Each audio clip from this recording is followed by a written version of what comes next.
Chapter 6. /N. I don't own MHA, but I hope to one day own my own original stories because my dream is to be a writer. Also, today, July 8th, is my birthday.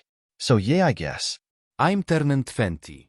When most of the class woke up, they all smelled something good being made as they went downstairs. What is that smell?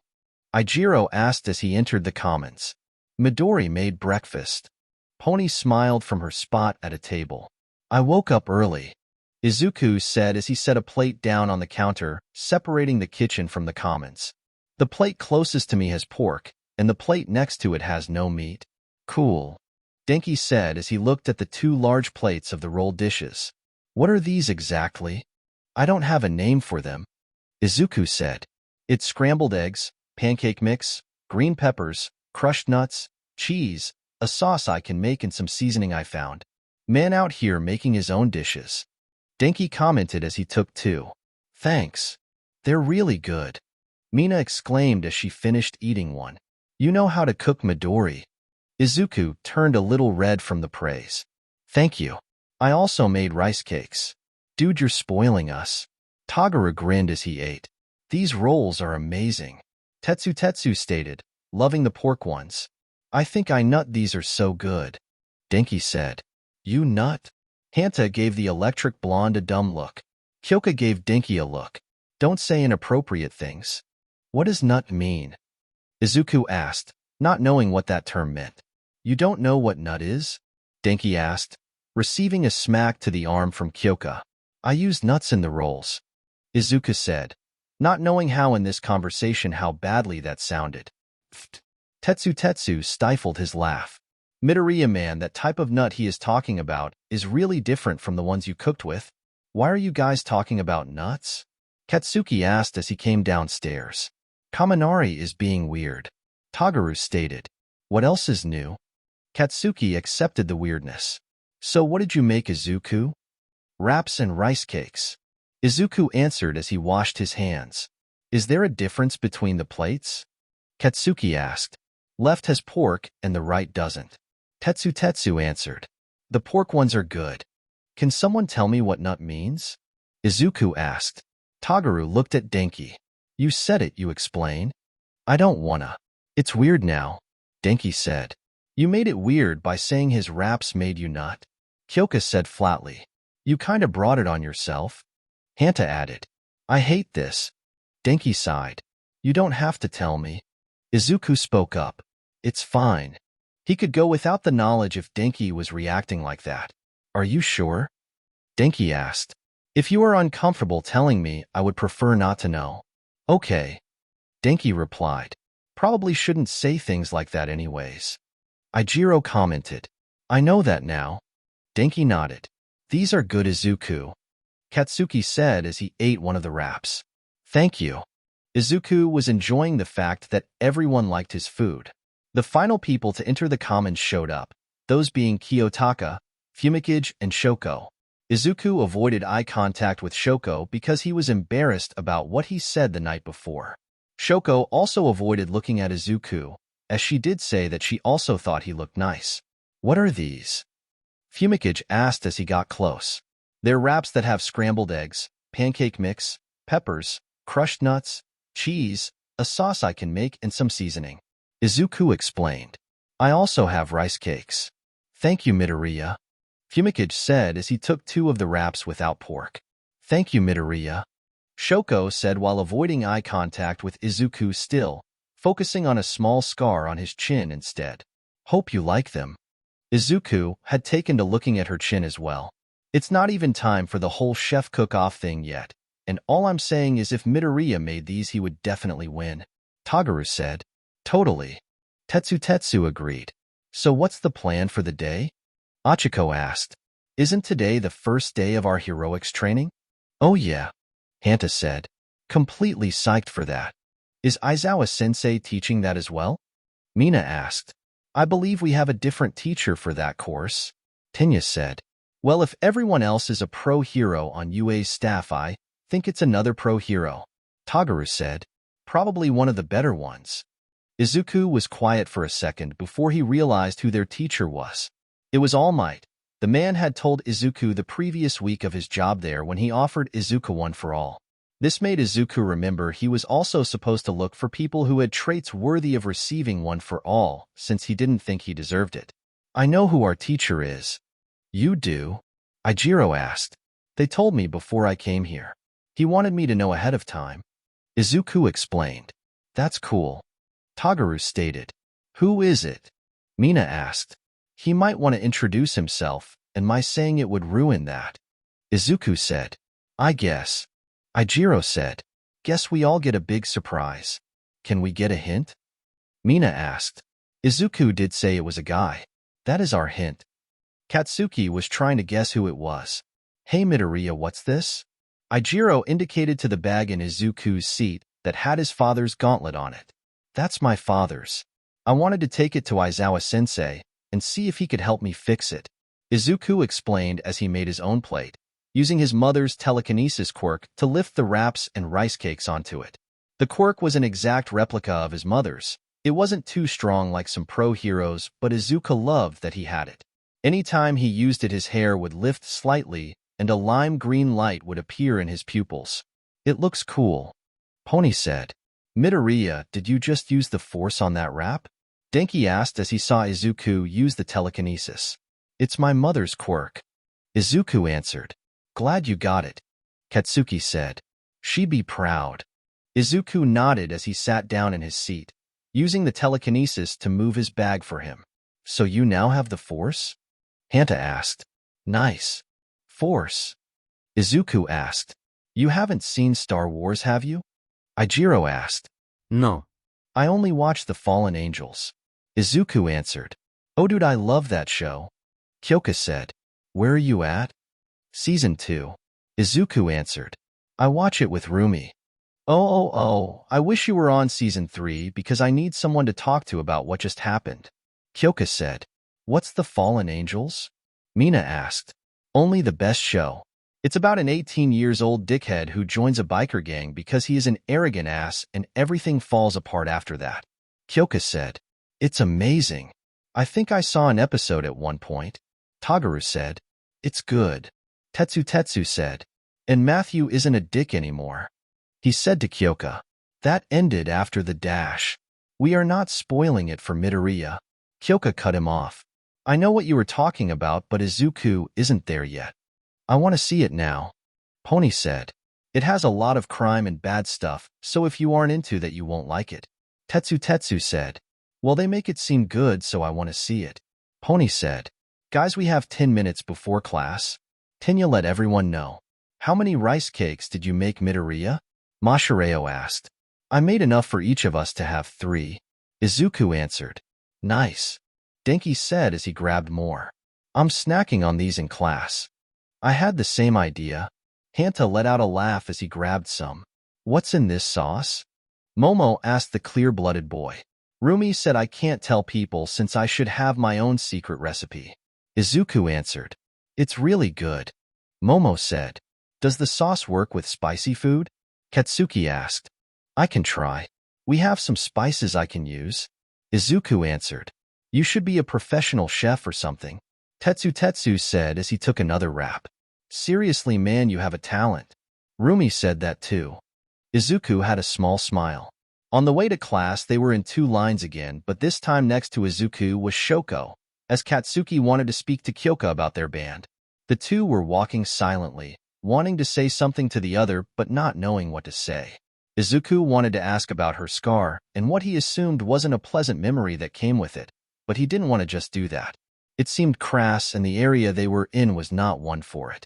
Shoko wanted to ask him how he manages to use all of those quirks he has, knowing the history of how he got them and all of that baggage. She wanted to know how he could use a quirk that should be something he despises like she does with her left half, but instead he uses them, as if the past didn't matter.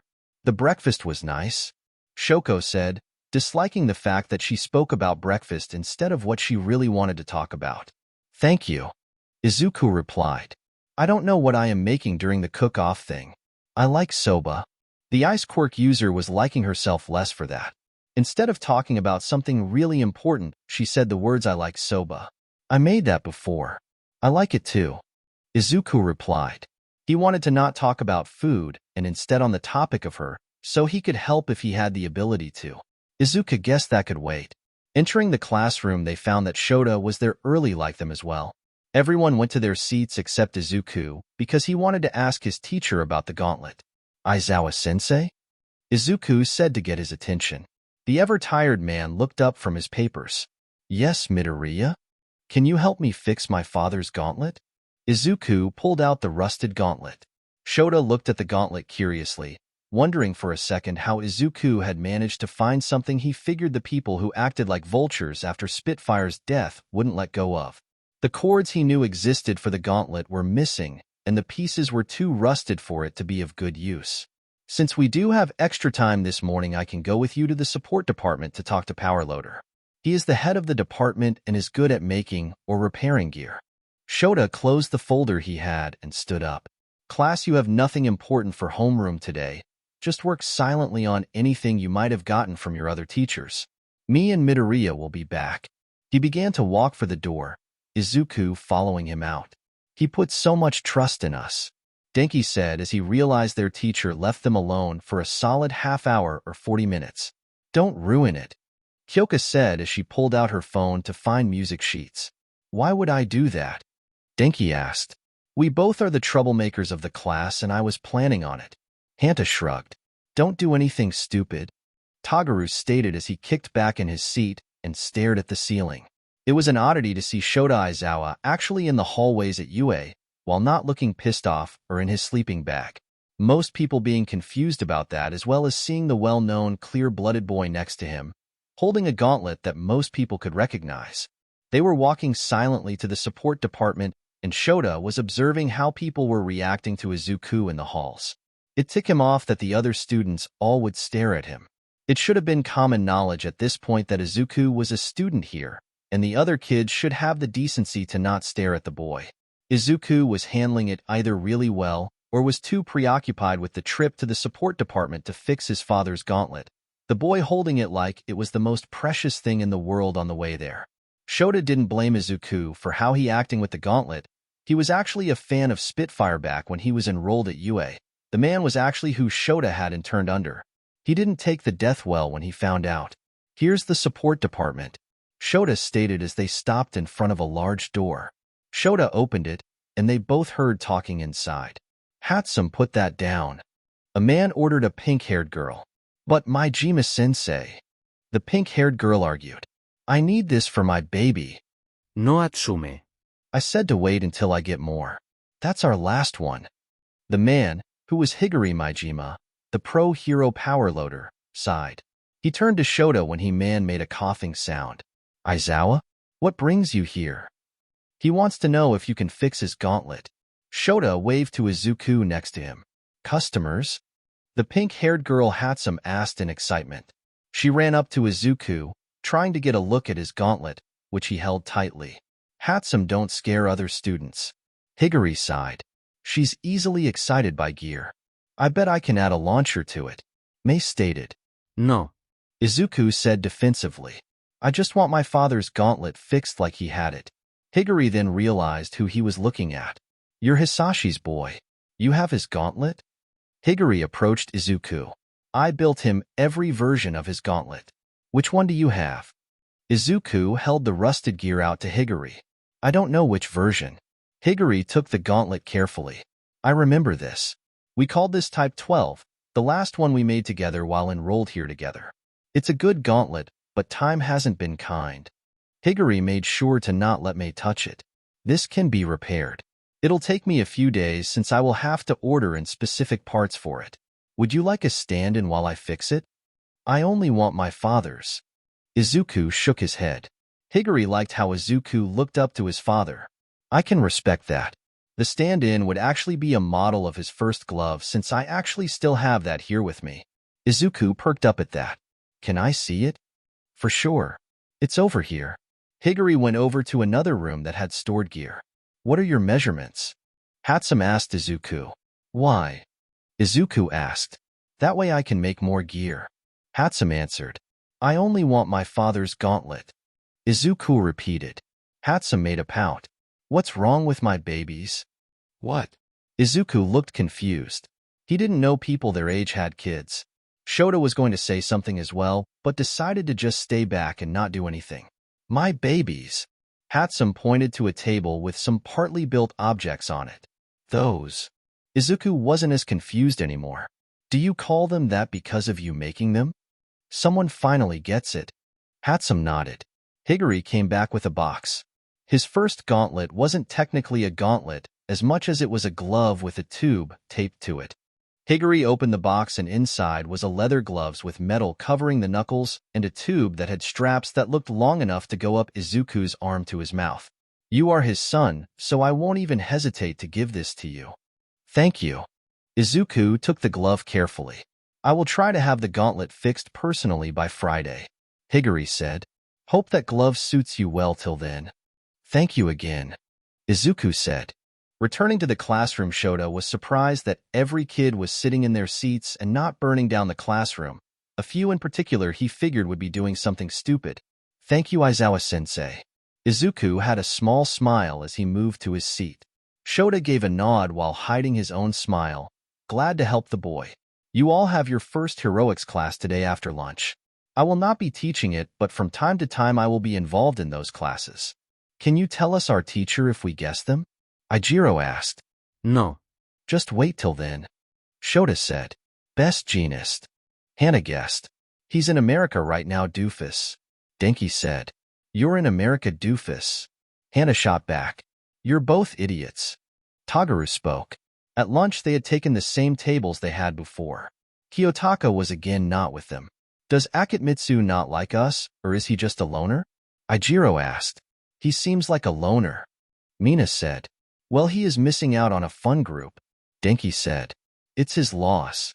Hey you. A pink blur showed up and was standing really close to Izuku in his corner seat. It was that girl Hatsum from the support department. I didn't get to say my offer before you left. Sorry.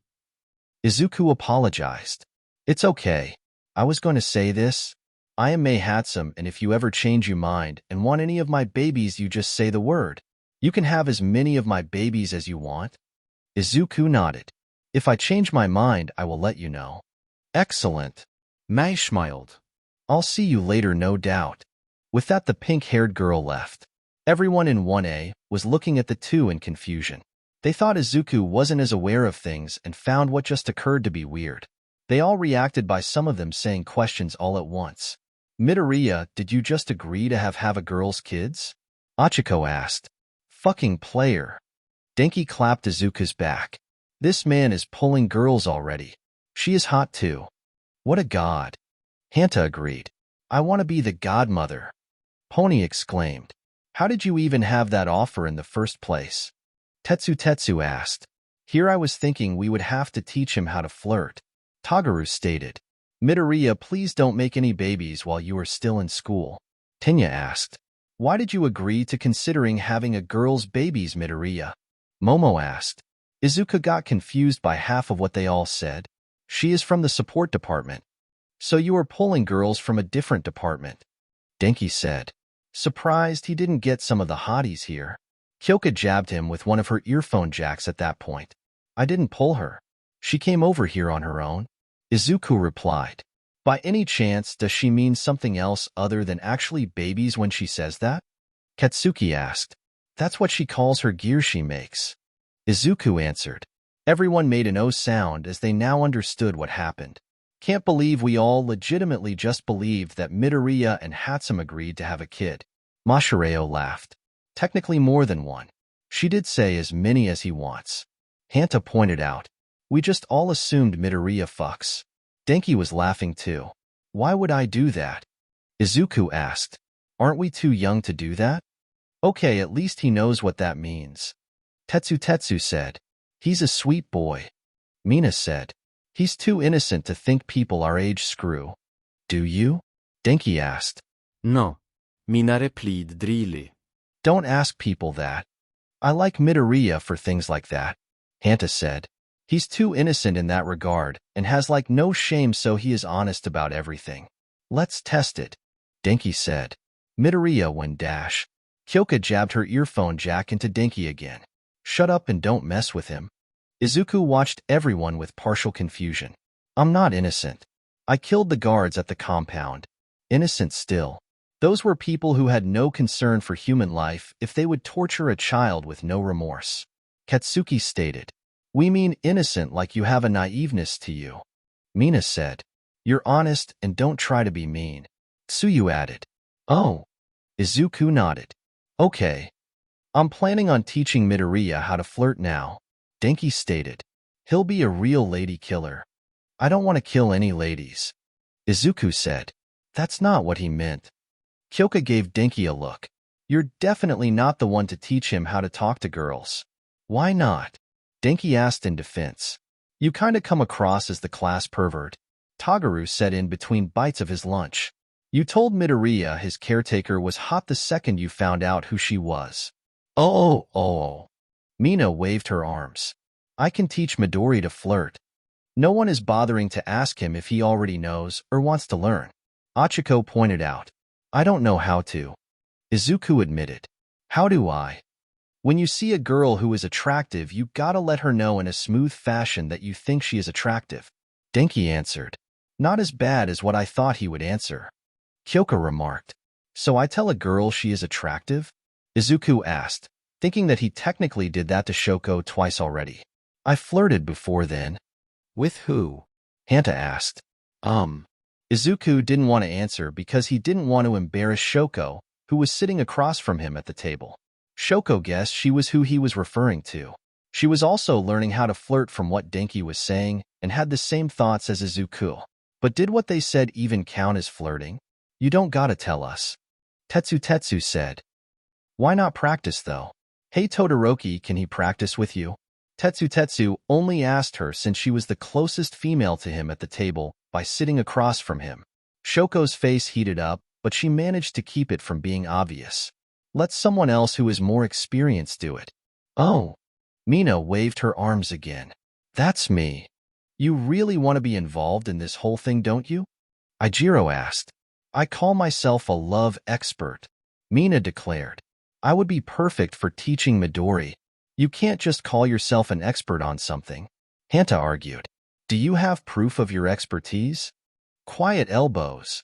Mina kuntered. I am the love expert of this class as of now. Class leaders have to approve of this. Tagaru stated. The pink girl turned to Momo and Tinya. Declare me the love expert.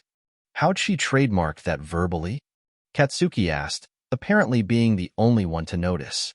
Momo and Tinya shared a look, before looking at Mina. I guess you are the love expert of one and now.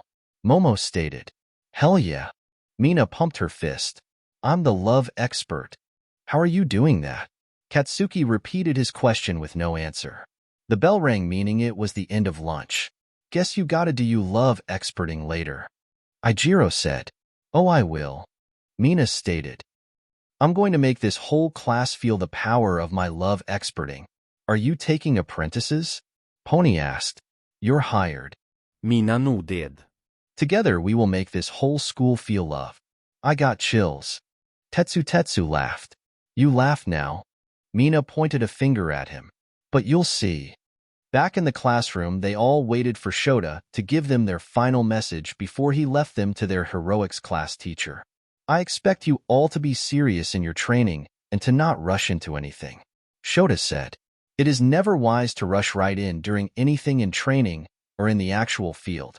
That's all I have for you. I'm leaving now because he is loud. With that, Shota walked out of the classroom. Final bets on our teacher? Denki asked. No gambling Kaminari. Tinya scolded him. All right. Never said we had to place money anyways. Geez. Denki responded. The door flew open and a hulking large blonde man was there. I am. Entering like a normal person. It's All Might. Achiko said with excitement. Indeed. All Might smiled. Is it really a normal entrance if you yell that during it? Tagaru asked. If you say it every time you enter, then yeah. Katsuki said. Nice entrance. Ijiro grinned. I am the teacher of the Foundational Heroic Studies class, and today is your first class students. Today, we will be doing battle trials. All Might announced. Nice. Tagaru grinned. That's not all. Using the forms given with your applications and any other given notes, we have these for you. All Might pressed a button on the wall, and the wall opened to reveal 20 identical suitcases that were numbered from 1 to 20. In the suitcase that is your seat number, you will find the first edition of your hero suits. Awesome. Mina had a smile. I'm going to look amazing. Denki grinned. Are you going to be wearing a giant Pikachu onesie? Katsuki asked the electric blonde. Kyoka laughed at the question. What will you be wearing? A giant grenade? Denki shot back. Yes. Katsuki answered. Really? Denki looked surprised. One on each of my arms. Katsuki nodded. Dope. Tagaru nodded. All of you come get your hero suits, change into them, and meet me at the 4th gate of ground beta, All Might said as he walked out of the class. Izuku grabbed the case numbered for his desk. What's your costume, Midori? Pony asked as she got her case. Let's not spoil each other's hero suits. Ijiro said. Everyone should suit up and show them off then. Let's name a coolest outfit. Mina said. Why not call it the best costume? That way we can also factor in practicality and any other factors. Tenya said. You make it sound like a school project. Hanta said. You're just lame. Katsuki said. This could be a good class moment, so I'm in.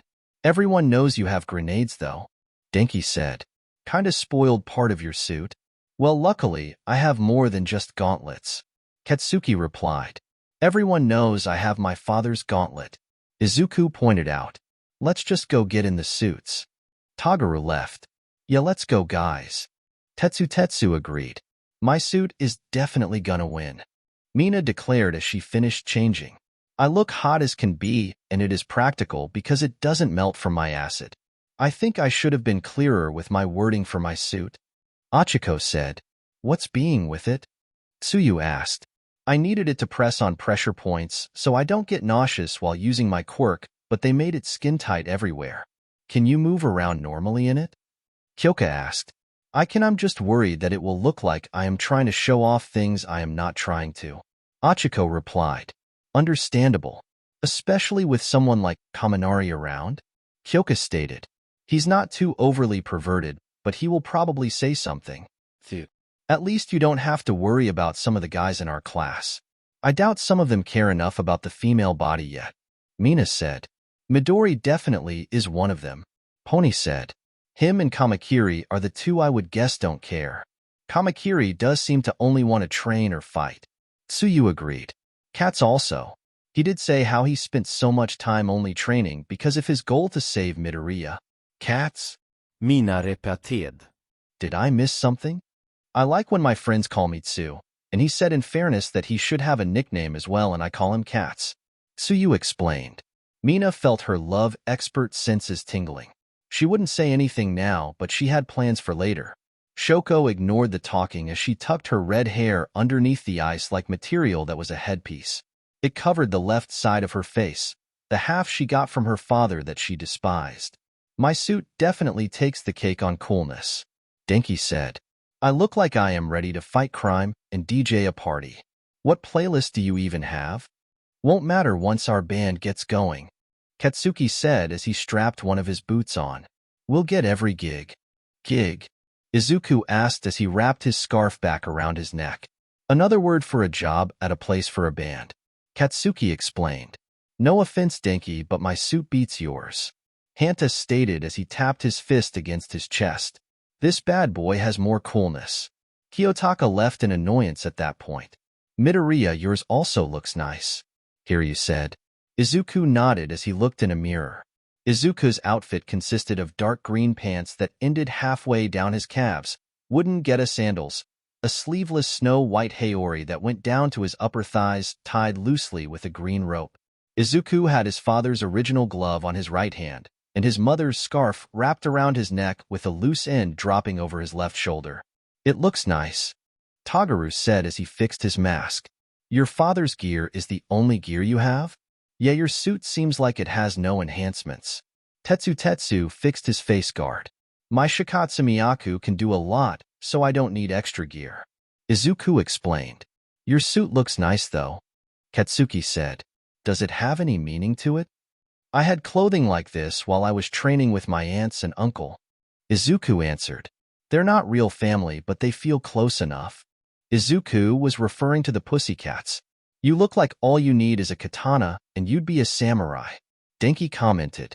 You should get one. He can make those from his bones. Hanta pointed out.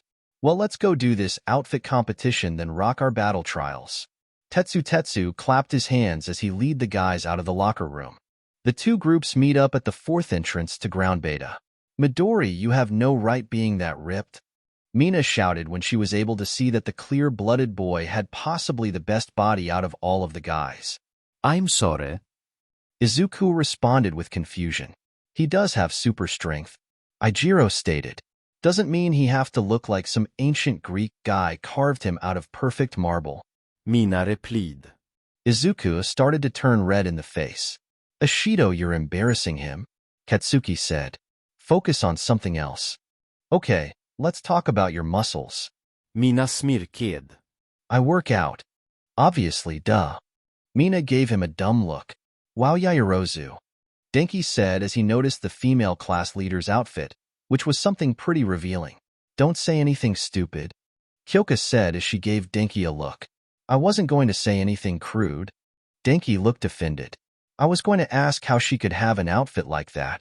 Momo's outfit consisted of a crimson leotard that was open down the middle and didn't leave much open to anyone's imagination. Momo have Denki a look. My quirk makes everything I create pop out of my skin. I would have had less if regulations didn't prevent that. My bones are why I don't have much. Izuku said. I didn't want to keep ripping things. Shoko's cheeks reddened when she looked at Izuku. His muscles were definitely like Mina described, but she wouldn't say anything like what Mina said. She frowned when she started to notice the many faded scars that riddled Izuku's body. No one was talking about them at all, but everyone was thinking about them, and it was actually something that bothered them all. There wasn't a spot they could see that didn't have a scar on it, and they could only assume that there were more where they couldn't be seen. Where's Akitmitsu? Momo asked. Over there. Hanta pointed to the gate that All Might was also at and unlocking.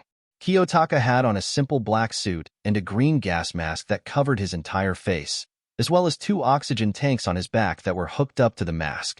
It looks cool, but he isn't really participating with us, so he's out, Tagaru stated. Well, whose suit has the most practicality to their quirk? Tenya asked. Either Yaoyorozu or Midoriya, really, Hiryu said. Or Tokoyami. Their 3 outfits are made considering their quirks and made to not hinder them. I think it's Tokoyami's. Izuku spoke up. His dark clothing creates shadows under the cloak that can strengthen dark shadow even during the day. Fumikage nodded. Nice observation, Midoriya. That is why I made my outfit like this. I figured you just had a goth aesthetic. Hiryu commented. Like your Chinese one? Hanta asked. I am Chinese. Hiryu deadpanned. My bad. Hanta apologized sheepishly. So Tokoyami wins practicality. Tenya nodded. How about look overall? All Might had approached them at that point, but he let the kids continue their discussion. They had a huge part of the afternoon for the battle trials, and it was nice to see a class that had quickly come together as a group within a short amount of time. Look as in how it complements their style, and how cool the outfit is, right? Mashireo asked. Oh, Midori wins that. Pony said. Yeah, his outfit speaks loudly, saying silent badass, and the Denki stopped when he was about to say something about the scars. My scars? Izuku asked. Sorry, dude. Denki looked down. It's okay. Izuku shook his head. With that, I think he wins overall feel. Tetsu said. I like Cat's outfit. Tsuyu said. It shows he is explosive like his quirk. Komori's dress is like a mushroom. Her quirk is mushrooms. Tagaru said, causing the mushroom girl to start blushing. In their own conversation, Izuku looked at Shoko. I like your hero suit. He liked how the ice made her pale skin stand out a little, which made her gray eye stand out just as much. The only thing he didn't like was the red covering over her left eye that blocked her pretty turquoise eye. Shoko was getting annoyed with herself at this point with how easily she would start to feel her cheeks redden every time Izuku said anything to her. Sure, he was a nice person, and it was a major point of interest to her how he could use quirks that had a negative impact on his life, but it was odd for her to act like that. Thank you. Your hero outfit looks nice as well. She did like the balance of white and green. He had the green made his eyes stand out.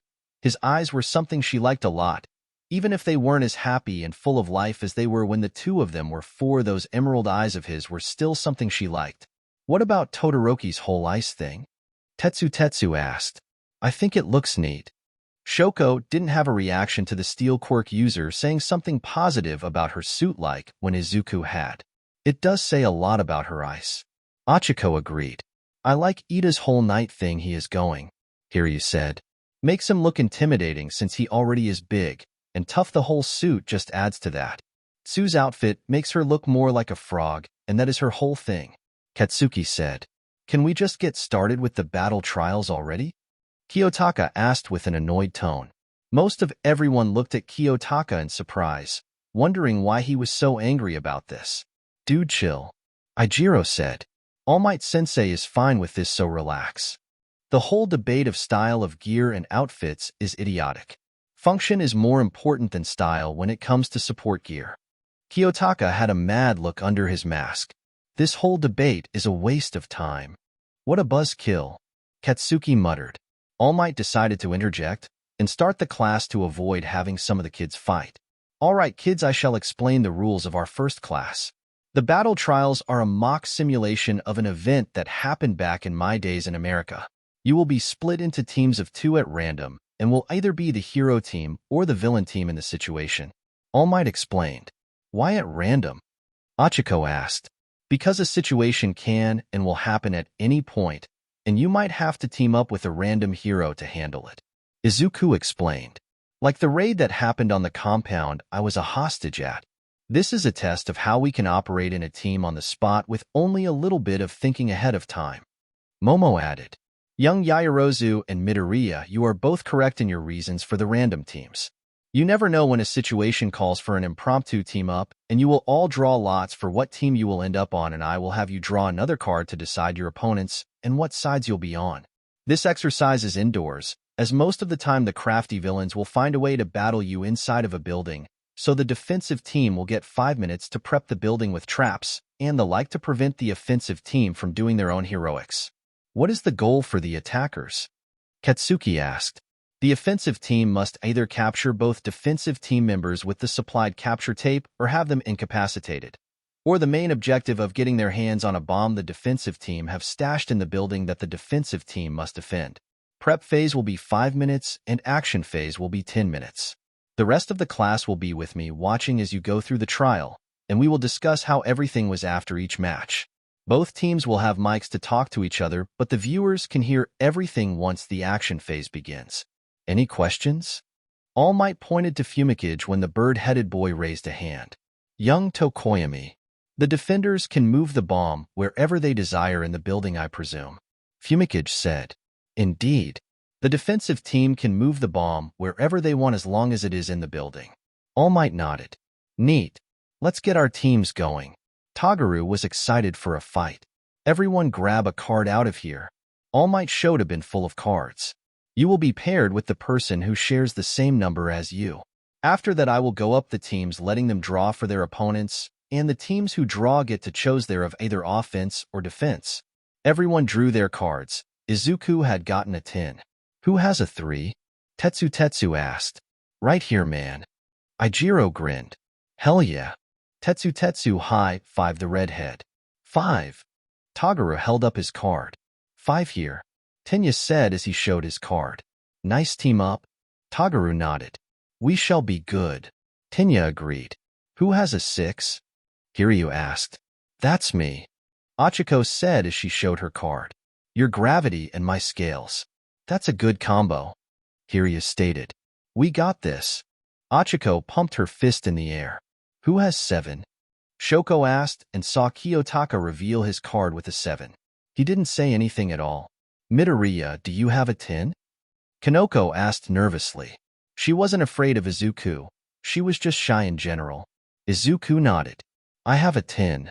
The rest of the teams were decided, and All Might had them draw again. Team 1, you can draw first.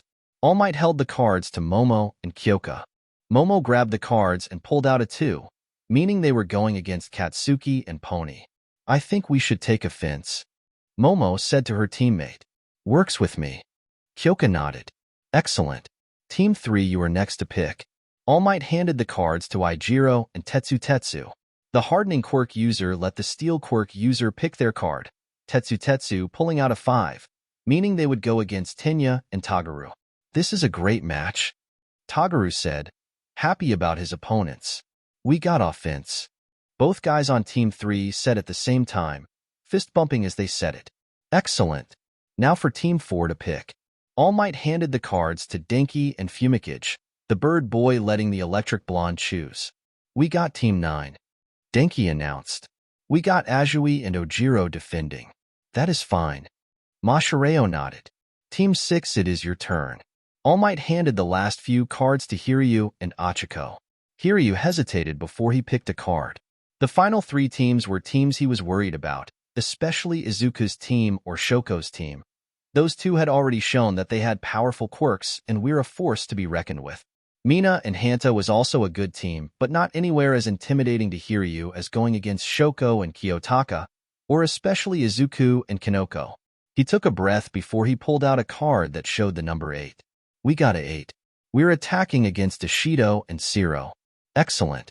That means that Team 7 and Team 10 will go against each other. Team 7, would you like to attack or defend? All Might looked at Shoko and Kiyotaka. Attack. Shoko answered when Kiyotaka didn't. Okay. Now that all matches have been made, I request that Match 1 participants go to the designated building. Those ropes will guide you there, while everyone else follows me to the viewing area. All Might lead the majority of the class. Good luck, guys. Ijiro said to every participant of Match 1. Everyone give it your all. Yeah, it would be pretty disrespectful to each other to not. Tetsu agreed. What's the plan, Horns? Katsuki asked as he carried the bomb. I have a plan, but we should make sure we have a good one. Pony poked her chin in thought. Jiro can hear well, and Yaoyorozu can make just about anything, so we would have to be careful. Why not set up on the top floor to buy time? That works. Katsuki nodded as they went up the stairs. So how do we counter Jiro's hearing? That will affect us quicker than Yaoyorozu's quirk. My horns. Pony snapped her fingers.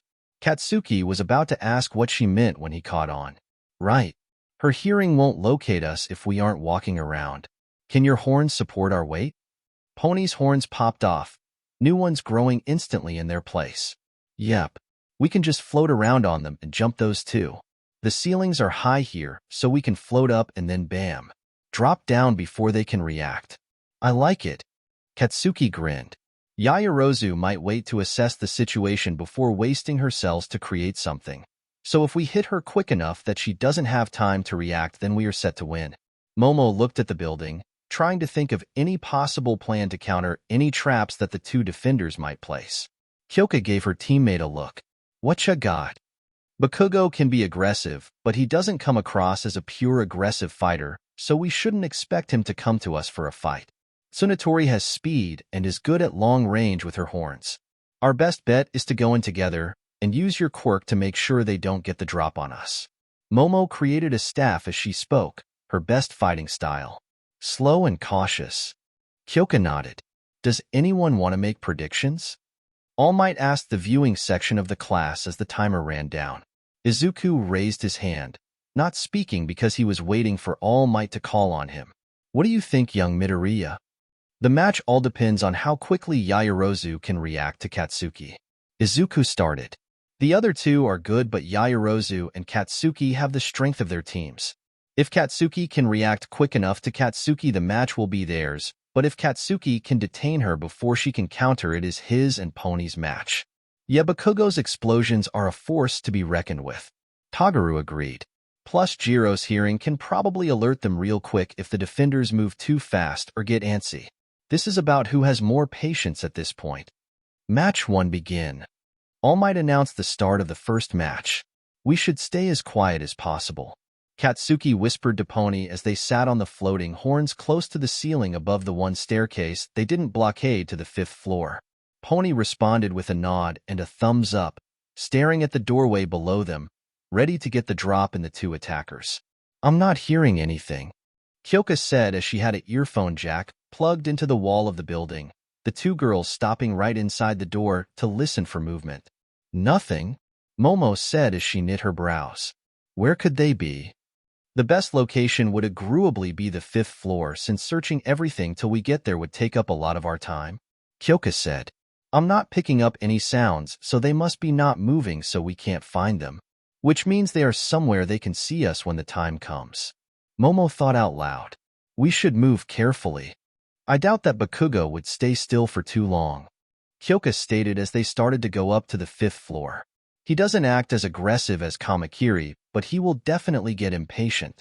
Katsuki was definitely eager to get going. He was tapping his fingers slightly, not enough to make an easily noticeable sound thankfully, but he was still doing it. He was really itching to do something, and the weight was starting to get to him. Pony could tell that he was getting antsy, so she moved the horn she was on closer to his and grabbed his finger to get it to stop tapping. She shook her head silently and he nodded. He stopped the tapping. She gave a smile before moving back to her spot on the opposite side of the doorway. A minute passed before they heard the other team start to come up the stairs. Momo was leading with her staff at the ready, and Kyoka had one earphone jack in her boot speaker and the other in her hand, and she would occasionally put into the wall to hear more. Katsuki was itching to just drop down on them, but he waited until they got past him. Once they were, he nodded to Pony and leapt down in between the two girls, aiming his palms at each of them and releasing an explosion on them both. They both got pushed away from the explosive blonde as he went after Momo, who used her split second before he got to her to make a shield from her right forearm, using it to block a blast from the guy. Pony dropped down and sent the two horns she and Katsuki had used as a place after Kyoka, one going into the girl's shoulder with the blunt end and the other got dodged. Momo made a smaller staff and tried to hit Katsuki, but he blasted it away and aimed his gauntlet at her. Yaoyorozu, stand down, Katsuki said as he put his other arm on a pin for the gauntlet. I know you're smart and can figure out what I use this gauntlet for. You shouldn't try to see if you can make a bigger shield before this goes off. Katsuki was bluffing, of course. At the range they were, the blast would injured her way too much for a simple battle trial class. It was a mock situation, however, and in real situations people do get threats like those, and he was aggressive enough that it was believable that he would. Momo eyed the gauntlet. It stores sweat, doesn't it? Yep. Pin is holding it back from going boom, Katsuki said. That blast would be too big to risk in a class setting, Momo stated. Katsuki mentally cursed. He knew Momo was smart, but he was hoping she would make a slip up. Momo dropped down in a sweeping kick. Katsuki released his hand on the pin. He wouldn't use it in close combat. He dodged the sweep by jumping up and using an explosion to send himself into Momo, attempting to knee her in the chest. Momo made another staff pop out of her chest at a high speed that crashed into Katsuki's knee and successfully blocked the attack. Katsuki cursed as he fixed his stance. That was really creative, Katsuki said as he tried to assess his knee. Thank you, Momo said as she gripped the staff. You're not bad either. Kyoka used her speaker to send a blast to knock Pony off of her feet. The blonde recovered really fast and made a new plan. She popped all 4 horns she could control at that point out and sent them at Kyoka, planning to send them all blunt end first and knock Kyoka out. The earphone girl made another heartbeat blast and sent more power into it, hoping to knock both defenders out with it. Swap, Katsuki shouted as he sent a blast at Momo. Okay. Pony brought her horns back and sent them at Momo, too fast for the creation user to react to the all, and one got through her guard and hit her stomach hard enough to take the wind from her. Katsuki was far enough from Kyoka and Pony wasn't in the way, so he aimed his gauntlet at the ground in between him and the earphone girl, quickly pulling the pin. What are you doing? Kyoka asked. Cutting you off, Katsuki said as the explosion went off and shattered the floor in between them, making a large hole in the hallway and effectively cutting Kyoka off from them. Good swap. Pony have a thumbs up as she used her quicker speed and got in Momo's guard. She wasted no time in uppercutting the leading girl of the class, who fell backwards from the attack. Wrap her up, Katsuki said. Right. Pony nodded as she pulled out the supplied capture tape and wrapped up Momo before she could get out of the hold. Katsuki turned to Kyoka on the other side of the floorless hallway. We have your teammate hero, Katsuki said in a deep voice. Surrender now. When did we decide to be villains? Pony looked at Katsuki. The blonde shrugged in response. We have a big bomb, feels right? Momo attempted get out of the tape, but Pony tapped her head with a horn she was holding. That's a no-no, hero. Momo had a slightly annoyed look at the tap from the horn. Kyoka sighed. I guess I have no choice. The attackers surrender. Defenders win. All Might announced on the speakers. Yay! Pony jumped up and cheered. That was fun. Katsuki had a smile as he untied Momo. That block you did with the staff was genius. Thank you. Momo gave a smile to Katsuki. How are you guys leaving if you blocked the other doors and broke the floor? Kyoka asked. Tsunatori can have us glide over on her horns. Katsuki answered. Not calling me Tsunatori anymore. Pony shook her head. We're battle trial buddies now, so you have to call me Pony? Okay, Pony. Katsuki didn't question the girl. Let's get going though, so we can let the next match start. The 4 participants of match 4 had returned, and they were all lined up facing the class. All right, class, now, and after every match, we will have an evaluation by the viewers to discuss notes of the match and select someone who has earned the title of MVP. All Might said. What does MVP get? Extra credit? Tinya asked. That's kinda lame. Denki commented. The MVPs will actually have their reward during the first class next week. All Might answered. Is it a reward or a position in the next class? Izuku asked. It is a position, yes, young Midoriya. All Might answered him. Neat. Hanta nodded. Tagaru raised his hand. They all did well considering what the other team threw at them.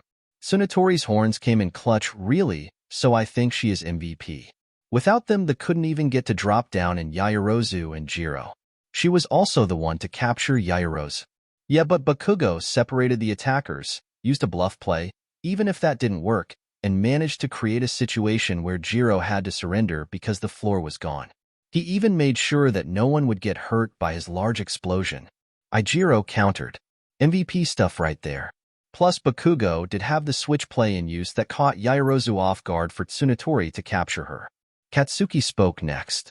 Even though I am not supposed to be involved in this, I say Tsunatori dash. Pony. The said girl interrupted Katsuki to correct him. The explosive teen made a face. Pony should be MVP. I was getting too antsy, and she got me to not just go at them too early. You still did more than me with that whole floor-breaking business. Pony argued. You're MVP. We aren't involved in this, so you can't declare me MVP like that. Katsuki stated. All Might enjoyed seeing how the kids thought the other should be MVP. How about we let the class vote in between you two? Bakugo for sure. Jiro said. Just do a raise of hands. Yelling out who you want is confusing. Tinya stated. Everyone for Bakugo, raise your hands. Izuku, Tetsu, Jiro, Tsuyu, Kiryu, Achiko, Mashireo, Denki and Hanta all raised their hands. That's 10 out of 16. Denki said. Surprised you counted that high. Hanta laughed. Did you? Denki asked the tape quirk holder. No, man. Can you teach me? Hanta laughed again. Anyways, Bakugo, this makes you the MVP of match 1. All Might said. Ah. Pony jabbed Katsuki lightly. Told you. Doesn't change my opinion, but I will accept this, I guess. Katsuki shrugged. Match 2, if you 4 would kindly go to the building now. All Might said. On it. Jiro clapped his hands. Kamakiri, I believe we should use the wreckage from Bakugo's destruction to our advantage. Tinya said as they entered the building. The insect-like teen nodded. If that works for you, then sure. Hope you don't mind the fact that I plan on fighting the bonehead straight on. You don't plan on staying with the bomb? Tinya asked. There are 4 rooms past the part of the hallway Bakugo destroyed. If the bomb is there, then those 2 have to waste time going the long way around to get there, since it is an outer hall, and nothing else gets to it except a single hall on the other side of the floor. Keep that blocked, and they have to waste time going all the way around the floor just to get to those rooms. You're fast enough to just outrace those 2 and such. I can distract them farther down and either take them both down or waste their time because I won't go down easy. They're blockheads who are all offense.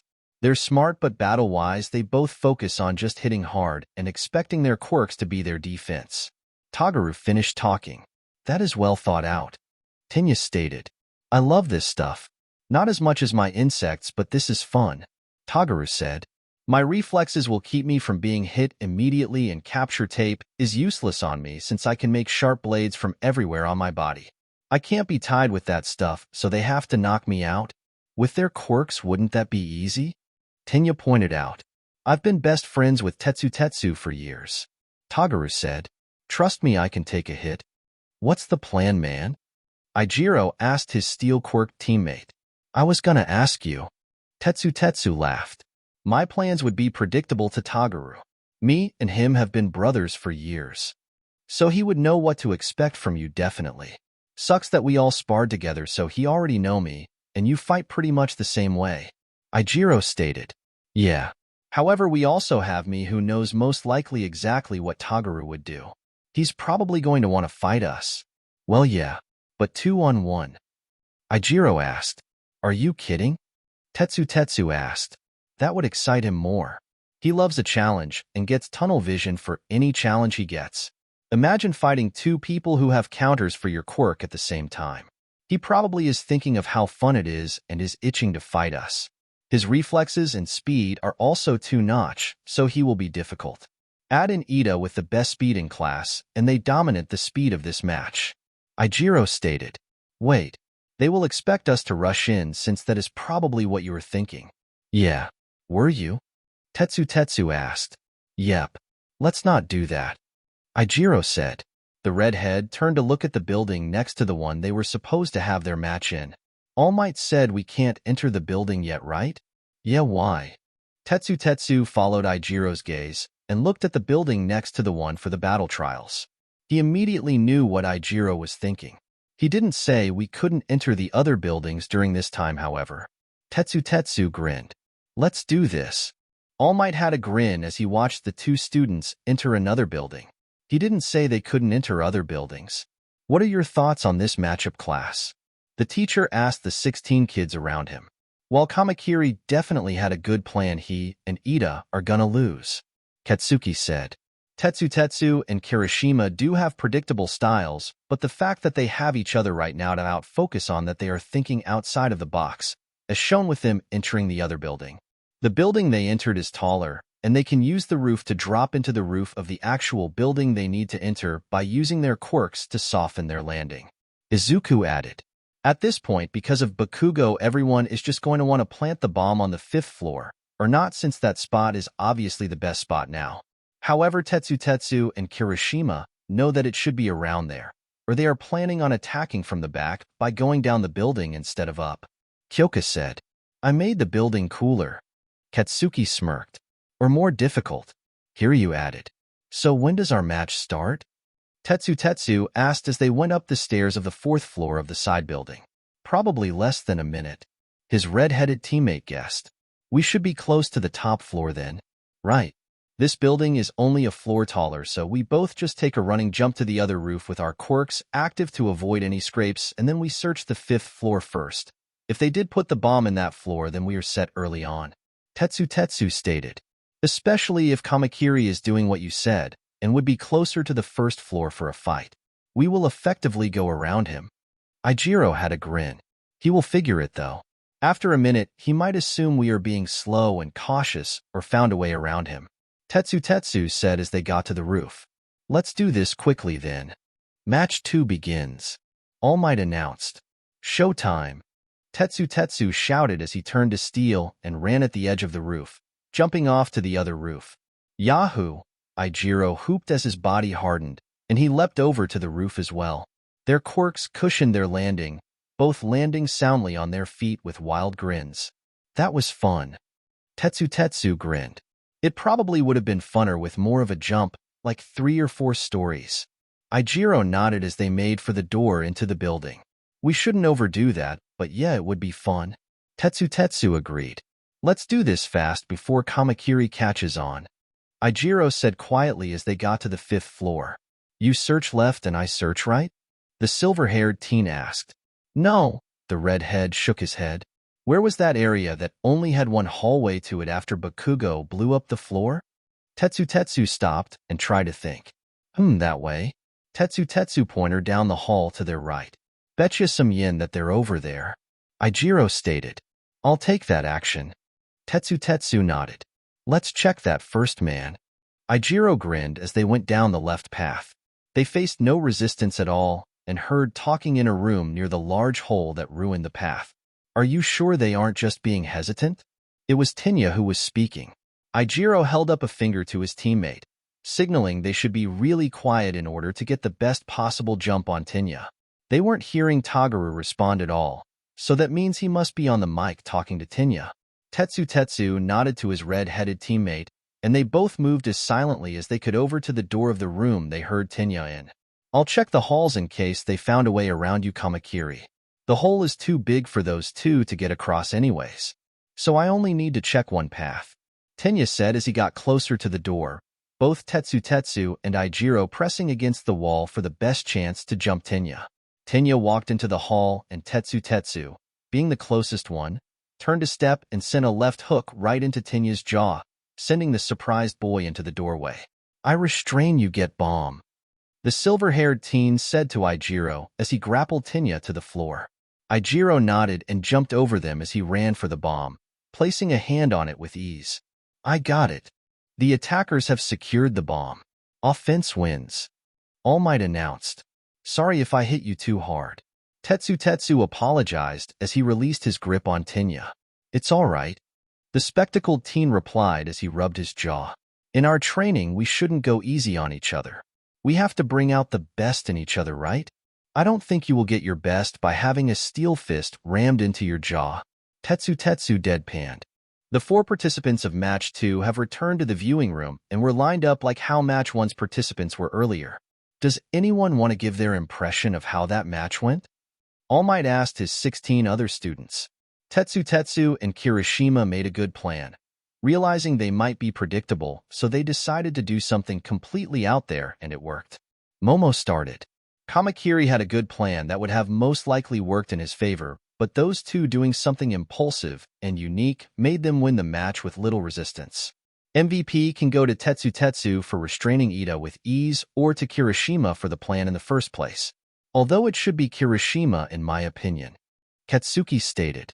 Yeah, Ijiro had a master plan. Mina agreed. Seeing no one disagree with that, All Might nodded. Then Kirishima is MVP of Match 2. Nice. Ijiro grinned. I'm getting it next time. Tetsu declared, not upset about not getting it this time. You okay, Kamakiri? Kyoka gave the insect kid a look. I wanted a fight. Tagaru looked disappointed. We can have one this afternoon. Tetsu said. Us versus you like it was supposed to if we hadn't thought ahead. That got the fire started back in Tagaru. Hell yeah. Will Match 3's participants please go to their areas? All Might asked as those kids nodded and left. What's the plan, Tokoyami? Denki asked his bird-headed partner. I believe that you should stay in back, and we both go in together. Dark Shadow can block any of Azui and Ojiro's attacks since they are physical fighters who need close combat. Azui might be fast given her frog abilities. Fumikage stated. How much can Dark Shadow take? Denki asked. A lot. He is a creature of darkness and light is his weakness. Had you, Bakugo, Yaoyorozu, or Midoriya been on the other team, we would have to be more careful. However, we have a great matchup. Dark Shadow can just block everything and overwhelm them, and we will win. If anyone gets inside of his guard and attacks us, we should be able to defend ourselves. Just don't shock me or Dark Shadow, and we will be fine. Fumikage finished. Denki whistled. This will be an easy match. I have no proper aiming tools for my electricity yet, but I can release it around me in a small area in case they get close. I'll make sure they aren't going to touch me. We shouldn't put all of our faith in this plan, however. Fumikage said. As we have seen from the matches before, plans can be changed by whatever our opponents are doing. We should have faith in it, but be prepared for changes if necessary. Mashireo had carried the bomb for them. So where should we place this? The 5th floor might be overused and expected at this point. Tsuyu put her finger on her chin. I might be wrong, but from what it looked like while watching the other matches, I believe the 3rd floor has a higher ceiling than the other floors, and the walls of the rooms don't go up to the ceiling there. Mashireo nodded as he followed the frog girl. I assume you plan on using that with your frog-like abilities? Tsuyu nodded. I can hope around and drop on them, but I believe with their abilities, I will have to wait for a good moment. Tokoyami has Dark Shadow as an extra fighter on his side, and Kaminari can shock us from far range. I don't know what Kaminari's control is with his electricity, but it is still a thing to watch out for. Mashireo nodded. It would probably be best to take out Kaminari first. While Tokoyami with Dark Shadow is strong for sure, Kaminari's electricity can stun us at bad times. Mashireo looked at a room. I have an idea about the bomb. What if we put it in a room and block the door to the room from the inside, and both of us climb up to the pipes and tops of the walls to drop down together? Kinda like Bakugo and Tsunatori did. So you thought about it for a second. That is a good idea. If we both throw an attack at Kaminari together, we are bound to knock him out, or at the least keep him from countering for a minute, and then I focus on Dark Shadow while you focus on Tokoyami. You're a close combat specialist, and I believe Tokoyami might not be as skilled when he has Dark Shadow to close that gap. I am faster, so I can avoid Dark Shadow easier. That's smart. Mashireo agreed. How about this room right here? The tailed teen pointed with his tail to the room next to him. It looks perfect for our plans. The frog girl nodded. We should get to our positions as quick as we can. Gotcha. The tailed teen nodded and set the bomb down in a corner. I'll block the door. Class, what are your thoughts on this match? All Might asked his students. Tokoyami is the powerhouse of the match with his quirk. Tagaru stated. Man is a 2-for-1 deal, and light is pretty much the only way to beat Dark Shadow. You could probably get around the shadow to Tokoyami, but that would be difficult. Their best bet is to take out Kaminari first if they want to win for defense. Ajui's fast, and Ojiro is probably one of the best close combat persons here when it comes to actual styled fighting. Ijiro added. They could probably pull a win. Match 3 has begun. All Might announced. Let's go. Fumikage said as he started to walk into the building, Dark Shadow in front of him. Let's get a dub. Denki said with excitement. The two walked into the building and began to search the first floor for the bomb. After a minute, Denki spoke again. I don't think they have it here. So it seems. Fumikage replied. However, we should check everywhere just to be safe. The two continued to check the first floor and continued their search on the second floor, where they also found nothing. Going up to the third floor, they continued the search. Denki got an odd feeling and looked up right as both of their opponents dropped down right next to him. Mashireo wasted no time in swinging his tail for a strike at the electricity quirk teen's back, while Tsuyu hit him with an uppercut to his jaw. Both attacks threw Denki completely off, and Tsuyu quickly tied him up with capture tape. Fumikage whipped around and Dark Shadow got in front of him. I should have guessed that something like that would happen. The bird-headed teen said. It's 2-on-2 now. Mashireo stated. So it seems. The final non-shadow member of the offensive team said. He got into a stance that Mashireo thought needed work, which confirmed what Tsuyu said about Fumikage himself not being as strong offensively due to having Dark Shadow.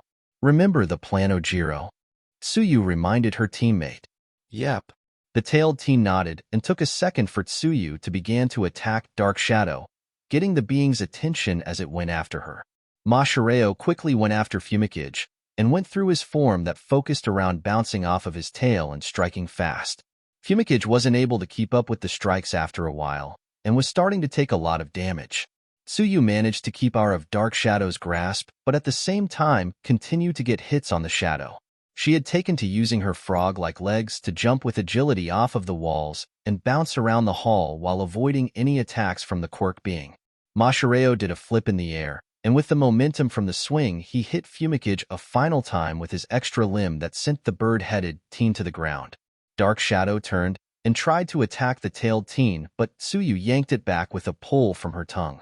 Mashireo quickly pulled out his own set of given capture tape and began to wrap the bird boy up. I got him. Mashireo cheered. Both members of the offensive team have been captured. Defensive team wins. All Might announced the end of the match. Fuck. Dark Shadow cursed. It is all right, Dark Shadow. Fumikage said as Mashireo untied him. We did quite well. I almost got hit a few times. Tsuyu agreed as she took a breath. I can help you with your form, Tokoyami. Mashireo stated. I am familiar with it somewhat, and it could help you in the future. I appreciate that. The dark teen nodded. I got tied up immediately. Denki pouted as he got untied. Your electricity was something we didn't want to encounter, Mashireo said. You know you probably could have shocked us even though you got tied up. The frog girl pointed out. The electric teen blinked a few times as he processed that. Well, damn, I am dumb. It is all right. Next time you will get it right. Fumikage reassured them as they went back to the class. The 4 kids were now standing in front of their classmates. Does anyone want to give their thoughts on this match? All Might asked.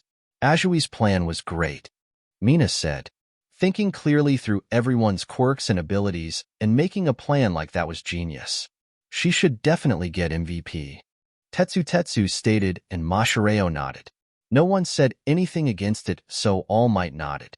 Then young Ajui is the MVP of Match 3. The frog girl was beaming at her title. Thanks.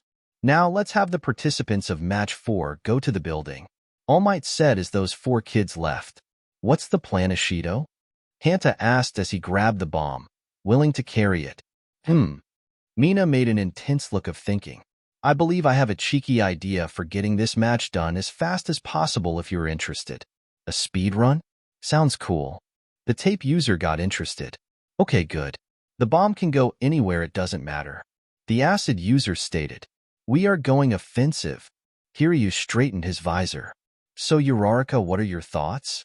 Achiko looked surprised that she was being asked for ideas first. Oh, I am. Ishido and Siro are 2 of the most mobile people in class, so wherever they are somewhere where they can move around easier. That is a good point. The Chinese teen nodded. I also think that Siro is going to be the worst one to run into because he could probably tie us up with his elbow tape with only a few seconds. We should stay on our toes inside. Achiko nodded. I think Ishido mentioned that she made her fighting a bit like her dancing, so I think she might be really flexible and mobile while fighting. The Scales quirk user cupped his chin in thought. Would your quirk count as capturing them? They do lose their gravity and any normal way of moving around. Although Siro could just use his tape to pull himself around with it. I think Siro might be the bigger problem on their team. The gravity user stated. Definitely. Hiryu nodded. We shouldn't brush Ishido off either.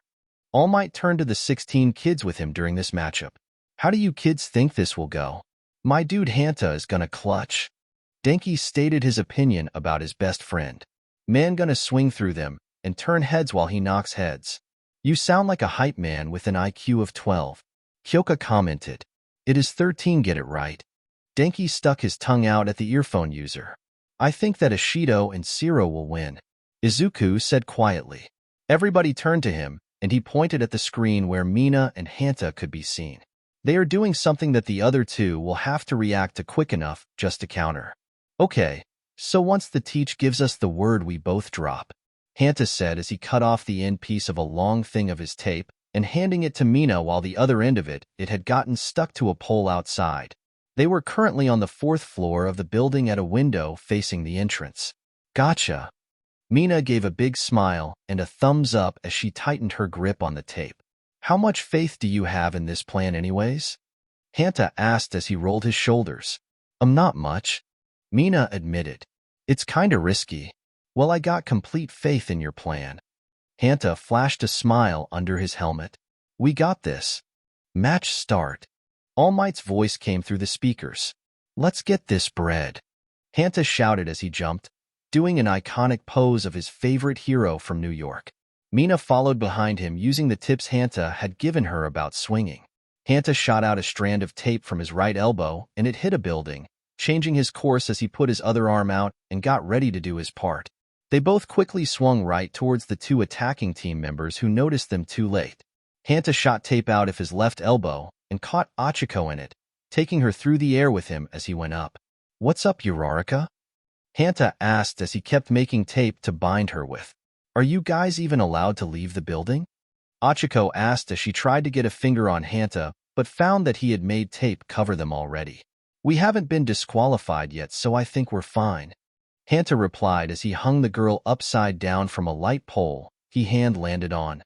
I'll let you down in a minute. He jumped away and used tape to swing to Mina and Hiryu, who were fighting in close combat.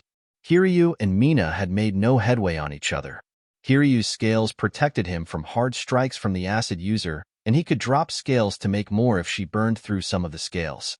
Mina was indeed flexible and fast in her fighting, as she could manage to move out of the way smoothly to not get touched by Hiryu and his scale-covered arms.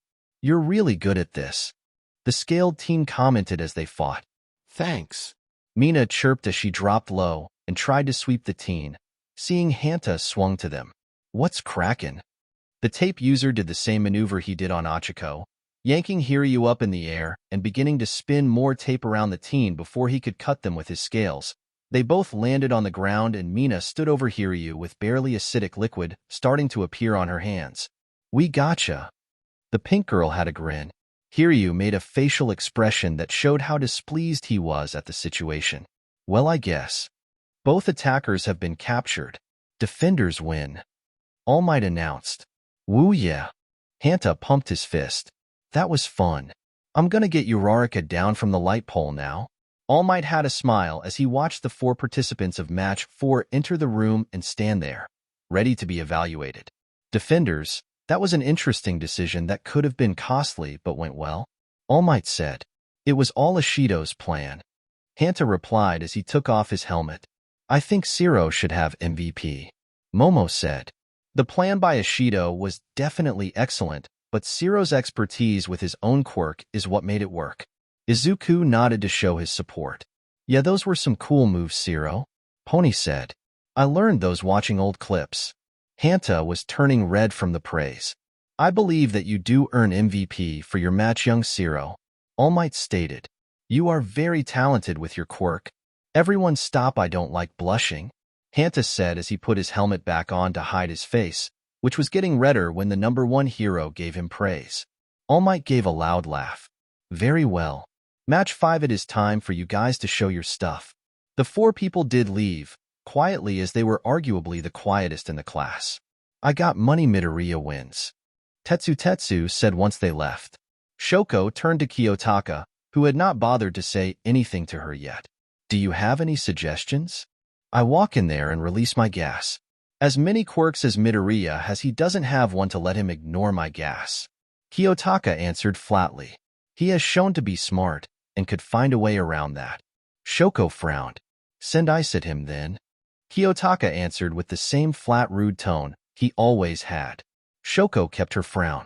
She wasn't good with emotions, but she definitely didn't like this guy. "Do you have any ideas, Midoriya?" Kanoko asked with less nervousness than before, looking at the boy who was carrying the bomb. The white and green-haired boy took a second before he spoke. "They both have strong quirks, but I think yours is stronger." Kanoko started to get flustered. "What? What about yours?" "None of my quirks can affect them in this way," Izuku replied. "Your mushrooms are capable of growing anywhere with moisture?" he asked. "They spread easier with moisture, but they can travel a little in non-humid environments."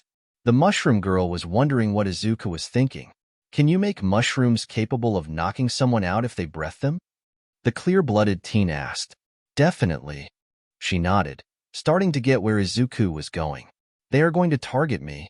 Izuku suddenly changed course on the topic. "My multiple quirks makes me a big target. We can set this up where Katsuki had made the floor break, and you can make spores as we go. They will walk into them and breath them and pass out." Izuku finished his plan. "But Akitmitsu has that gas mask with the oxygen tanks," Kanoko pointed out. She loved Izuku's plan and didn't want it to mess up. Izuku nodded. "I have a plan for that. I got it from Zero and Ishido." "Wait, do you mean you are going to jump out at them?" The girl didn't want him to jump out of a building.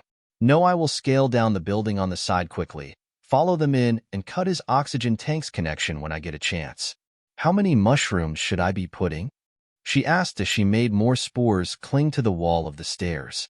"He might brush them off, but just don't let them be too visible, but close enough to have them breath them in.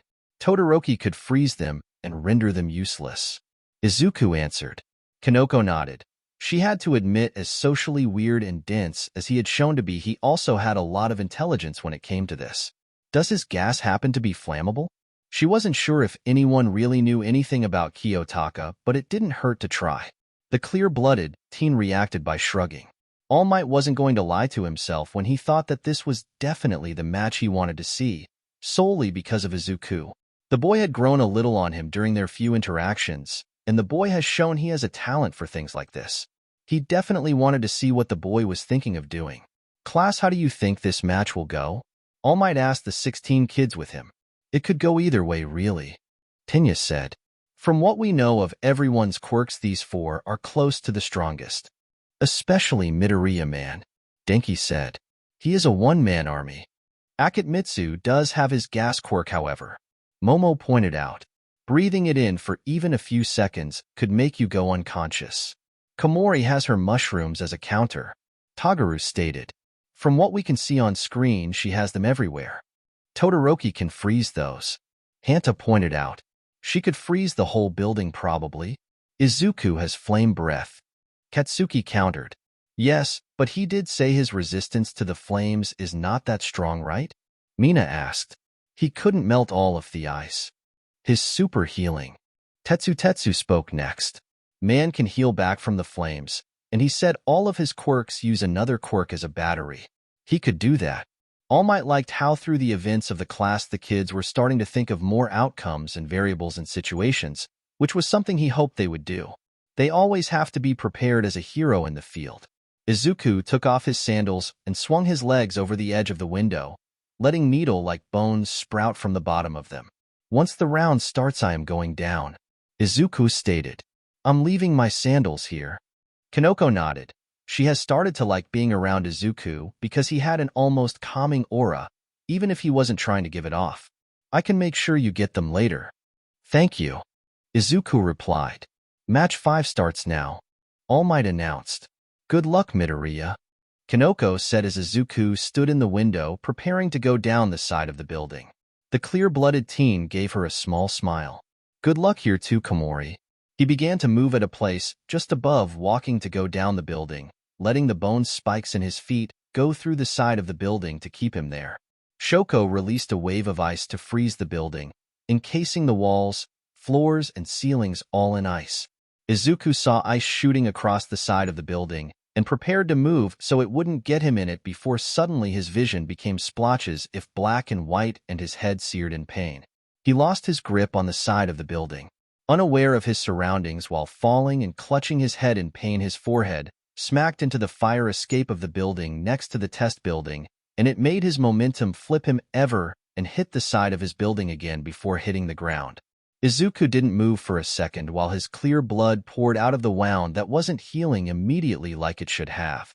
All Might frantically grabbed the mic piece to speak to the whole area around the test site as he left the room to go check on Izuku in person. Well, damn. Toguru blinked at what the class just saw happen. Why isn't he healing? Mina asked. Midoriya? All Might spoke into the mic, and the 3 other participants stopped in confusion on screen. Are you okay? Izuku's vision returned, and his head injury snapped into healing at the familiar fast pace. He sat up as he regained his senses. I think. Izuku answered as he looked at the closest camera. What happened? He remembered his head pains started, and then he blacked out, and the next thing he knew he was bleeding in the alley on the ground. Midoriya, are you okay? Kanoko asked over her own mic with worry. Do you wish to continue? All Might's voice sounded more calm, knowing the boy was okay for the most part. Yes, please. Izuku nodded. He rubbed his forehead and felt the blood. What happened? Midoriya, I think your quirks do not work during your head pains. All Might said as he got a few buildings away from the area where the test was. Kiyotaka stopped when he heard that. That was definitely something he should report to his master. Do you still wish to continue, Midoriya? All Might asked in the speakers again. Even though the 2 people could see the man a few buildings away, they couldn't hear Izuku's response, but All Might spoke again. Midoriya, I think they would understand if you didn't continue. There was a pause again. Okay, Midoriya, but I want you to go to Recovery Girl after the match.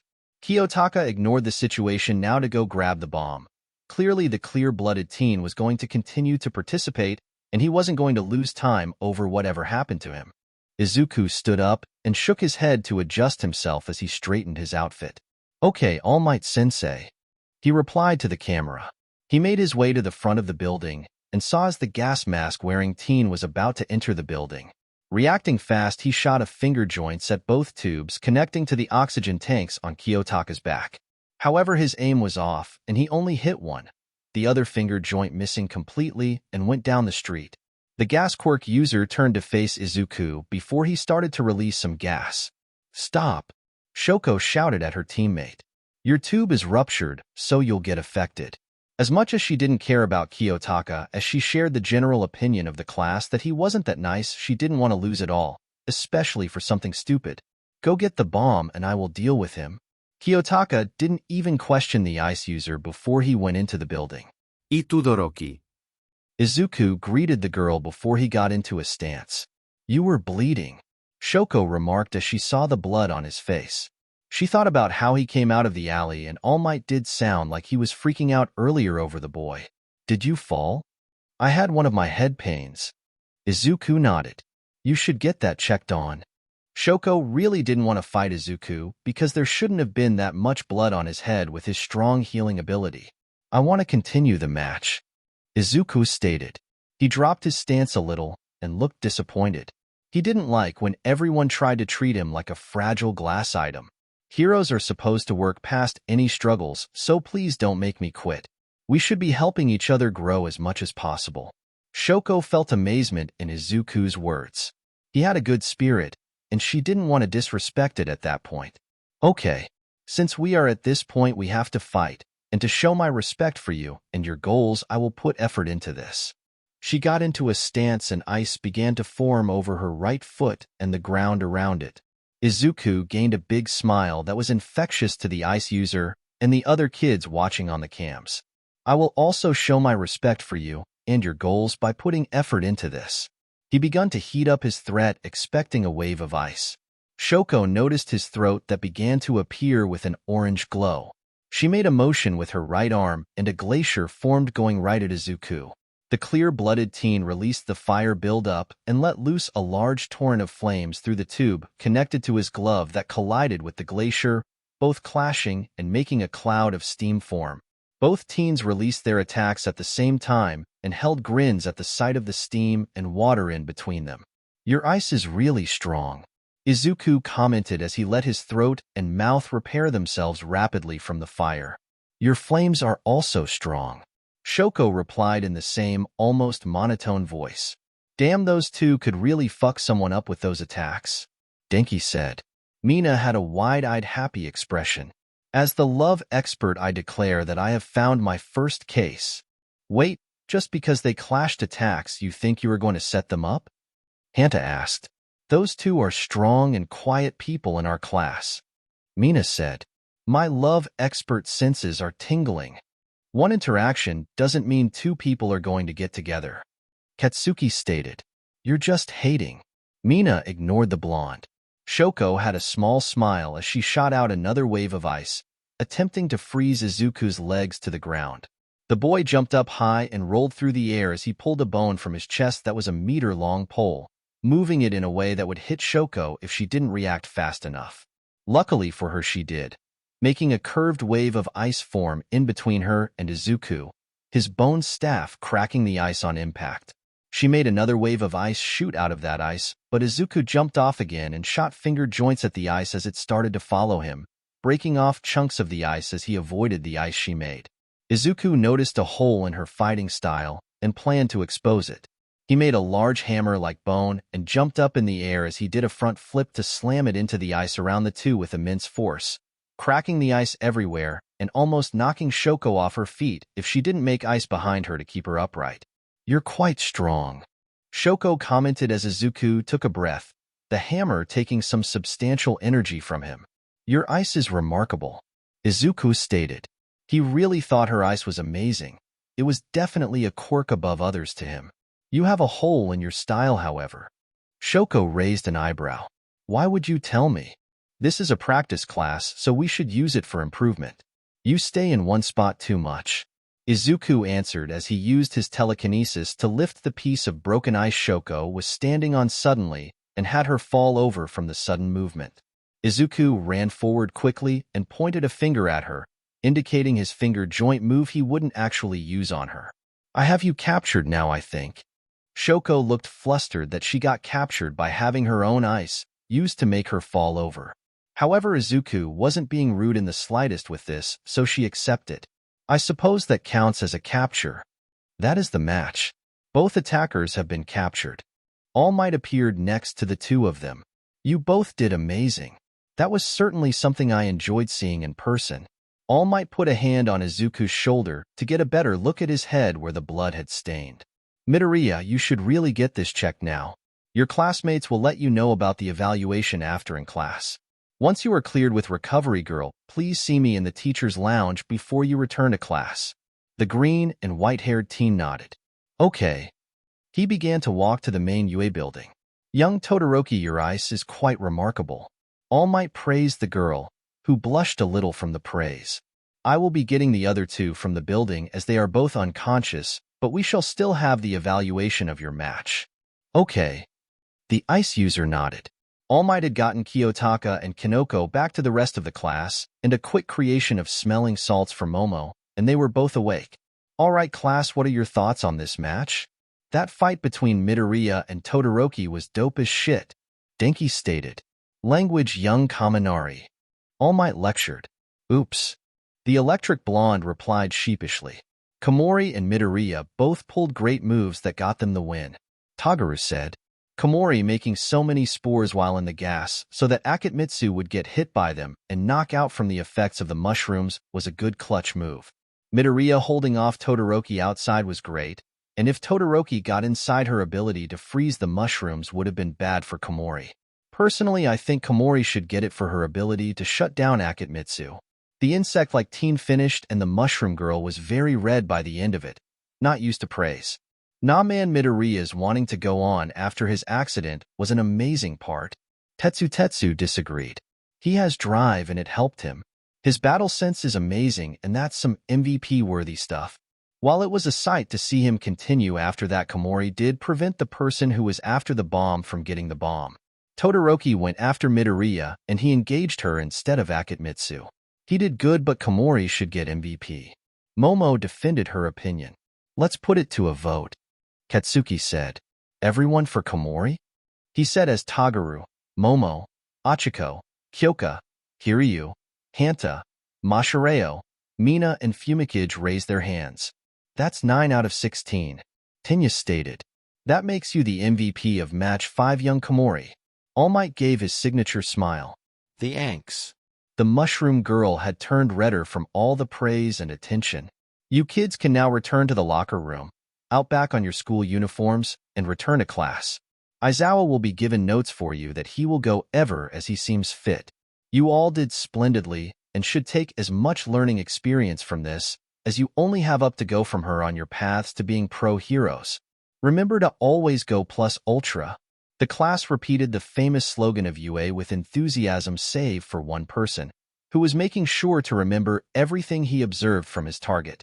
Izuku entered the office of Recovery Girl, and the aged woman smiled when she saw him before she saw his clear blood all over his head. Oh dearie, what happened? She hustled over to him. I had a head pain and I think I fell. Izuku answered. He still wasn't clear on what happened.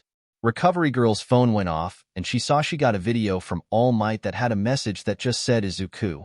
She checked it to see that it was a clip from their battle trials. Izuku's head pain happened, and he fell and hit his head 3 separate times.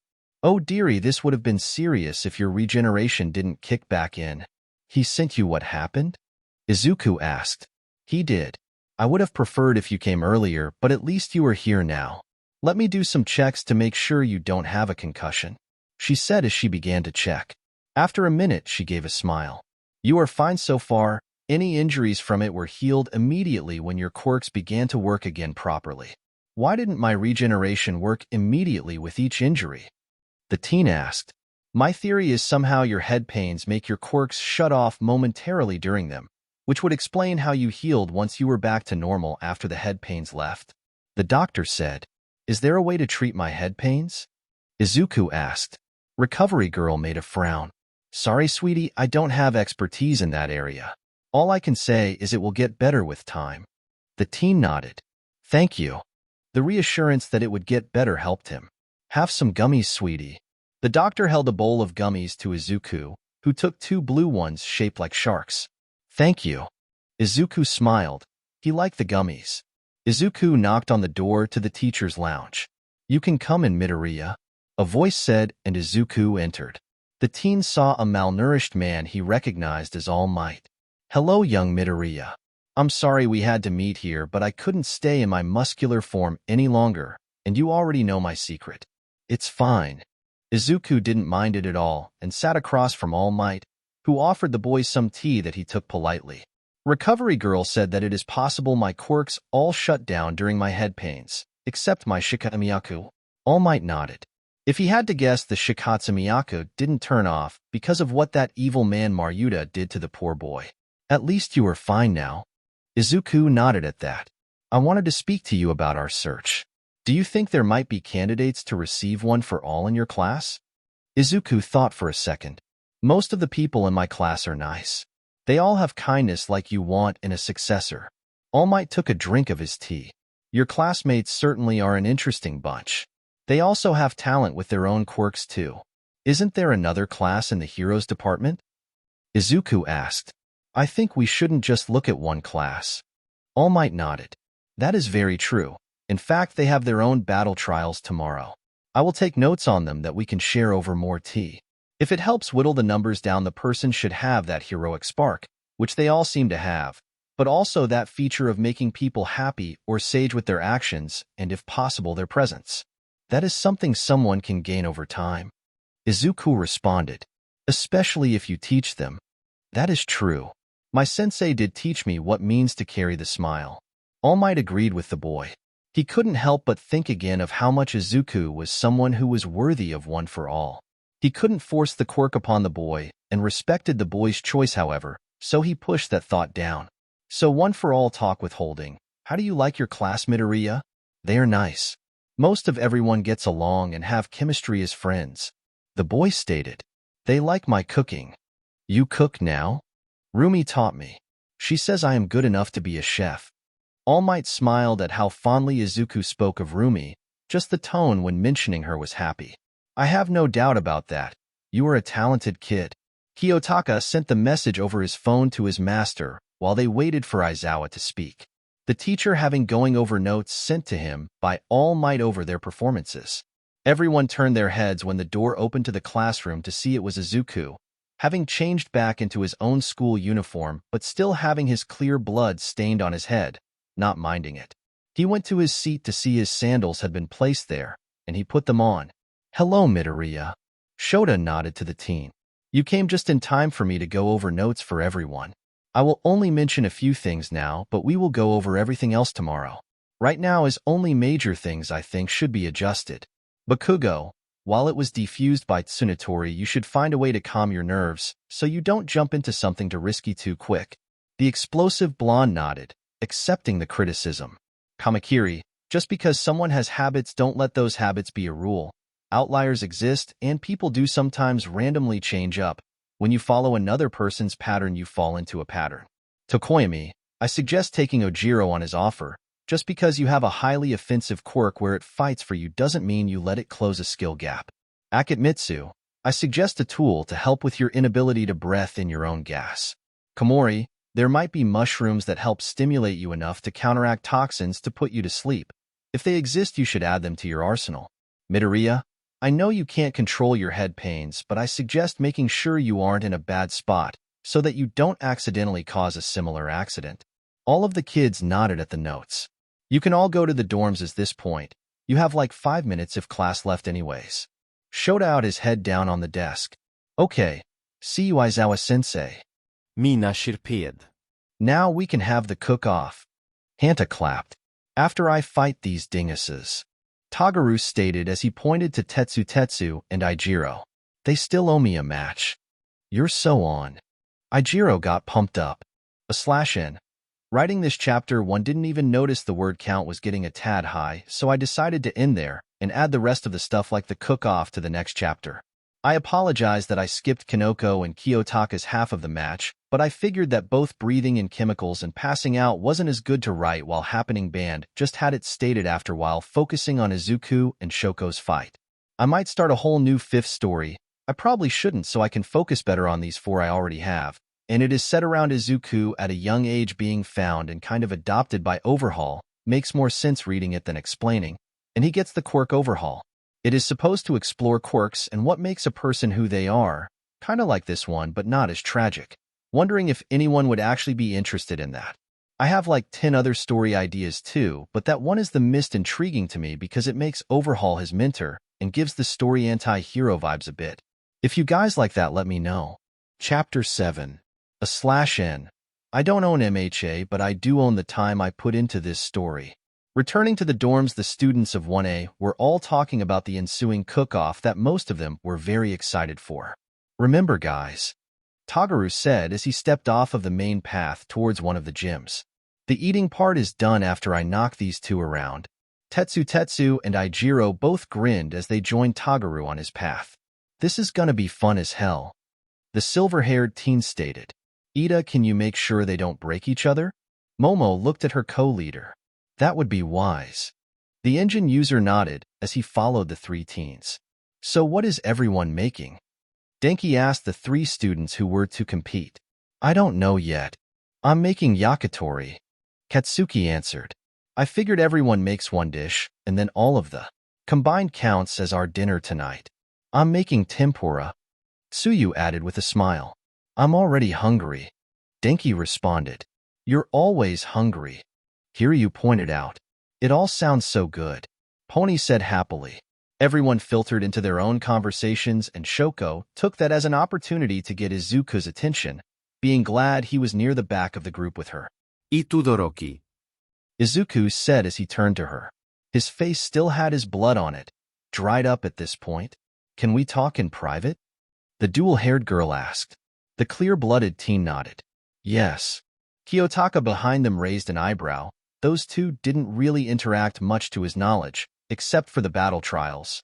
What did the girl want with his target? The two teens had taken to the roof. A bit dramatic, really, but it was somewhere where they wouldn't be bothered as easily, and Shoko didn't want them to be bothered. She really wanted to know how Izuku could live with those quirks and if it in any way could help her with her own situation. Izuku had sat on the edge of the building since he thought they might be up there for a minute, and he kind of liked the view, especially with the sun setting and making the sky look like different shades of orange and red. Shoko decided to sit next to him. What is it, Todoroki? How do you do it? She asked the question she had been meaning to ask him. Do what? He looked at her confused. Use your quirks. How are you able to stomach using them after everything that happened? She was afraid that he would have one of his panic attacks or get mad at her for even bringing up his dark past. Izuku looked at her. He felt that something was hidden about why she was asking. Like she wasn't just curious about it for curiosity's sake. She looked like she needed to hear this for her own problem, which was something Izuku already made a promise to himself to help with however he could. I don't like it sometimes. The teen admitted. Sometimes I get flashes of him and his claws anytime I make a bone. Shoko frowned at that. I'm constantly afraid that I will turn into the weapon he wanted me to be. How do you move past it? I try to not use it like him. He had his bones only make claw fingers. I promised myself to never do that. Izuku felt something off while they were talking, like someone was listening. He didn't care at the moment to go investigate because Shoko was more important. Instead, he just spoke quieter. I used them to spite him. In spite? He wanted me to be a weapon of what he thought the world should be. I used all of the quirks at first to tear down his work when I fought at the compound. I came here to train to be a hero and prevent people from being used like me, using the quirks he forced me to have. It helps that I separate myself from him like that. Shoko nodded. So separating how it is used is good? It helps me. The clear-blooded teen nodded. Having mom and dad's quirks help because I know they were good people.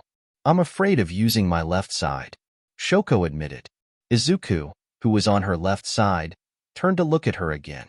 He wondered why her left side was bad to her. It's my father's side. The white and green-haired teen took a second to think it through. The name Todoroki sounded familiar. From a hero on the news he saw Rumi say was a dick to work with.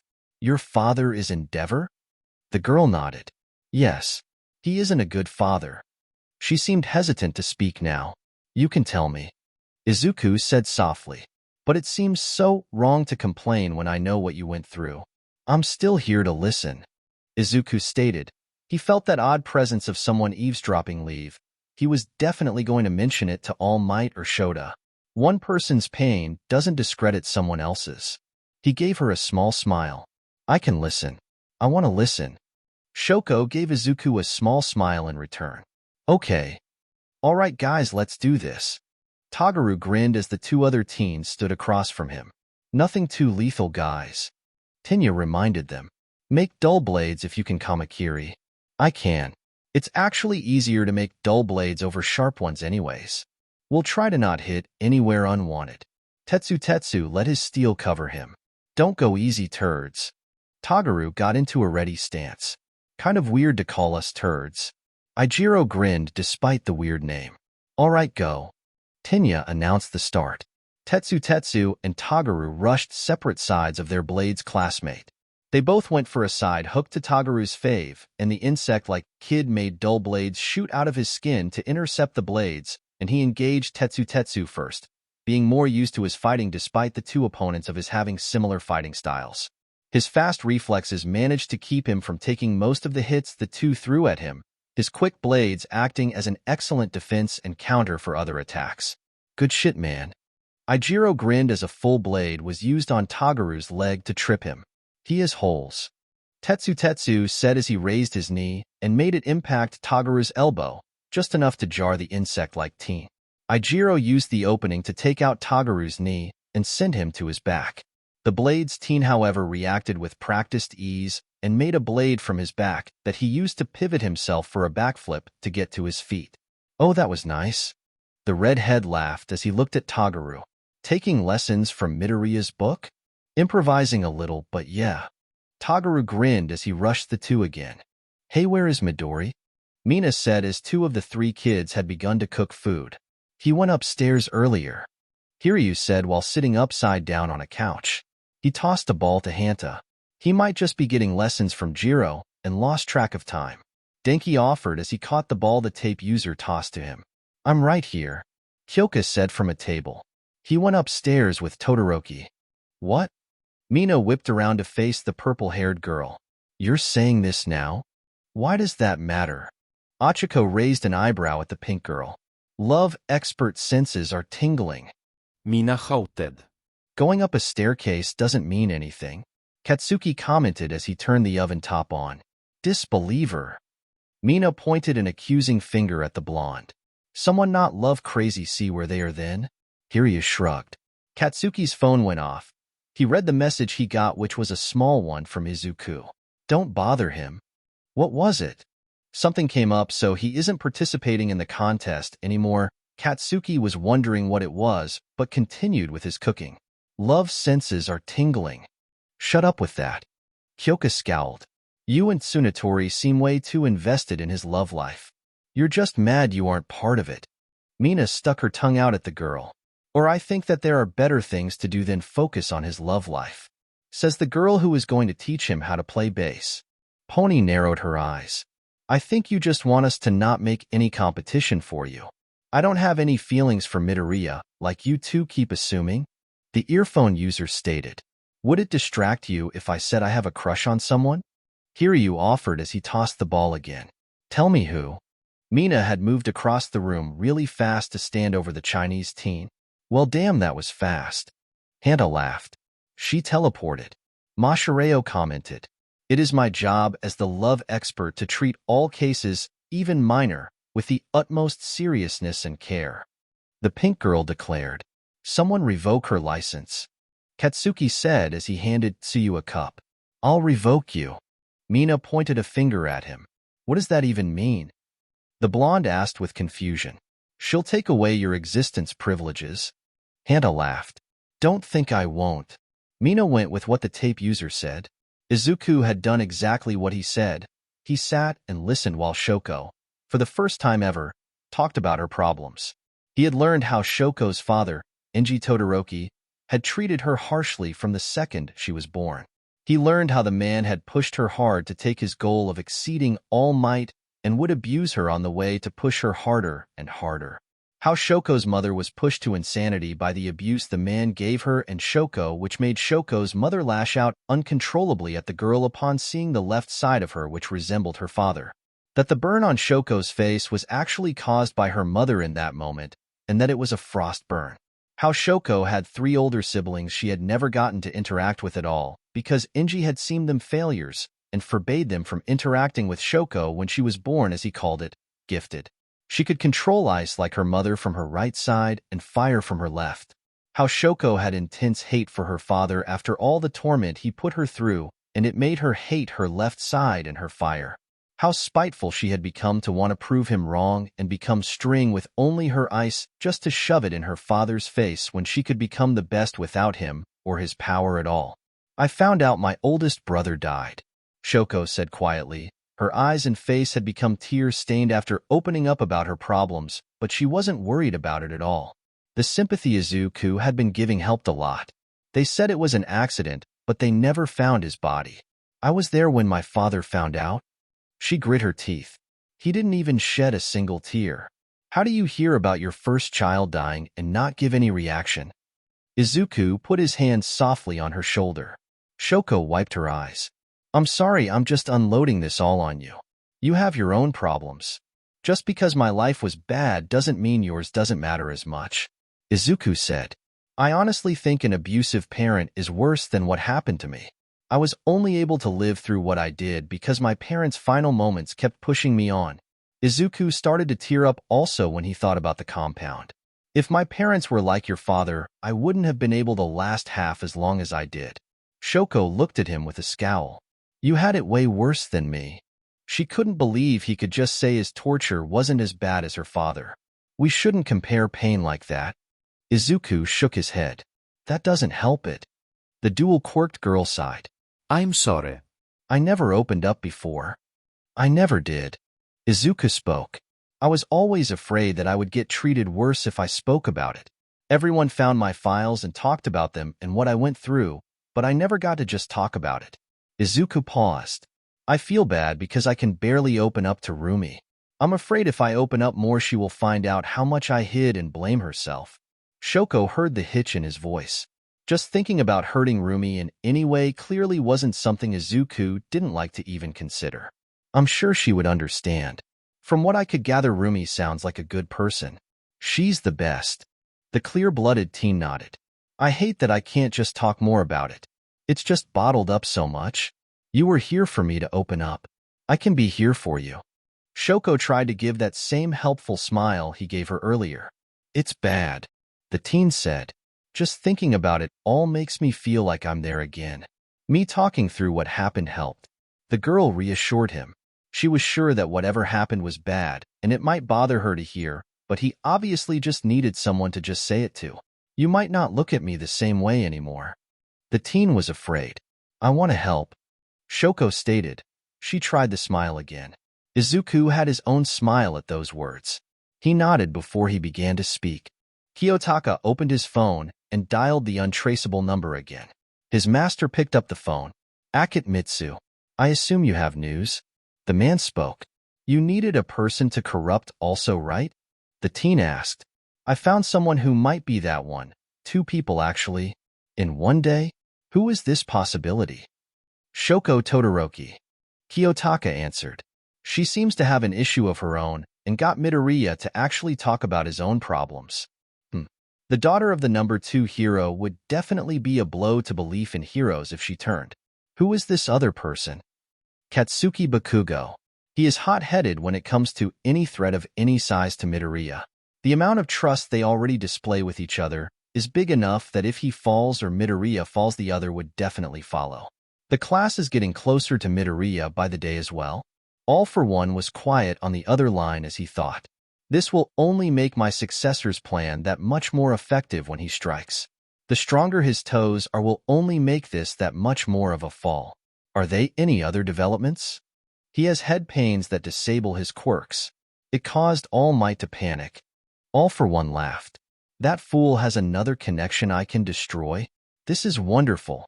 Keep us updated on more developments. Yes, master. The teen nodded and heard the man cut the line. I really want to know what Midoriya is doing now, to be honest. Kiryu caught the ball when Ijiro, who had returned along with Tetsu and Tagaru, tossed it to him. Tagaru had lost against his two classmates because they were able to overwhelm him after a few minutes, but it was a close call. If we need to know, he will tell us, Tagaru said as he looked in a magazine about insects. The guy doesn't seem to hide much. Someone who does hide shit is Akitmitsu, Tetsu stated. I don't like him. To be fair, I don't think he likes you. Denki caught the ball. Dude, he doesn't like any of us. He is kinda just here, Hanta stated. Why try to be in the hero course when you can't be a friendly face to classmates? Kiryu asked. Especially some of us, Mina said. Some of us are pretty fun to be around, like the Wonder Twins. Tagaru pointed to Tetsu and Ijiro. And Tweedledee and Tweedledum. He pointed at Hanta and Denki. I want to be Tweedledee. Hanta chuckled. Why am I Tweedledum? The electric blonde asked. Doesn't your electricity short-circuit your brain if you use it too much and make you momentarily stupid? Pony asked. Momentarily implies he isn't always stupid. Kyoka commented. That's bullying, ma'am, and I will cry. Denki pointed at the girl. I am not above it. Do you at least know where Midoriya is, Bakugo? Tenya asked. He just wanted to make sure the teen was close enough to them if he did need them. He didn't say. Katsuki answered. He just said he would be busy for a while. That means it's just me and Tsu for the cook-off. If it's yakitori versus tempura, I gotta go with tempura, Pony said from her seat. No picking sides before you eat, Katsuki stated. Just upset she chose the other dish. Mina said. No. Just remain unbiased before a decision like this, Katsuki replied. I like yakitori, Tsuyu said as she watched her food. Should we wait for the other three before we do this? Tagaru asked as he closed his magazine.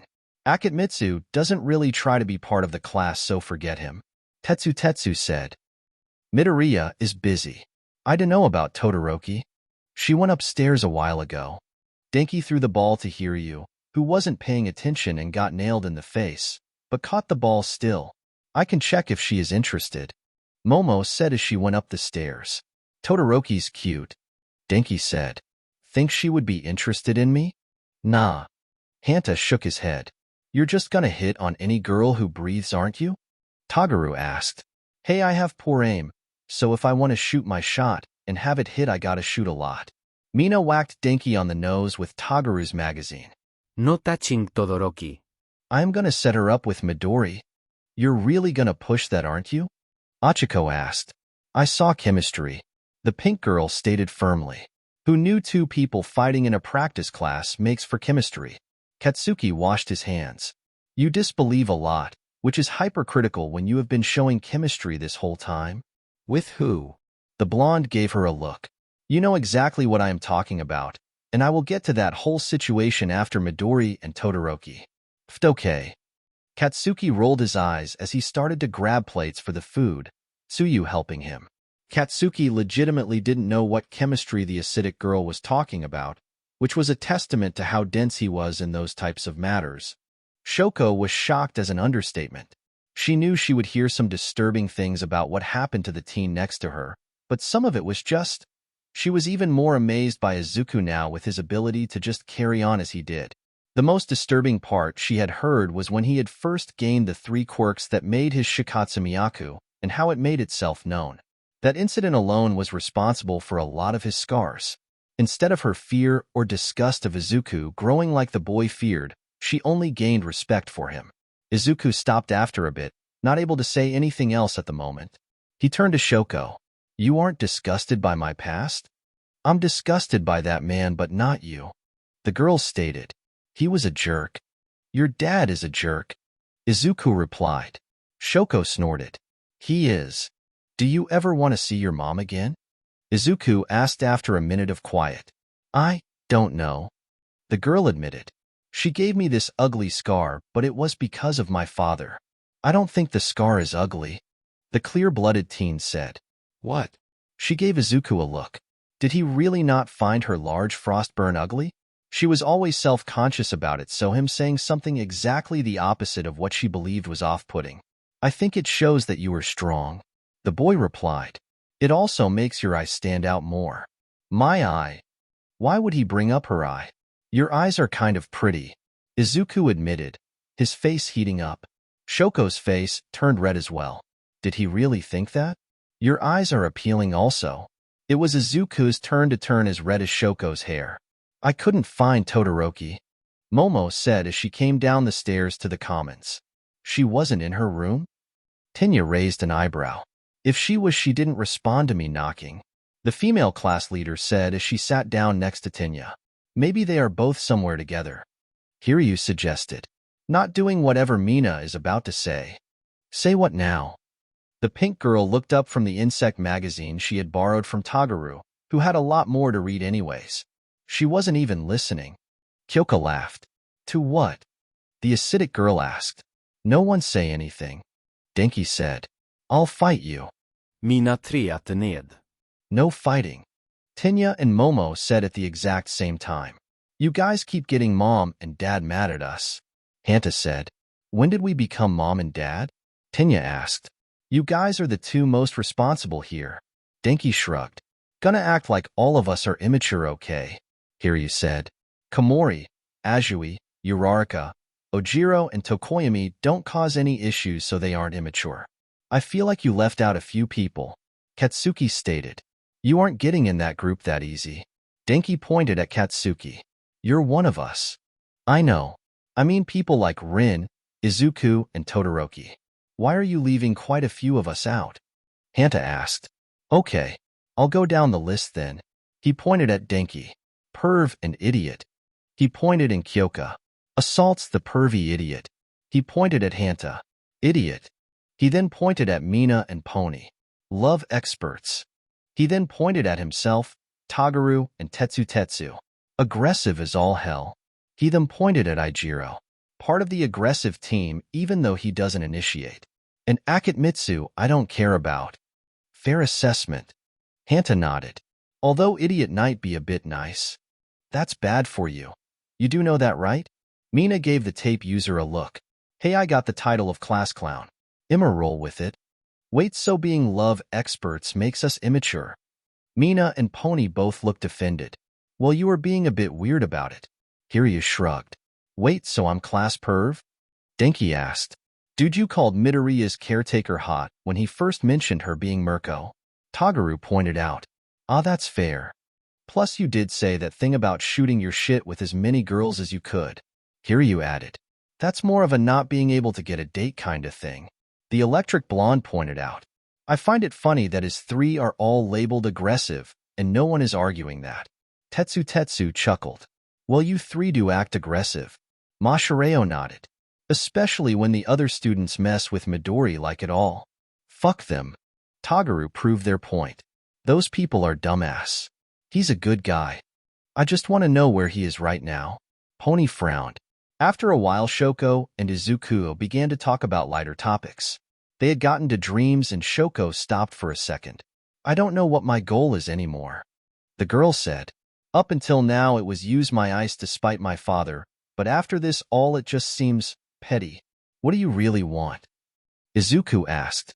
"I was always inspired by All Might. He saves everyone with a smile, no matter how bad everything is." The girl answered. "Like my dad." Izuku nodded. All Might was well known. Heck, he was the most known and beloved hero for his famous smile. "I guess I would like to be like that. Someone who can make others feel safe." "That's a good goal." The clear-blooded teen nodded. "Mine is to prevent others from going through what I did." "That is also a good path." They were both quiet for a bit before Shoko broke the silence. "I want to see my mom and siblings." "Do you know where they are?" Izuku asked. No. She gained a sad look. "I'm sure the teachers might." The green and white-haired boy offered. All might know because of his connections, or Yue might because of connections. "I'm worried though," Shoko said. "What if they only see my father's side?" "It's not his," Izuku said.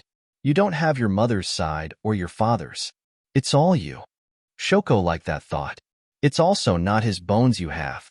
Those are all you," Shoko said. Izuku let those words sink in, smiling as they did. Well, I think it is safe to say I like tempura more than yakitori now, Kyoka said as the class ate their food. Yeah, it's good all right. It's good, but man, Bakugo, you know your seasoning. Ijiro liked the yakitori more. The chicken just spoke to him. If it was me, that seasoning would be like 10 times spicier. Katsuki stated. Spiciness is good. That helps your explosions, doesn't it? Momo asked. Yeah, makes me sweat more and makes my glands expand. Better sweat glands means better explosions.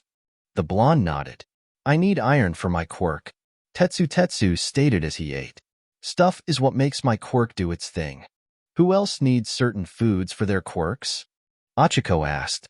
I actually drink a lot of orange juice as fuel for my quirk, Tinya stated. I don't necessarily need it, but mushrooms are good. Kanoko spoke up for the first time in a few hours. I ate electricity earlier. Denki said. You did what now? Kiryu looked at the electric blonde. I put my phone charger in the wall and then my mouth. Denki explained. I can store up extra electricity like that. Is that what you were doing? Hanta asked. I thought you were just weird and had your phone in your mouth. I hate that that sounds like something I would do. The electric blonde laughed. Do it. Hanta egged him on. Your phone is too big for your mouth. Kyoko pointed at the device on the table. Bold of you to assume stupid has limits. Denki smirked. Yes, idiots know no limits. Hanta added firmly. I feel like getting dumb to achieve that power. Katsuki joked. Please don't. Tsu said from next to him. I enjoy having a smart person in the kitchen with me. Got it. The explosive blonde nodded. Can't let my yakitori be wasted. It's really good. Tsuyu gave him a smile. Honestly, your tempura kicks my yakitori's ass, so you win. I acknowledge defeat. Heino. Tetsu said. This is a class decision. Too late, I choose to withdraw. Katsuki said. No, let a fair winner be placed. The frog girl said. This is pretty fair to me. The blonde shrugged. Chemistry. A certain pink girl muttered as she narrowed her eyes at the two. At that moment, Izuku and Shoko both came down the stairs. Everyone saw them. Hey guys. Pony shouted a bit too loud. Where have you been? Talking. Both of them said at almost the same time. Well, we kinda did most of the stuff already. Katsuki indicated to the plates of food. We were actually going to vote on the winner now. Momo said as she noticed how it looked like both of the teens had cried recently, as well as Izuku still not having washed his blood off of his face. She wanted to ask about the red eyes, but felt like it would be wrong to do in front of the whole class. You guys can grab a plate and join us. Tsuyu offered. We actually wanted to ask if it was all right if we go spar after we talk to a teacher. Shoko said as she looked at Tinya. The male class leader looked to his co-leader, who nodded. That's fine. Please return before curfew, you guys. Okay. Both of them nodded as they left. So are we going to talk about those two being gone, returning at the same time, both standing close to each other and just about everything that just happened? Hanta asked. I was right. Mina klapped happily. Chemistry. In the main building, Izuku and Shoko went to their classroom to see if Shota was still there. It was a long shot, but luckily for them, he was literally right outside of the classroom talking to another staff member, the pro hero Midnight. Shota, you're coming with us tonight? Namiri said. We're gonna get you a date because you can't spend every day at home with your cats. I am fine like that. No. You need a date. Why? The man sighed. You're 30 and haven't been on a date since you were 25. By choice. Terrible choice. Shota saw two of his students out of the side of his eye and was glad for the interruption. Hello, Todoroki and Midoriya. This isn't over. Namiri said to Shota before she walked away. What do you two need? The man asked as he looked at two of his quieter students. Is there a chance Yue knows where my family is? Shoko asked her question. Shota gained a small look of confusion when she asked that. Did she not know where her family was? Did this have anything to do with the dilemma she seemed to have the other day? I wouldn't doubt it if we did. Can I know where my siblings are? I can talk to Nizu and find out where they are. The man nodded. I will let you know tomorrow before class if we do find out tonight. Thank you, Aizawa-sensei. The dual-hair-colored girl replied. Is there anything else you need? Shota saw the look Izuku had. I don't trust someone. Izuku stated. The man raised an eyebrow to the teen. You don't trust someone? Someone was spying on us. The teen explained. I don't know exactly who, but someone is spying on either me or Todoroki. Shota knew Izuku wouldn't say that if it was just a teen being nosy. The boy legitimately thought someone was doing more than just being curious. I will look into it. Try not to give tells that you are aware of someone watching if you could, unless you can directly expose them. Both teens nodded. Is it okay if we use the gyms for a spar? Yes. I trust you two to follow the rules. Try to get back to the dorms before curfew. The two teens nodded again and left. Shota decided not make a stop at the principal's office before he went home. Shota entered the office to see Nizu still doing paperwork. The mouse-like principal looked up. Aizawa. This is a surprise. He didn't see the tired teacher of one much because the man didn't really interact with people willingly. I have two things, Shota said as he sat down. Midoriya is worried about him or Todoroki being spied on. It's him saying this, so I believe this should be taken more seriously than necessary. Nizu nodded. I was hoping he would be safe on school grounds, truth be told. If someone is spying on another here at a level that you suspect, it would be Midoriya that is targeted. I will definitely make sure this is handled to the best of our abilities. Shota gave a smile, which was something Nizu noted. What was the second thing? Todoroki says she wants to know where her siblings are. I don't know what her family situation is, but we should let her know where her siblings are. It shouldn't be too hard. The mouse nodded. But this does make me question her family situation. I believe we should look into that as well. I agree with that. Izuku opened the door to the large gym known as Gym Gamma. It was a large building that had just the one room that could fit all of the main building of UA in it. The lights were already on, and the two students saw three people already there. The three students looking like they had just finished their own training. The first older student to react to the two newcomers was a large, muscular blonde guy with a rather cartoonish face with large blue eyes and an ever-present smile. Hello. He waved to them. It's rare to see two first-years training this early on in the year here. Your hair is pretty. Another one of the older students said as she ran a finger through Shoko's long white hair. This older student had periwinkle hair that was long enough to reach her knees and bright blue eyes. Do you dye it? She asked as she touched the red half of Shoko's hair. It's natural. The Ice and Fire girl replied, slightly confused. What brings you first years here? The first teen asked, looking at Izuku while trying to figure out why the younger boy looked familiar. The third older student wasn't speaking to them, mostly because he doesn't really like attention. He had dark blue messy hair and was standing behind the blonde in a way that made it seem like he was hiding. We wanted to practice our quirks. The clear-blooded teen responded. That's great. The blonde's smile got bigger. It's nice to see others with drive. Are you two related? The blue-haired girl asked as she pointed at Izuku's green and white hair. No. Both of the younger students shook their heads. Coincidence? That's so cool. The older girl stated with her own smile. I'm Mirio Togata. The blonde student held out his hand to Izuku.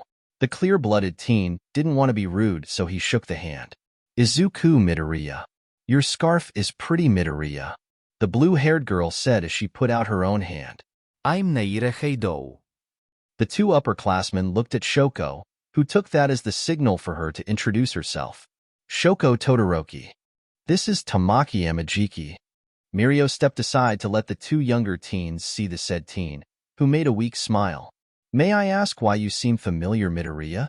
I'm the clear-blooded boy. Izuku answered. Mirio's eyebrows rose. You're what? He asked out of confusion, like he didn't know what that meant at all. Mirio, he is Spitfire's son, the boy with multiple quirks. Tamaki explained. Mirio gained a look of intense concentration for a few seconds. Oh. Izuku was waiting for the teens to now try to give comfort or start treating him like everyone else did, like he was a ticking time bomb. Your father has some old gear here in the support department, you know? Mirio asked, which confused Izuku because that wasn't what he expected. Oh, is that the gauntlet thingy I saw earlier? Nijire asked. Yes. The clear-blooded teen nodded. I brought that in to get fixed. That's awesome. Mirio gave a thumbs up. Getting support gear early on can make you more of an expert with them. Why is your hair two different colors? Nijire asked both of them, clearly in her own conversation. My quirk. Shoko answered. How about you? Nijire looked at Izuku. Also my quirk. The boy answered. Guys, we should let them get to their training. Tamaki stated. Right. Mirio nodded hard. We can't distract you from your hard work. The three upperclassmen began to leave. Nice meeting you too. Bye. The blue-haired girl waved.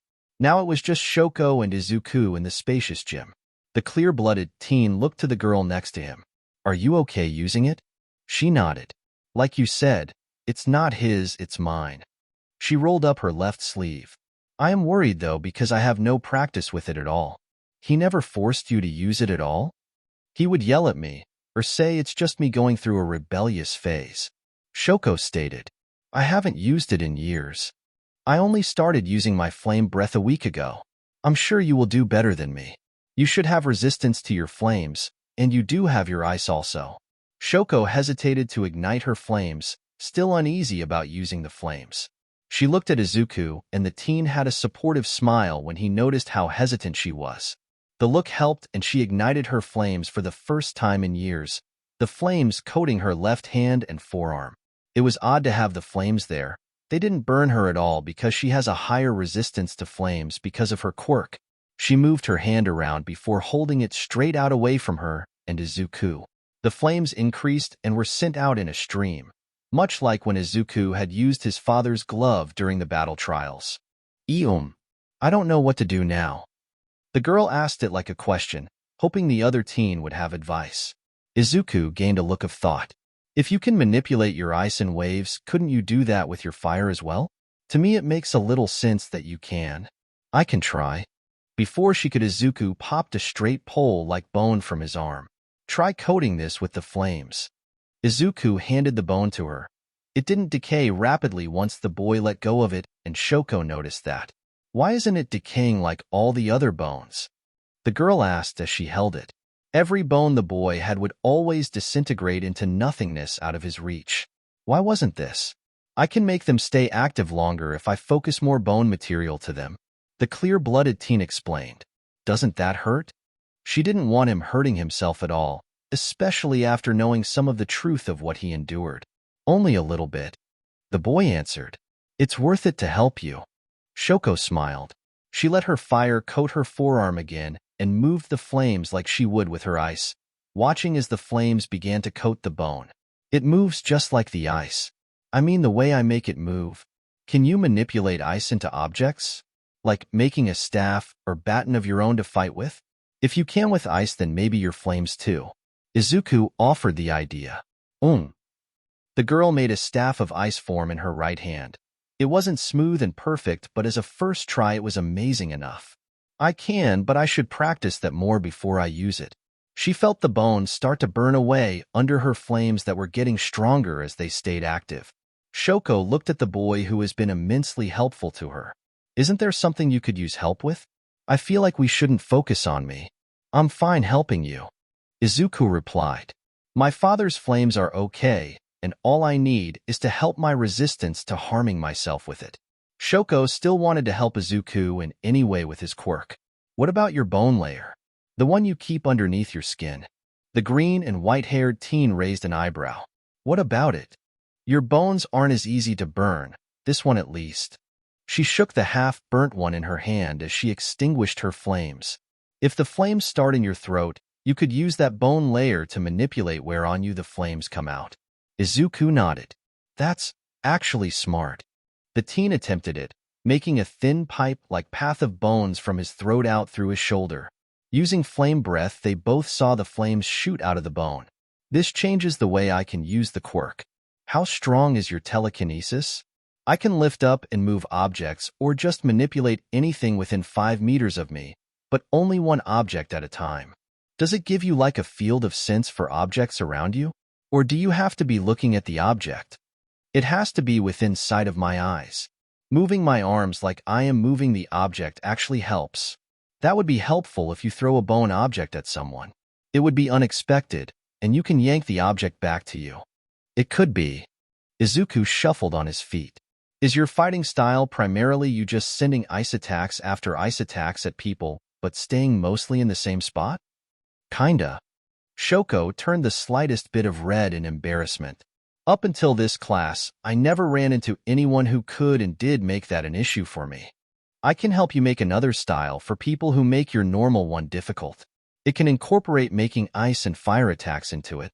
I am actually decent at this one style I spin a little bit on. It is based around staying mobile and using my palms, elbows, knees, and feet as points of striking. It is meant for being mobile, and I only glanced it for the most part. I think I actually know that. Izuku admitted. I learned it from Uncle Yawara. Izuku slid his feet out of his wooden sandals. I can help you get used to it. I'd like that. Shoko nodded as they began to go through the stances. A few hours later in the commons, Kyoka was tuning her own bass guitar in the commons. Katsuki was playing chess poorly against Tsuyu, who found it a little amusing how the blonde wasn't one for patience but was trying just for the game. He was good enough at chess, but his impatience was costing him a little. Izuku was supposed to get his first lesson tonight. Kyoka said as she finished tuning her guitar. He seemed busy. Hanta tossed his ball to Tetsu. Yeah, him and Todoroki looked like they were talking about heavy stuff. Tagaru flipped the page in his magazine. They said they wanted to spar, so maybe they talked about dash. Chemistry. Mina cut him off. Ashido, you don't know that. Tsuyu moved her knight to take one of Katsuki's rooks. Maybe they talked about fighting tips because they did go against each other today in the battle trials. Then decided to spar to test them. He wouldn't drop out of the cook-off for sparring tips. Hanta caught the ball that was tossed to him. If it concerns us, Izuku will say whatever it is. He doesn't seem to be one to hide things. Katsuki moved his bishop across the board and took Tsuyu's knight. Izuku and Shoko both came through the doors at that moment. Hello. Izuku greeted the class as they all saw the two. Hey, you're back. Tetsu missed catching the ball and had it smack his face, which made Hiryu and Pony next to him bust out laughing. Sorry, I didn't do the cook-off, Izuku said as he went to the kitchen. He decided to make a late meal for him and Shoko and decided to make cold soba since Shoko liked it. Hey, it's cool, man. Katsuki responded. Tsuwon, by the way. So what were you two doing? Mina asked as she took a seat at the counter separating in the kitchen area from the rest of the commons. Sparring, Shoko said from her spot at a table close by. We had ideas to help each other, Izuku said as he grabbed the necessary parts of the soba. I meant before that. Mina replied. Before you both left the commons. We were talking, Shoko answered, which made the pink girl turn to Katsuki with a smug look. It was a good talk, I assume? Mina asked another question. Yes. Izuku and Shoko both nodded, which only made Mina give Katsuki another much more smug look. À Midoriya, Todoroki. Tenya had come around the corner from the garden and saw the two. You are back already? We got tired. Izuku nodded. Training hard is good, but make sure to not overwork yourselves. Okay. Izuku responded while Shoko nodded. /n. That's the end of this chapter. It's a bit shorter than the others, but some major progress was made, so yay. Izuku and Shoko are closer, both opening up about their own problems more. Izuku is gaining suspicion of Kiyotaka, aware that someone is spying on another in the class, but isn't sure of who it is. I also am aware it was kind of a dumb move for Izuku to ignore who we know was Kiyotaka spying on them, but that was him being more concerned with making someone else feel better in one moment. And he did make sure to alert teachers to the spying, so not a complete wrong move. All for One now has one of two targets for the Mark of the Sky, which I now finally have the quirks for completely decided, as well as the Mark of the Earth. Both have quirks based around the name, and I think the quirks are neat. Hell, the Mark of the Earth quirks are actually something I want to write a separate story with eventually because they are so cool in my opinion. Like seriously cool as hell, mostly just this one because it is neat.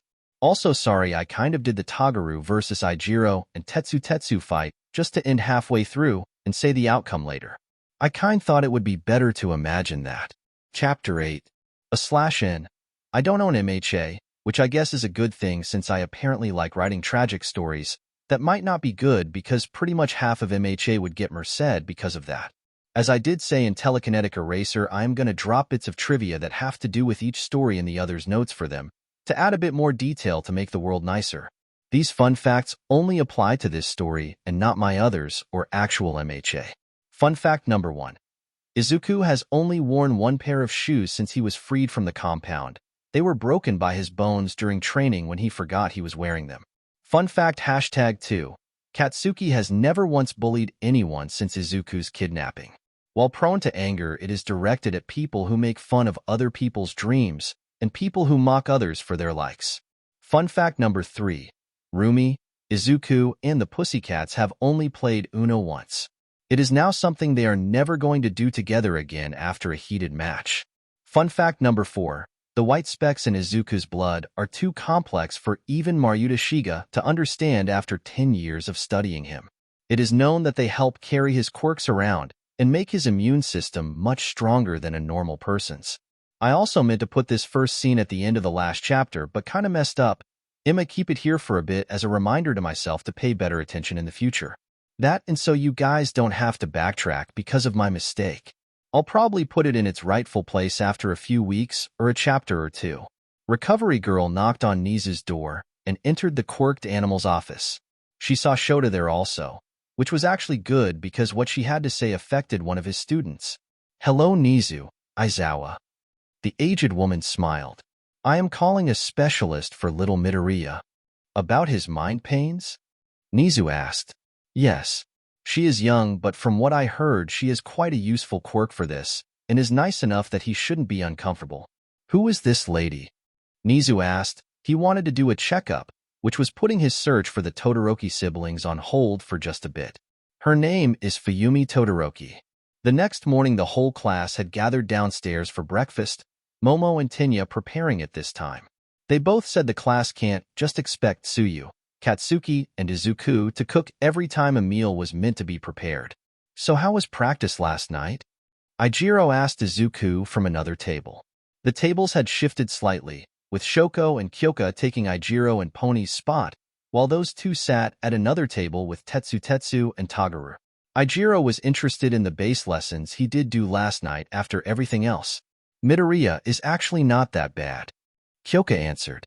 "He picks things up easily. Soon we'll have a great band," Katsuki stated. "Can I be a backup dancer?" Denki joked. "I got the legs for it." "Bro, no you don't." Hanta made a face. "Fucking noodle legs."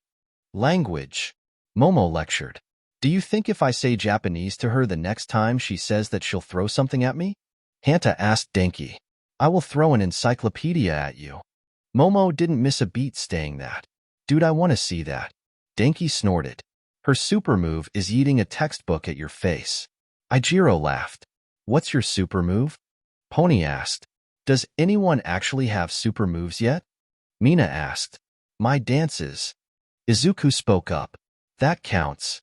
Hiryu nodded. "I send out a large heartbeat pulse." Kyoka added. "It makes me dizzy." "I have a move I call howitzer impact." Katsuki stated. "It's highly destructive. My Recipro Burst is a super move." "You're what now?" Hiryu asked. "Recipro Burst. I kick my engines into their highest gear and beyond that for a few seconds to take a huge burst of speed. A kick using that is really powerful." The male leader of the class talked about his move with pride. "We should ask Aizawa-sensei about making super moves." Pony said. "Not even just solo ones. We could do duo moves." "That sounds cool as hell." Tetsu grinned. "All of our styles combined are deadly as hell. Class starts in 30. Maybe he is there early," Katsuki said. "Wait, so we went from 20 minutes to half an hour early?" Denki asked. "Why not? Aizawa-sensei is cool and he is a good teacher." Tetsu shrugged. "Plus more time to train with some guidance. He might have something for us during homeroom today," Mina said. "Well, either way, I already want to see if he is there for super moves." Katsuki got up. "I am going too." Tenya got up also. Izuku got up as well to follow them, and so did most of the class. Entering the classroom, the students all were surprised to see a giant yellow sleeping bag behind the desk with their teacher in it. "Aizawa-sensei?" Tenya decided to be the one to speak. The man groaned to show he was awake, but didn't open his eyes. "It's still a bit till class starts, but we were wondering about super moves." Shota opened his eyes and got up. Super moves? He liked his class just that much more for that. Super moves normally don't start until after the first semester, and first years rarely even think to ask about them. But this class wanted them on day 3. I can help with that. Awesome. Ijiro and Tetsu pumped their fists. Nice. Katsuki nodded. When will we be doing that? Kiryu asked. Well, today is the day you were all supposed to vote for a class rep and vice rep, but as a class you all already did that. Yaida and Yaoyorozu. Hanta gave a chuckle. We kinda work ahead. Achiko laughed. They can decide who is primary and vice reps. We have a lot more time this evening, so if you really want to work on this I can make a call to Ectoplasm, so you have his clones to test them on. He will be helpful in this as well since he helps a lot of students make super moves. But this will all happen after your normal classes. Shota began to pull out some papers. Everyone can sit down for now, but I need Todoroki and Midoriya to come to my desk. The two named teens approached his desk, and the man slid them both separate papers that had room numbers on them. Todoroki, we did do some research into what you requested. If you want it to be a surprise about who exactly, then they are there. One of my siblings? Shoko had a surprised look as she held the card that would act as a hall pass. Yes. Midoriya, recovery girl, asked for a specialist to help you with your mental problems. She said she believes your trauma is affected your head pains and the quirks. The specialist will be here in that room in a bit.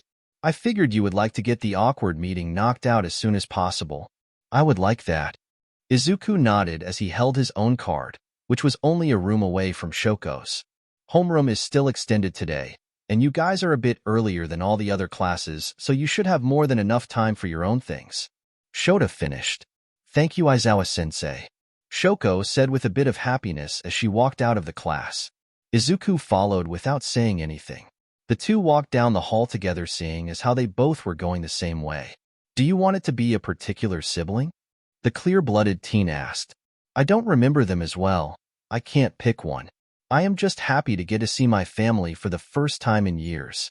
Shoko had a small smile that wouldn't leave her face. How about you? You have a specialist to help with your head pains.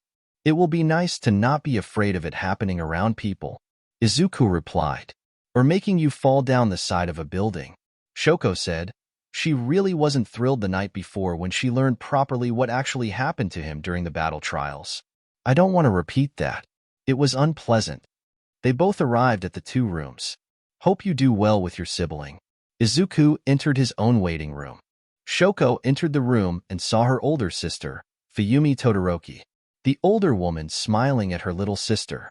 Fuyumi had turquoise eyes, white, shoulder-length hair, flecked with a few noticeable traces of a crimson. She wore a white dress shirt with a plain grayish peach-colored cardigan, along with navy blue jeans. She also had brown dress shoes and a pair of red-framed rectangular glasses. Fuyumi didn't hesitate to hold her sister in a hug. She didn't speak for a second. Hey, Shoko. Shoko was smiling, happy to see her older sister. She didn't know really what to do, though, and hugged back kind of awkwardly. How have you been? Fuyumi separated from her sister to look at her. I have been better since I stopped living at home. Father is still bad? Fuyumi asked with a sigh. She was hoping that man would get a change of heart, and so far he had not changed at all. The last time she saw him was a year before that. Endeavor is a jerk. Shoko repeated Izuku's words from the day before. I'm glad I am not there anymore. So he doesn't know I am here? Fuyumi was completely aware of the ban Endeavor had about the siblings interacting with Shoko. However, she also didn't care because this was her little sister. No. I don't want him here anyways. Shoko asked a question she was curious about. Do you know where my big brother is? Ido. He is actually here in Mizutofu, but he is in law school. Why? He stated he wanted to know as much as he can to take down father. Fuyumi, while not particularly enthused about Natsu's goal to take down their father, did understand why he had it. I'm sure that if he knew you were here, he would drop everything to be here. Can I meet him too? I can ask him at any point. We stay in contact. What do you do? Shoko wanted to learn as much as she can about her older sister. I'm actually a therapist. My quirk is really helpful for helping others with mind or emotional problems, so I became one. She didn't want to also admit that she did that because she was sure that Shoko would need one after Endeavor was exposed, and she didn't have to deal with his harsh ways anymore. What is your quirk? Shoko figured it would be something like ice or fire, since that was what their parents have. I can actually see people's memories and such. I call it empathy. I can feel their pain and emotions. It's like sharing their pain with them. After father discarded me saying my quirk was useless as a hero, I decided to ignore his words and help people as best I can. Are you Izuku's specialist? Shoko asked. It would make sense if she was. Fuyumi was surprised that Shoko knew Midoriya and was on a first-name basis with him. I actually am. Do you know him? We're in the same class. He helped me with some issues yesterday. He is the reason I actually got to the point of wanting to meet my siblings. Shoko admitted. The older Todoroki was happy to hear that someone here had managed to get past Shoko's cold exterior. He sounds like a good friend. Fuyumi was surprised to see a light blush on Shoko. He is nice. When Izuku entered his waiting room, he saw Recovery Girl sitting at the table. Hello, dearie. The aged doctor had a smile. How are you today? Okay. Izuku sat down on an opposite side of the table. I was the one who called a specialist for you, Midoriya. I felt that there was a link between your trauma and the head pains that we could investigate and neutralize. So it is emotion-based? Izuku didn't know if it was emotion-based because it kept affecting him physically. It might be possible. You do have a unique case with your blood. Recovery Girl stated. Who is the person? It's this sweet young lady named Fuyumi Todoroki. Shoko's sister? Yes. Izuku realized that that means that Shoko being in the other room was her getting to see her older sister, which made him happy. Does she know about me? Recovery Girl nodded. She does. She was eager to help. Okay. Izuku went to sitting there quietly, which didn't bother Recovery Girl. The woman checking her paperwork in silence, but keeping an eye on Izuku in case anything happened to him. After a while, there was a knock at the door. You can come in. Recovery Girl responded to the knock. A woman came in that looked to Izuku like she would be related to Shoko. The woman had white hair speckled with crimson and similar turquoise eyes. She immediately introduced herself to Izuku. Hello, Midoriya, I am Fuyumi Todoroki. Hello. Izuku responded. I'm here to see if my quirk could help you with your problem of your head pains, as well as anything else. Like a therapist? Like a therapist. Fuyumi nodded with a reassuring smile as she sat down on the opposite side of the table from the clear-blooded teen. How does your quirk work? I have physical contact with you as well as eye contact. It lets me see memories and such, while sharing your pain.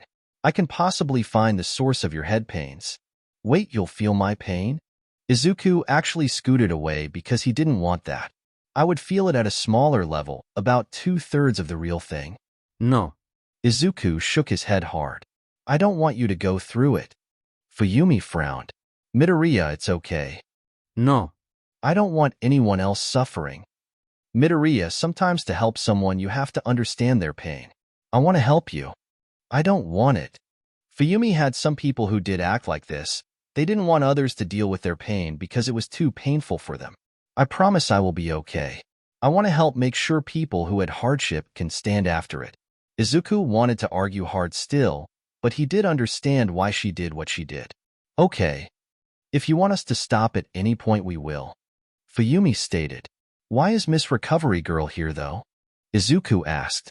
I'm here as a safety precaution. The doctor answered. Because my quirk can take physical tolls on us both.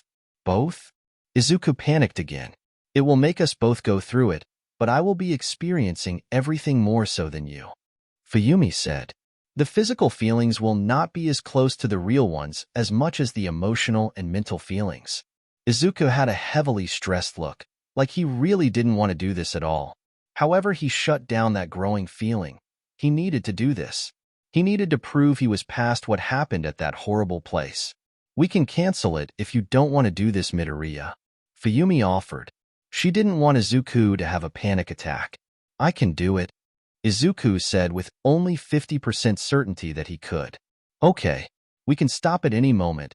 All you have to do is say something.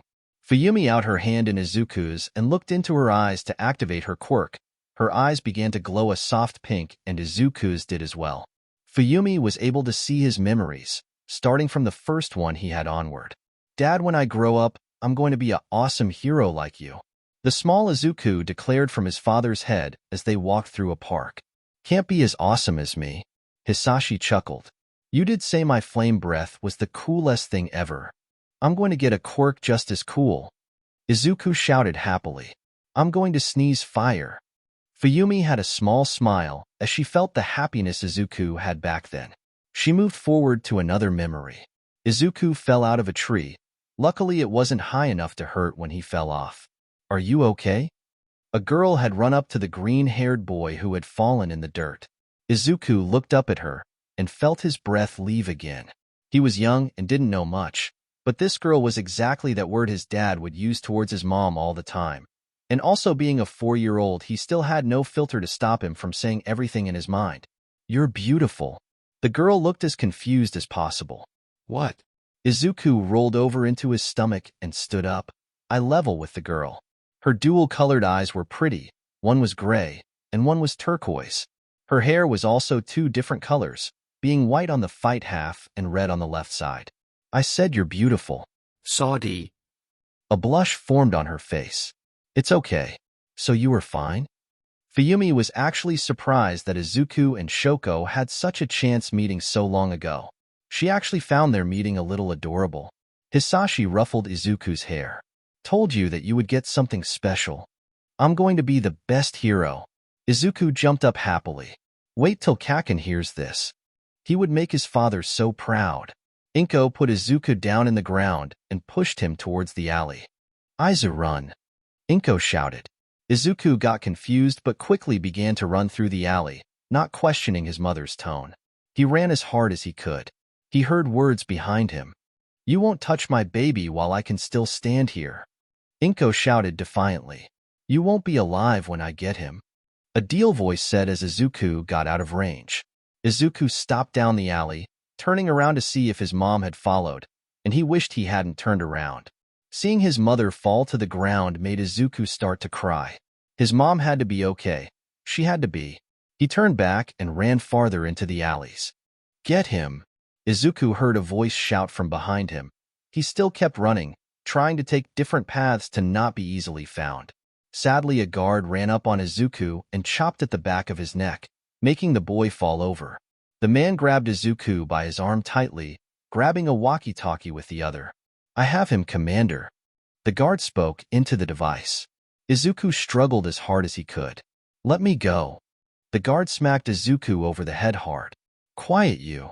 Izuku started to cry as he still struggled. Quit struggling, or I will give you something worse to cry over. Why were they doing this? Where was his dad? You shall not harm my golden piece. The gray-haired man ordered as he came into view. You are going to help me revolutionize the world as we know it, boy. The man gave Izuku a crazy grin through his shattered mask before injecting Izuku with a serum to knock him out. Fuyumi felt Izuku's fear from those moments. She had the urge to rush through this all so she can find the root of his head pains. Izuku was now strapped to a chair. The room was looking mostly clean save for the visible stains of a clear liquid on the chair and the clothes Izuku had, which were also a bit torn. Izuku wasn't moving against his restraints, not having any strength to fight. A door opened, and he heard that voice that he hated so much. You are going to be the first subject I test on this specific matter, so bravo, Maruta stated as he cleaned off a syringe, entering the room with Izuku, but talking to whoever was in the viewing room he just left. I need protection of my golden egg, and if I did my tests right, you shall be that protection, whether your mind accepts it or not. Maruta out the syringe in Izuku's arm, and he felt anger, intense anger welling up at the man. However, the boy didn't fight it. He didn't let the hatred show in any way. If he wanted to continue to live, despite the hell he was in, he would have to play along. Even though this man would never let Izuku die, he would bring him immense pain. The doctor removed the syringe that had Izuku's evil blood and walked back into the other room. A buzzing was heard and a guard, the one who had captured Izuku in the first place, entered the room. Begin the procedure. The evil doctor spoke again, and Izuku's guard began to torture the boy. Fuyumi stopped for a second, breaking off the connection with Izuku. She had sweat on her face, feeling the pain that Izuku had back then. Can we stop? Izuku breathed out while looking at the floor. He was afraid of her finding the one thing he had kept secret from everyone. He didn't even consider it as a possibility till she stopped their connection to take a breath. He was afraid of how she and everyone else would react if they found that out. Fuyumi nodded as she wiped her brow, Izuku noticing how she now had a small cut on her neck where he got the large one in the memory. If you want. You're hurt. She's fine. Recovery Girl did her thing and used her quirk on Fuyumi, healing the small cuts she got. You got hurt because of Dash? My quirk does that to me. Fuyumi stopped Izuku so as to prevent him from trying to blame himself, something she had heard he would do. Feeling his memories also gave her a good insight of his person and how he kept thinking it was all his fault. She really didn't like how he kept blaming himself, and from the notes she had gotten, as well as a personal conversation with Rumi for approval on this whole thing, knew he had trouble swaying from that idea. Even Shoto was aware and told her how the boy had that thought of his blood being cursed. As much as Fuyumi disagreed with that idea, she at least understood where Izuku got that from. 10 years of wing with that evil man wrapped the boy. It was my memories, though. I willingly used my quirk knowing the risks. Fuyumi gave Izuku a reassuring smile. From what I have seen, you are too sweet to want to hurt someone. At least that's what Miss Usajiyama said. Izuku got a completely different expression at hearing his beloved caretaker's name. He lost the guilt complex and gift excited. You talked to Rumi? I did. It would seem wrong to talk to you without her input. Fuyumi liked how Izuku had lit up at the rabbit-like woman's name. Did she want to say anything to me? She said you and her need to have a rematch of shogi because she has a winning strategy this time. Fuyumi left out the part where Rumi was getting steamed up about how Izuku had beaten her nonstop for the past few months of shogi after he learned it better from Shino. Oh. Izuku smiled as he remembered the one time Rumi played shogi with Shino and ended up flipping the board and the table with it while cursing. She never did that with Izuku, but did get competitive with him over it. Monopoly was actually banned in his pseudo family after Yuara pulled shady business on Tomoko, and Ryuko kept making Rumi go to jail, and it ended in a fight, especially after Izuku came out of nowhere and won. They all really let that escalate too much. Would you like to continue this session, sweetie, or are you done for today? Recovery Girl asked. Can we stop today? Pick up again tomorrow? Izuku figured he could deal with the thoughts later. He could tell Rumi before the next session. She deserved to know the most and should know first. Fuyumi frowned for the first time, not liking the answer she was going to give, especially since Izuku was actually willing to continue with this all when it was obviously a hard thing to do. I'm sorry, Midoriya, but I won't be in Japan until next Tuesday. I was requested in Canada for a few days to help some people there. She would gladly help everyone she could at ever my second if she could, but she couldn't be in multiple spots at once, and the group in Canada really needed help, and she did give them her word to go fly over to Toronto later that day. I understand. Izuku nodded. He knew he wasn't the only troubled person, but also didn't like that there were any troubled people. He wished that some people weren't such bad people. Was Shoko happy? Fuyumi was surprised he brought up her younger sister, but also glad that he was looking out for her sister in any way at all. She was happy. She is getting to see her older brother tomorrow. Really? The clear-blooded teen asked, glad his friend was getting her family back. He was excited to meet her also. Fuyumi remembered when she called Natsuo to tell him just minutes ago with Shoko about if he was free that evening, and he sounded like he would have rushed down to UA at that very second if he wasn't about to take tests all day. Dearie, are you fine as well? Recovery Girl spoke up to ask Izuku. She was worried about the recent digging in his head setting off his head pains more frequently, which was bad since they still haven't found the source properly. She did have her theories, but she also wanted them to make sure of every possibility since Izuku was a very delicate situation. I am okay. Izuku nodded. He didn't feel as bad from his memory digging anymore since the topics of Rumi and Shoko were really good distractions. Is it okay if I go to class now? I don't want to miss anything. Sure. Both women nodded. We can continue next week, Izuku. Fuyumi added. I am back Tuesday afternoon, so we can continue Wednesday if you like. That was enough time for Izuku to tell Rumi about the thing he was hiding, because part of him was too afraid to tell her, and he felt like it would take a few days of building up the nerve to even start speaking about it. When Izuku returned to class, everyone was there, and spinning the homeroom block talking about quirk combos they could do. All except Kiyotaka, who still didn't make himself part of the class, but at this point, everyone had stopped trying to involve him, since he would be just the slightest bit rude about it. Hey Izuku. Katsuki greeted the clear-blooded teen as he sat down. Everything went well? For the most part. Hey, so how about as a super move we do this? Hanta began. Either Midoriya can straight eat a hardened Ijiro or Tetsu at someone, or Uraraka removes their gravity and I just swing them at whatever we are trying to hit. That sounds stupid and I love it. Tetsu had a smirk.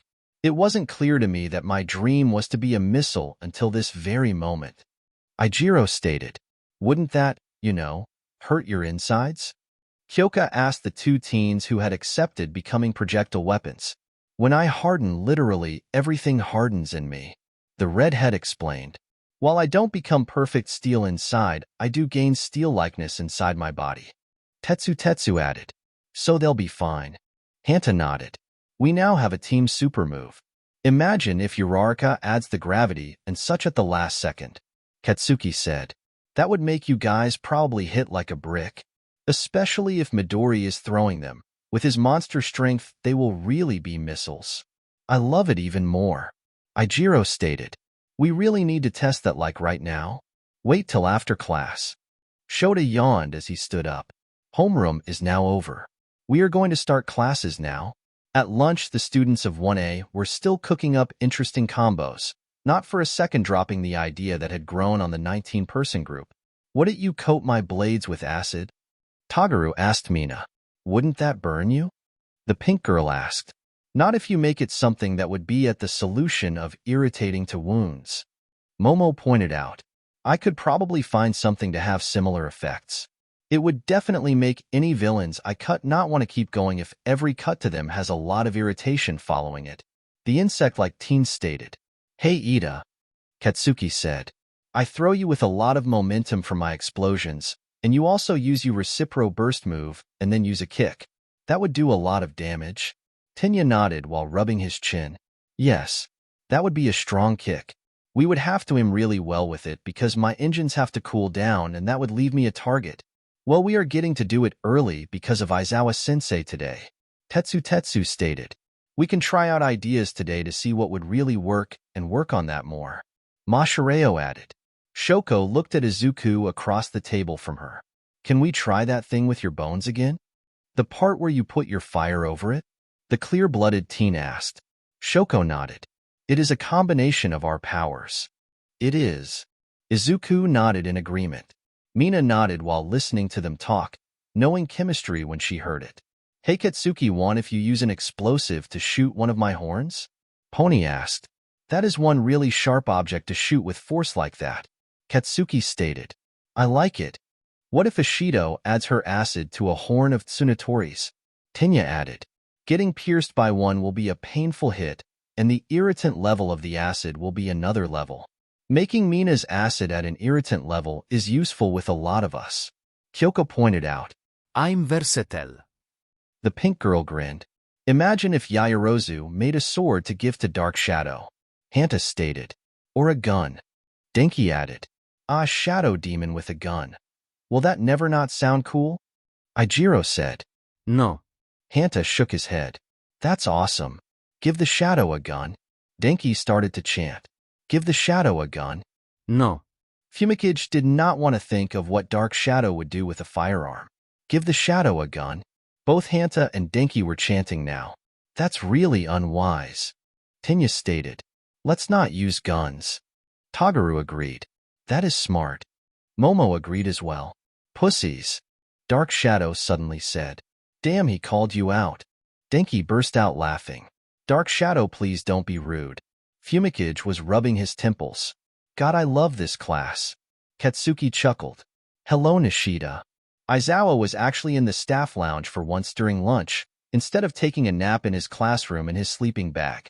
Are you free this afternoon? Masakazu Nishida, better known as the pro-hero Ectoplasm, looked up from his lunch in surprise. Shota actually was doing something besides sleeping this early in the year? What was in his sandwich? Even Hizashi and Namuri, the pro heroes Present Mike and Midnight respectively, looked up at their friend in surprise. Masakazu spoke after a second. I am free this afternoon. What do you need? My class wants to get started on super moves. Shota answered. Super moves? Namuri raised her eyebrow. This little kiddies are getting started early. Why are you starting them in the first week? They asked me this morning about it. If they think they are ready, I believe they are. Does Shota actually like his class for once? Namuri teased. Yes. Shota answered flatly. He knew he had a reputation of being an unpleasant teacher, and before this class he had only liked 1 or 2 students total, one of which had proved how much he worked for his strength and was currently considered the strongest in the school. However, this class, bar the one kid who wasn't one of the group and didn't share the class enthusiasm, was easily liked by the man. Wow. Hizashi commented. These kids sound exciting. They are pretty good kids during lessons. Masakazu stated. So Gym Gamma? Yes. Shota nodded. I have one other person to get involved in this. He want to go find the one student Nat UA he liked and respected. It was now time for the very first super move training session for Class 1A. All of them in their gym clothes at Gym Gamma and ready to go. Shota finally walked into the gym followed by 2 people, Masakazu and one of the third-year students. The blonde one Izuku and Shoko had met the night before. Hello. Mirio waved happily to the class. What's up?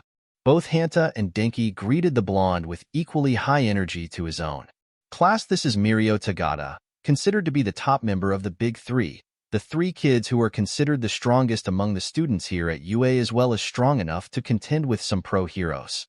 Wow, that's cool. Ijiro exclaimed. That's awesome. Tetsu agreed. What is your quirk? Achiko asked with interest. How about I show you guys? Mirio offered. Oh, cool, a show. Tagerv commented. By beating all 20 of you in a fight? Mirio added, but not in an arrogant way. All 20 of us? Katsuki snorted. Okay. Yep. Mirio nodded with a happy smile. Mr. Aizawa wants me to show you all how much improvement he believes you guys can make by showing you the gap there is. I really want to see this gap. Tagaru was definitely eager for this. Ain't no way you have a lead on Midoriya, Denki said. Dude's a beast. Midoriya? Mirio asked, remembering the name from the day before, right as he noticed the quiet boy. Oh, Midoriya, you're in this class? That is so cool. You guys know each other? Katsuki asked. When me and Shoko came here to spar, we met him and 2 others. Izuku asked. Yep. Mirio nodded. They're Tamaki and Nijire, the other 2 people in the Big 3. It actually makes sense that 2 of the kids I met were in Mr. Aizawa's class. He did say you guys have drive. I think that is why he likes you so much. Shota actually looked embarrassed for the first time in a while, and Masakazu wished he had a camera to take a photo as evidence to show Namuri and Hizashi, who he knew would pay good money for a photo of that. Well, let's not disappoint Sensei and take you down. Tagaru exclaimed. Yeah. Pony matched the insect like Teen's energy. Hell yeah, let's do this. Katsuki agreed. I like you guys. Mirio stated. 20 on 1. You all show good drive, so I will give it my all to respect you guys. Don't expect anything less from us. Ijiro grinned. Let's do this. Mirio announced the start of the seemingly one-sided match before he dropped right through the floor, his clothes dropping to the ground, not following him. What the hell? Tagaru, as the closest teen, said in confusion. Element of surprise. Mirio suddenly popped up, buck naked, right behind Kiyotaka. Before the gas user could react, he got a heavy fist to the back of his head that knocked him out instantly. Hey, you're naked, Pony shouted while avoiding looking at Mirio's lower body. That's a drawback of my quirk, Mirio stated before he fell through the floor again. He punches hard if Akitmitsu was knocked out that easily. Tinya stated. Keep on guard. Watch each other's backs. Momo added. Shota was proud that his kids thought quickly and efficiently. The blonde third-year student shoot out of the ground lightning quick and sent a hit at Mashireo, but was surprised to miss when Izuku, who was watching near his tailed classmate at that moment, yanked Mashireo away from the hit. Wow, you have reflexes. Mirio applauded Izuku. No one can easily outmove me. He is our powerhouse. Mina boa sted. Interesting, Mirio said as he shoot down into the ground before quickly popping up and shooting a kick at Hanta's chest, sending the teen down under the older student's immense strength. Hanta! Denki exclaimed. Focus! Mirio tries to get Denki but was surprised when Katsuki got his classmate out of the way. Oh? More reflexes? Just figured you'd go after the first distracted guy. Katsuki jumped at Mirio and sent 2 explosions out of his palms at point-blank range, only to get surprised when Mirio gave no reaction, as well as gained no slight physical change from the blasts. While those are cool, Mirio said excitedly right before he headbutted the explosive blonde and sent him to the ground, out cold. Well shit, Tetsu said. Do explosions do anything to you? They can. Mirio nodded as he fell through the ground again. What is his quirk? Kyoka asked, right before Mirio came up again and hit Kinoko with an uppercut, knocking her out as well. Damn, is everything a hit-one knockout with you? Denki asked. Have you seen his muscles? Mina pointed at the blonde who was seemingly untouchable. No way would it take more than 5 hits to knock out any of us, Pony agreed. Mirio dropped back into the ground. Watch out, Momo said. Mirio reappeared and knocked Tetsu and Ijiro's heads together. The 2 were using their quirks, so it wasn't an immediate knockout, but they were definitely thrown off. Get him! Denki shot an arc of electricity that should have hit Mirio, but the blonde dropped through the ground, instead making the electricity shock both Tetsu and Ijiro enough to make them lose their quirk's effect. The third-year student took advantage of that moment, popped out of the ground to knock their heads together again, this time knocking them out. Ah, come on. Denki sounded annoyed. Guys, I am sorry. Shota was watching with interest. He knew if any class of students currently at UA could figure out Mirio's quirk, it would be this class. Hell, he knew they would at least be able to be the first people in 2 years to actually get to land a hit on Mirio. Izuku felt his instincts telling him to move, and he jumped high into the air, narrowly dodging a quickly moving Mirio. Wow, you do have good instincts. Mirio had a grin as he still went through with the punch he was going to hit Izuku with, it now going to Kyoka, knocking her out. Shoko sent out ice at Mirio, and it went right through him, and he somehow shoot out from it with speed and landed a strike on Mashireo, knocking out the tailed teen. Even ice? Tagaru exclaimed as he rushed Mirio, only for the blonde to drop into the ground. Izuku landed and realized what the older teen's quirk was. He could go through objects, the ground, and Shoko's ice. He could ignore something like explosions like they weren't touching him, because he had a quirk that made him intangible. The ability to not have a physical presence, which means nothing would touch him and instead go right through him. Guys, he can make himself intangible. Izuku shouted. Shota and Mirio both grinned, Izuku being the first person to actually call it before Mirio himself could say it. Yes. Mirio nodded as he slammed a fist into Tinya's stomach and sent the teen into unconsciousness. He has to have a limit on how long he can be intangible then, Shoko stated. If he can go through the ground, that means oxygen is going through him, and he can't breathe. Mirio's signature grin got bigger. These 2 were smart. We need to time him. Momo made a staff. Every 3 seconds, Pony said, having actually been counting. Everyone needs to attack at multiple angles at once themselves to be prepared. Tagaru made more blades in his body. Now. Izuku made multiple blunt bones, just be safe. As Mirio popped up and hit Achiko in her gut, the girl's reaction time being off. Mirio was excited. This was the first group of people to guess his quirk and actually stay calm, despite a little panic. He could see why Shota liked them as much as he did. He himself personally liked the Midoriya kid. 2 more seconds, Momo stated. On time, Mirio shot out of in ground, but at a new angle, right below Momo to knock her off her feet before he gave her a punch to the gut and knocked her out. Damn, Denki said. Dude is seriously tough. Thank you. Mirio popped up behind him and chopped Denki's neck, knocking him out. Fuck. Tagerv cursed at how easily Mirio was taking them out. He knew they were in for some work if this guy was the strongest at UA, but damn, he didn't think it was this much. That's not friendly language. Mirio went to hit Tagaru and was excited to see the insect-like teen had excellent reflexes, bringing up his blades to slash at Mirio. However, the blades went through the blonde who hit Tagaru in his stomach and knocked him out. He can make separate parts intangible, Izuku stated. He noticed that as when Tagaru's blade should have cut Mirio's arm, but went through his arm to no other effect, while Mirio's fist had to be physical at that same time to hit Tagaru. Correct. Mirio grinned. He definitely liked the kid who had dodged him perfectly now. The Midoriya kid definitely was smart. He shot out of the ground again and hit both Achiko and Hiryu in their guts at the same time and knocked them both out. How is he shooting out of the ground like that, though? Mina asked. The ground could be forcing him back up once he becomes solid under it. Fumikage offered while Dark Shadow was above him ready to strike. That would explain how he shoots out so fast. Pony agreed. Mirio shot out again, ready to hit Shoko, but to everyone's surprise he got hit. The two teachers were shocked, as was the class, when a blunt bone erupted from the ground with force and smacked Mirio in his stomach and sent him away from Shoko. The blonde upperclassman actually looked surprised himself, trying to figure out which one had bones to hit him with. Good job, Midori. Mina Shirid. Mirio looked at Izuku, who had taken to being in a crouched position with his hands on the ground. The boy stood up and his palms were bloody and ripped open. You hit me? Mirio was really surprised. No one had managed to hit him in the past 2 years. I found your pattern. Izuku breathed heavily because forcing all of the bones underground to mold for that attack took a toll on his energy.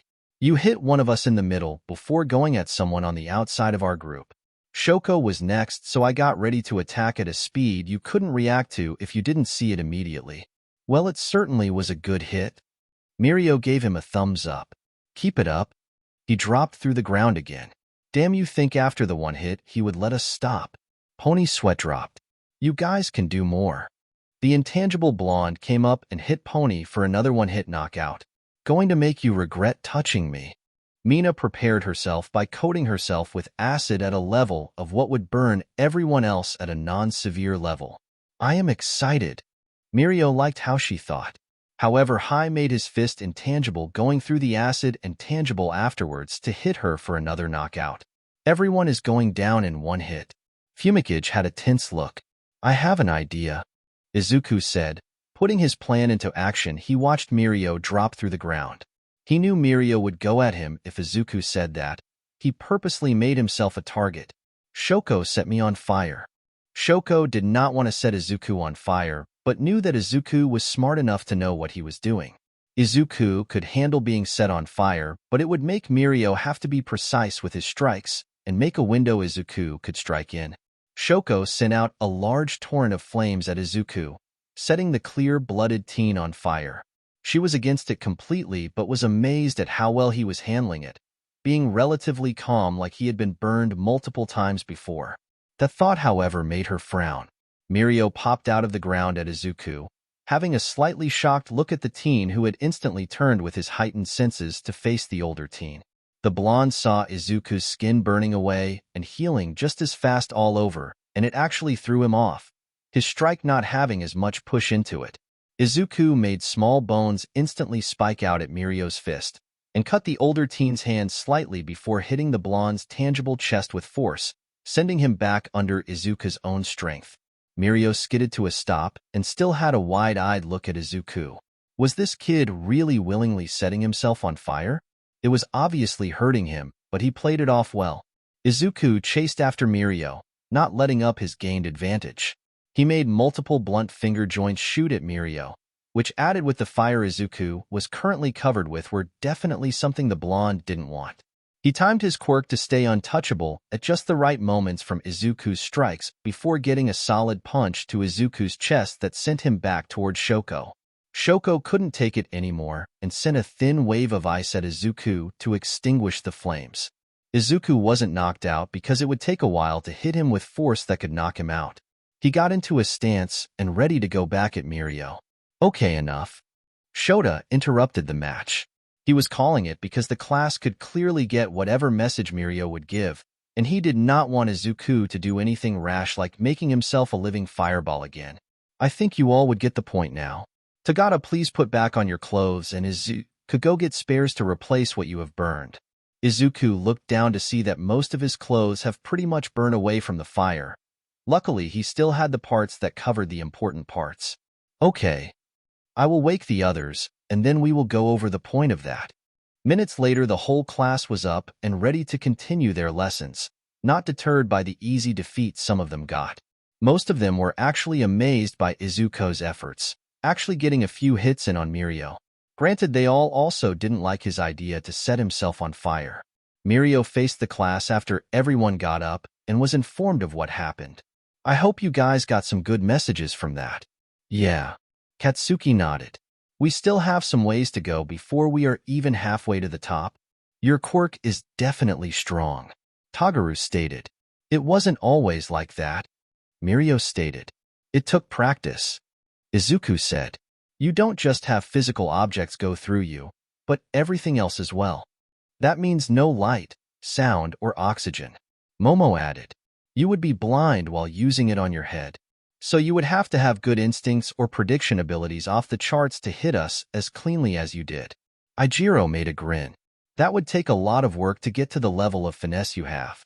The message is for us to understand that our basic levels we have are not enough, and that we have to work our asses and quirks off with hard effort and drive to reach that next level and be good heroes. Tetsu nodded. Because what is seen at the basic level of a quirk isn't everything that the quirk has to offer. It's a tool and extension of our body, and like most of our body parts, it has multiple ways to be utilized, so we have to be ready for any use. Ribbit. Tsuyu explained. Mirio looked at Shota. I see why you like them, Mr. Aizawa. They are really smart. Shota nodded. I believe they are the best the first years have to offer. The blonde, permanently happy upperclassman nodded to the class. That is all true. All of you do have room to grow, but I think you guys are higher than you yourselves think. Last year, I actually beat the class I was helping in less than 6 seconds because they didn't take it seriously. You guys actually broke the streak. I didn't knock out all of you. It took more than a few hits for some of you, and I actually got hit for the first time in 2 years. He held up his cut-up fist. I see this as proof that you guys are excellent heroes in the making. The class all smiled. Mirio had a really positive energy he gave off. Dude, your quirk is cool as hell. Hanta exclaimed. That is some next-level stuff, and you taking on 20 of us like that. You are gonna be a top-tier man. You got that right? Ijiro nodded. Manly as hell. I like you guys. Mirio laughed. Most classes would shrug him off because he did come off as slightly cartoony, but these kids understood his hard work and the message he was giving them. We're cool like that, Pony stated. Anyways, that was to show you kids that even if you think you are at a decent level with your quirks, there is always room to grow. With these super moves you guys want to make, you should think of any angle that you could work your quirk into something effective, even if it is very situational. Today, we will only do individual super moves so you guys can learn better what you can do with your quirks without any risk of harm. If you don't know what to do as a super move, we can work on improving your quirks themselves for a better output. Got it. Half of the guys said excitedly, the whole class eager to get going. Tagada will still be here to offer his own advice if he is willing. I am willing. Mirio had a big grin. Anyone who wants to improve definitely should get the help they need. And Nishida will make clones for you guys to test your attacks against. Even if you break one, I can make more. Masakazu stated. Let's get to work. Shota stated the beginning of their super move training. Mirio looked at Izuku, wondering what the clear-blooded teen was thinking. What's on your mind, Midoriya? The upperclassman asked. I don't know what to do. The emerald and white-haired teen answered. He felt embarrassed that everyone else was working hard to improve their quirks all over the large gym, but he was standing there confused. Well, how do your bones work? Mirio asked.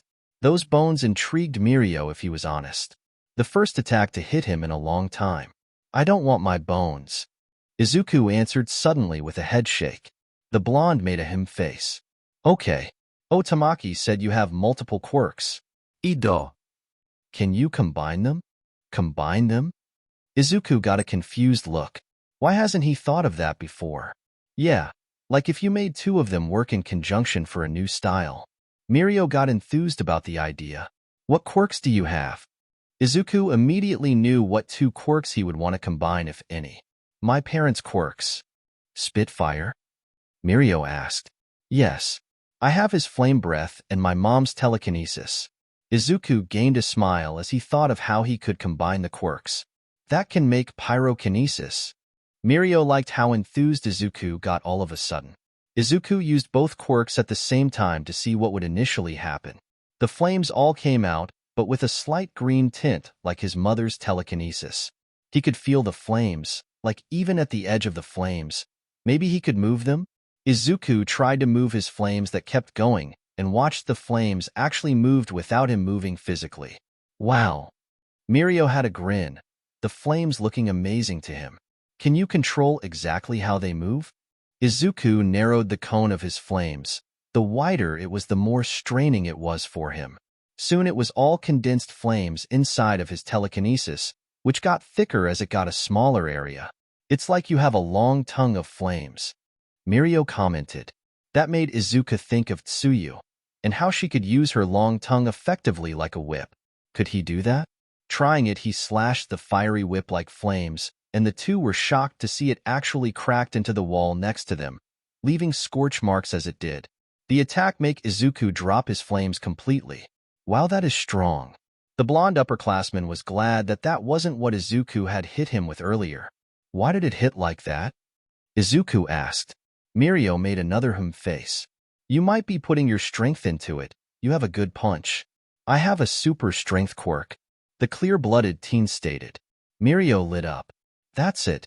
You must be subconsciously adding your other quirks in for extra effect.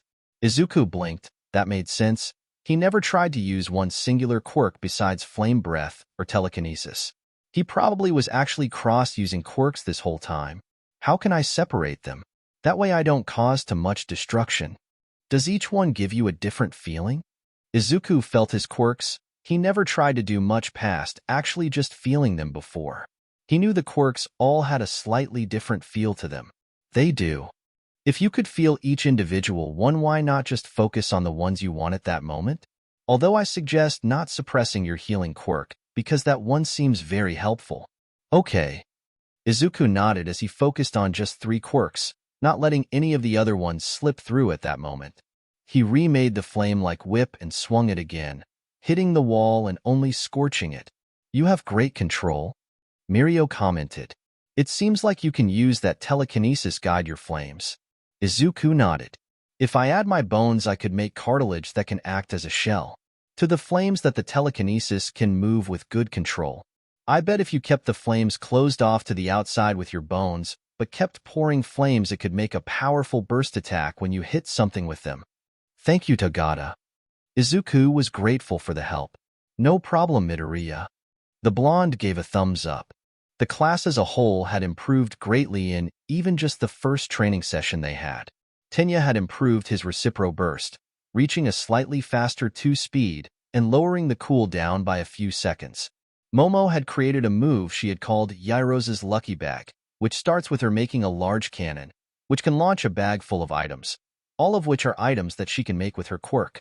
Mina had made a move out of her action during the match against Mirio, dubbing the move Acid Armor. The move was a great deterrent to others to not physically touch her since it can burn them and it can dissolve. Any projectile can just be dissolved by the thick layer of acid she makes to cover herself with. Kanoko had asked to just physically train herself since she admitted she thought she was lacking a large amount of that skill. Tagaru had offered to help her since he already had his own move down. His super move was called Cutting Tornado, where he makes himself spin fast with multiple blades all over his body. Kiryu made a move he called Reverse Scales, where he makes his scales protrude outward instead of inward, so that their sharp ends may face out as spikes for offense, making his close combat almost as sharp as people like Izuku or Tagaru. Tsuyu made a move she dubbed Camouflage, which wasn't offensive but could have the way for any sort of action. Using her frog-like abilities, she could make her body match the temperature and color of her surroundings in order to mask her presence, essentially being invisible. Achiko worked on her ability to move around easier when making her own gravity null, believing it could have the way for more options for her take down the road when making new techniques.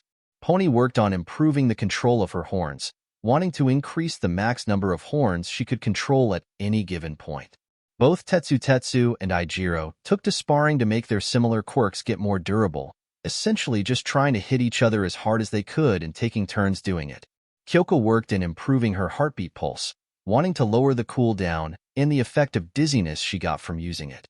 Denki worked on increasing how much electricity he could discharge, wanting to be able to do more before the effects of momentarily frying his brain cells to the IQ of a bag of rocks kicked in. Hanta worked on his ability to throw objects with his tape, going just below his maximum lifting limit to increase it. Mashireo worked on increasing his muscle mass as well as the strength and durability of his tail, wanting to make sure it was good and ready before he began to develop more advanced attacks. Fumikage actually got the idea to use Dark Shadow as a sort of armor, calling it Black Ink.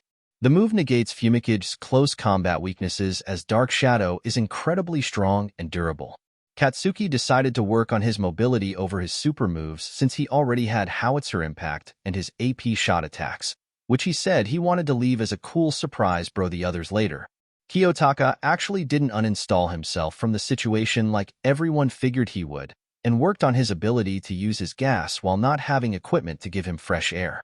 He had fallen asleep from the gas multiple times, but got up to repeat the process.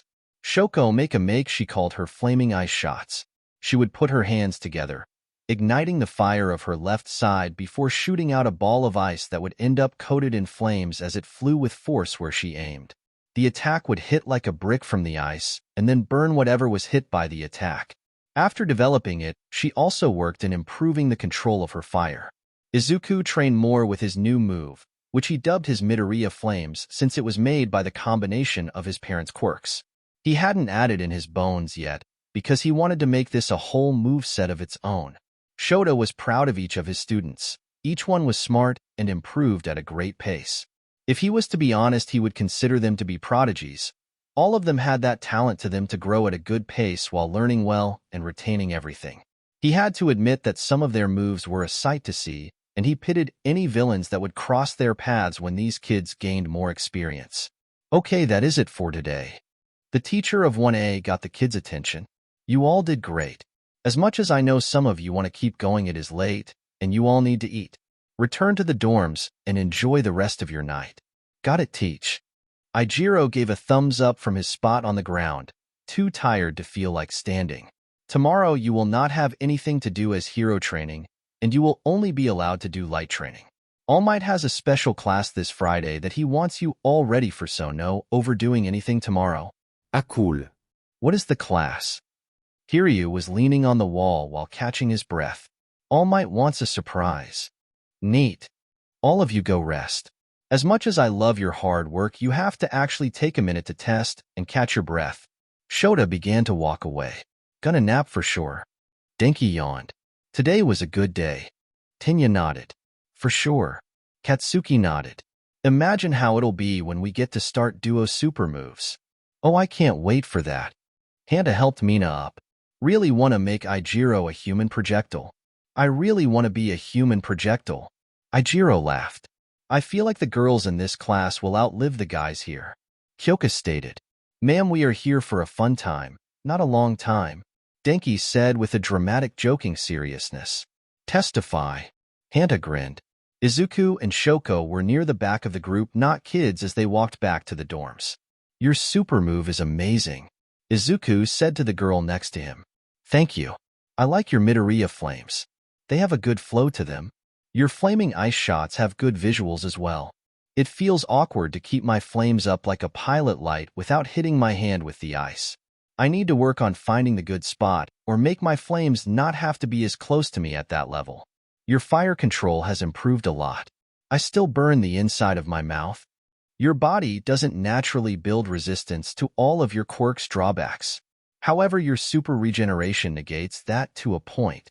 It is kind of good to have that one. I have an idea for a super move we could do together, Shoko said with a slight red tint to her face. Not just the part where you pass me a bone to ignite, but I could also hand you ice to spike any bone weapons you make, since you can't manipulate them after they leave your body. That is smart. Your ice is really strong and would make any attack more powerful. Shoko turned redder and Kiyotaka noticed that, making sure he wasn't as obvious as his slip-up the day before. Hey, if you two fought, who would win? Katsuki asked Ijiro and Tetsu. Me. Both guys said at the same time. They got a competitive look. No me. Seems evenly matched to me. Mina stated. It'll be Ijiro. Pony declared. Nah, Steel Boy is my vote. Tagaru said his opinion. Who would win between me and Hanta? Denki asked. Zero. Half of the class said. Hey. Denki got an offended look. Someone say me. Kaminari, a wet paper bag would beat you. Kyoka laughed. That happened one time. /n. So ends Chapter 8. I planned on ending this right before USJ, but apparently I couldn't stop myself from adding Mirio in. Next chapter is the last before USJ. Hopefully I didn't offend Mirio fans with my having him not just completely obliterate the class in 6 seconds. He definitely smoked them, but I also wanted to have them be smarter. Heck, some of the kids even turned their actions in the match against him into their super moves. I didn't think I would add him to the story as much as I have, but I am glad I did.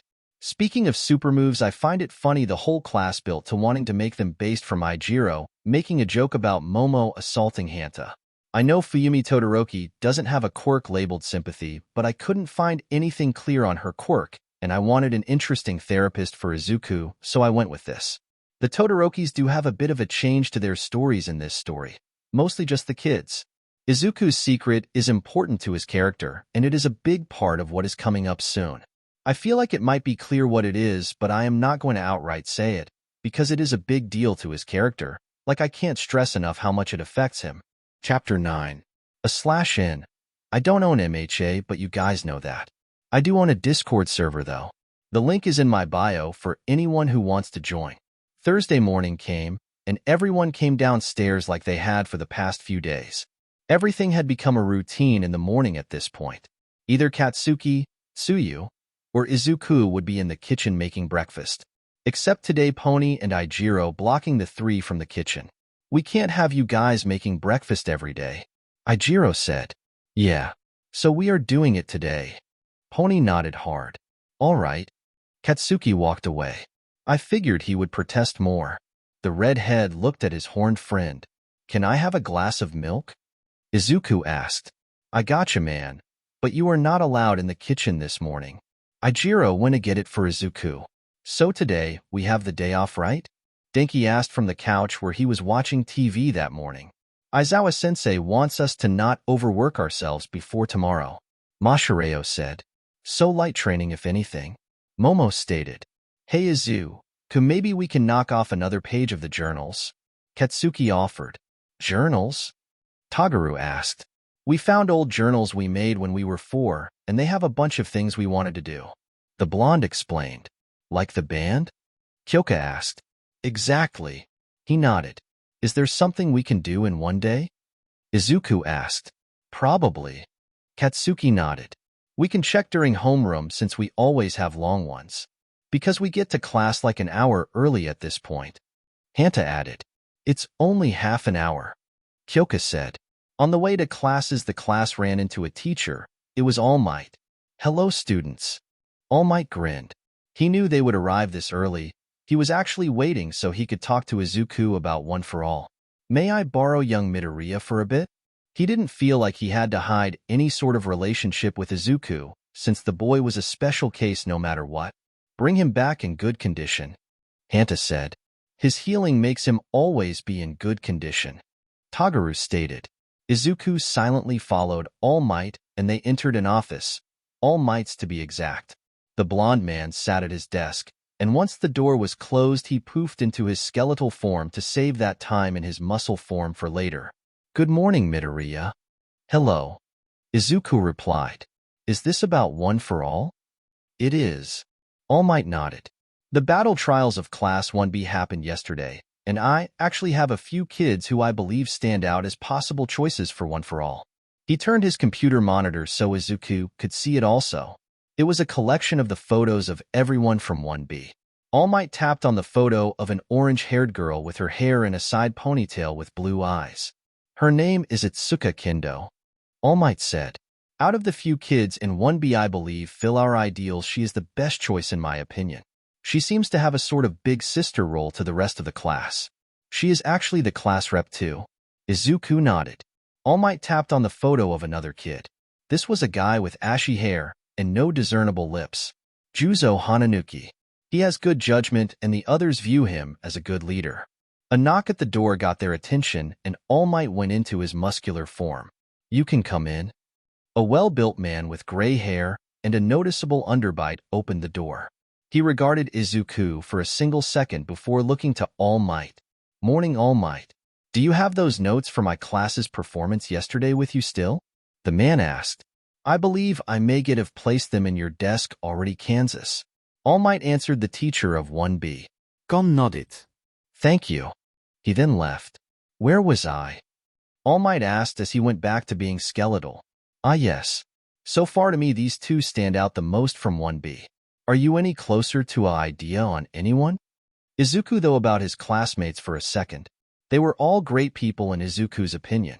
Well, not Kiyotaka, he hasn't even said a word to Izuku yet, and the clear-blooded teen got an uneasy vibe from him. One person entered Izuku's mind as worthy of one for all. Katsuki. Bakugo? All Might asked. He spent 10 years training really hard and pushing himself to be strong and get me out of that place. Izuku said it like he was upset that Katsuki basically have up his whole childhood for Izuku's sake. He tries to keep things smooth and has been really helpful with everything. The blonde man nodded. He does seem to carry that weight of responsibility and maturity. Even if he sometimes loses that filter, Bakugo does make sense as someone worthy of such a power. The man then looked Izuku in the eyes. I just want you to believe you genuinely believe Bakugo is worthy and that guilt has nothing to do with this. Izuku nodded and looked down. He deserves it. It's not just me trying to make some sort of amends for him doing everything he has. It was his choice after all to do what he has done to get this far, Midoriya. Bakugo saw an injustice done to someone close to him, and it only made his will to prevent such situations from happening even stronger. I will talk to Bakugo later today, I believe, if I have time, which I doubt I will sadly. Meetings to keep the press off of anything, but me are a bit time-consuming. The media is here? Izuku asked, not wanting to be near a camera at all. He has taken a dislike after Rumi had badmouthed the media multiple times because she pointed out how the media just makes things worse for people like Izuku and they can't mind their own business. They will not get far into the building, Midoriya, only to a conference room to ask me about my teaching here. I agreed to it so that they will calm down on my sudden teaching here. All Might didn't want to bring up at all that the media was also being pressuring to the school to let them see Izuku. He actually really only was doing this interview so that they would focus on his being a teacher and hopefully lay off of Izuku for a bit. Do I talk to the people from 1B? Izuku asked. Young Kendo and Hananuki? I suppose you can, but if you do not feel comfortable going out of your way to meet new people, I will understand. A message went off on All Might's work phone. I believe that is Nizu with the press, so I must get going. He stood up and popped into his muscle form. Have a pleasant day of classes, Midoriya. Izuku left the office with All Might and quietly said his bye as he walked to class. He didn't like being in the hall alone now that there were more kids there, and he noticed some of the others seeing him. He wasn't alone for long when he heard someone call his name. Midoriya. It was Mirio, with Nijire and Tamaki. Hello. Hello. The clear-blooded teen felt relieved to see someone who he felt calm around. You're that kid from the other night? Nijire said. Where is the girl with the pretty hair? She is in class. Your scarf is still pretty. The blue-haired girl commented on his scarf again. How are you today, Midoriya? Mirio asked. I think okay. That is nice. Tamaki looked up and noticed a kid whispering and looking at Izuku, and the kid being aware of it. Why don't we all go to class together? Our homeroom is past yours. He nudged his elbow that was unseen by Izuku into Mirio's back so he could take the hint. The blonde did take the hint, well, at least to take Izuku to his class and not the reason, but he could always ask Tamaki for it later. Yes, let's get to our classes together. We can tell Nijire and Tamaki about your awesome flames on the way. Izuku lit up a little at the mention of his father's flames. Okay. Katsuki and Tagaru were admittedly both waiting outside of 1A's classroom to see if anyone would be a dick to Izuku in the hallways, so they can kick that dick's ass for messing with Izuku. However, when Izuku showed up around the corner, they saw their classmate talking excitedly with none other than the big three of the UA students. When he first smacked the wall with it, he actually cracked the wall. Mirio described Izuku's Midoriya flames to his friends. Tagata said I could use them like a whip. Izuku nodded. That sounds pretty tough. Nijire commented. If you condense the flames, it could possibly be a capture tool against people weak to fire. Tamaki offered. Hey Izuku. Katsuki said to get his attention. Hey upperclassmen. Hello. I'm Naira Heido. The blue-haired upperclassman wasted no time in introducing herself before she looked at Tagaru and saw his mandibles. Can you bite with those? The insect-like teen hasn't been asked that before and looked confused before touching one of his mandibles. No, these are mostly for show. We should get to class also, guys. Tamaki said. It was nice talking to you, Midoriya. He had to admit he took a liking to Izuku the second the boy got excited about his flames when Mirio brought them up. It was nice to see you, Midoriya. Nijire waved with a smile. Mr. Aizawa said that he might want us to help you all with your super move classes down the road, so we might all see those flames in action soon. Mirio added. See you all later. Bye. Izuku waved slightly. I think our class is now buddies with the big three. Tagaru said as the three walked into their own class. Which makes for great training, you gotta admit. Katsuki stated. Yeah, so I can beat you in a fight one of these days. The insect-like teen got to his seat. PSSH, you would need like a big 8 just to beat me. The blonde joked as Tagaru made a wave, before he turned to Kanoko, who was getting his attention. Katsuki turned to Izuku and held up his old journal. Hey Izuku, I found us a page to do. What is it? Izuku asked as he was handed the journal to see a colored drawing of a big beast-like creature with spindly tentacles wrapping around its back. Hunt for the Demon Bear. Katsuki read out the title of the page. Hunt for the what? Kyoka looked up from her seat near them. A demon bear? Ijiro was now listening too. Yeah. Katsuki nodded. We both used to live a few minutes from a forest and would go through the close part exploring. There is a legend of a man who I can't remember correctly, but he got screwed over and lost his humanity and became a demon bear. Supposedly, he goes around the forest looking for lost hikers to steal their souls to use to buy his back. We always wanted to find him. That is most likely just a myth, and you won't find anything. Tsuyu responded. Yeah, but it could be a fun afternoon of hiking like we used to. Katsuki countered and looked at Izuku. Want to do it? Are we allowed to? Izuku looked behind him at Aizawa's desk, where their teacher was, and working on some papers he was making. The man looked up. As long as a few of you go, I am fine. Just make sure Midoriya isn't alone, because people are sure to want to bother him in any way. So a few of us can go then? Tagaru asked. I don't see why not. Katsuki replied.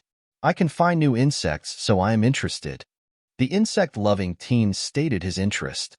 We might fight a demon bear. Tetsu grinned. That would be so manly. Ijiro grinned as well. If you guys want to go, just let us know before we leave the dorms after class. Katsuki announced as he went to his seat. At lunch, the class were all in their own separate conversations, talking about things ranging from the hiking trip to Mina talking about breakdancing. So we got me, Izuku, Tagaru, Tetsu, Ijiro, Hanta and Denki, is that right? Katsuki asked. Hell yeah, we can catch Bigfoot. Denki nodded. Bigfoot is an American thing, man. Tetsu responded. Anything with big feet counts as a Bigfoot. Hanta added. If that bear has a size 15, we got Bigfoot. Denki nodded.